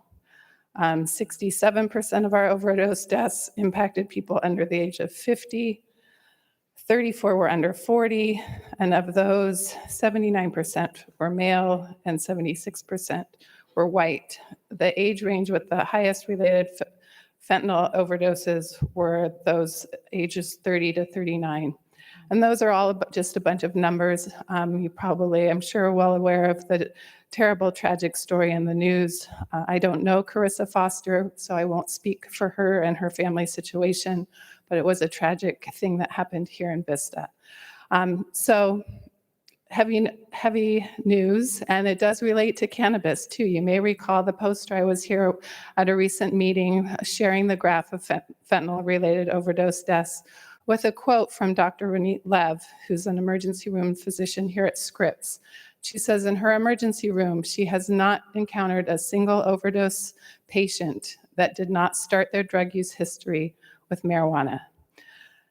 She's also a leading founding member of a new website called ISAC, the International Academy on the Science and Impacts of Cannabis. They have a library of all the research. I encourage you to Google them, so that we can blend these efforts and address the impacts and tragedies that often occur with substance use. Vista Community Clinic is changing their policies, so we will have naloxone available to all clinic patients and their family members. So if they have family that have problems with illicit substance use, we know it's in all illicit drugs these days. We're working to expand availability of naloxone in our communities up here in North County. And with that, I thank you for a long evening and spirited discussion. Thank you. Thank you. Rachel Beld.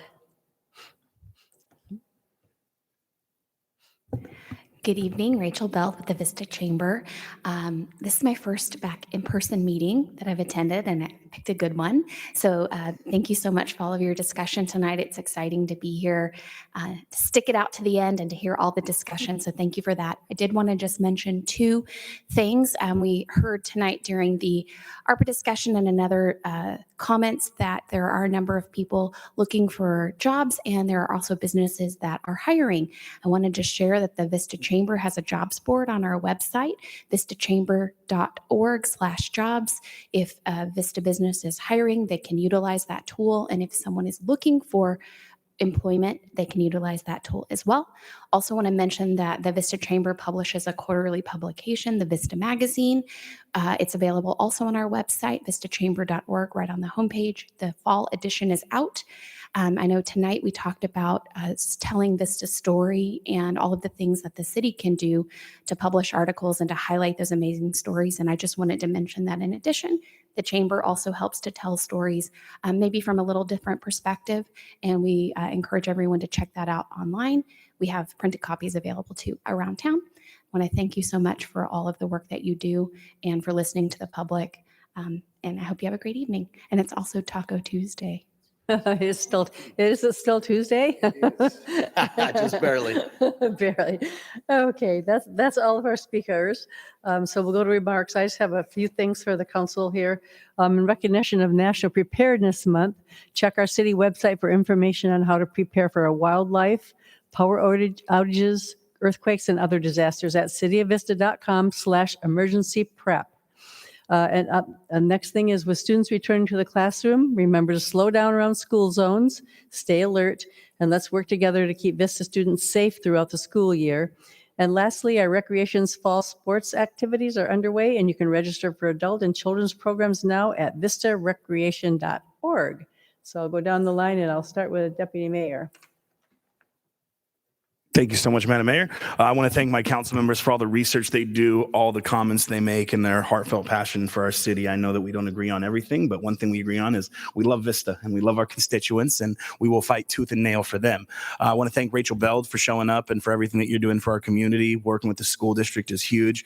On that same note, Councilmember Karina Contreras, huge props as a parent of 4 kids in Vista Unified School District with no buses and driving around town all over the place to drop my kids off. Councilmember Contreras in North County Transit District, which I'll let her tell you about it, we're able to come to an agreement to get our kids bused home from school. And that is a humongous deal. And I know the principal over there is just ecstatic, and that is huge. So thank you so much, Councilman Contreras.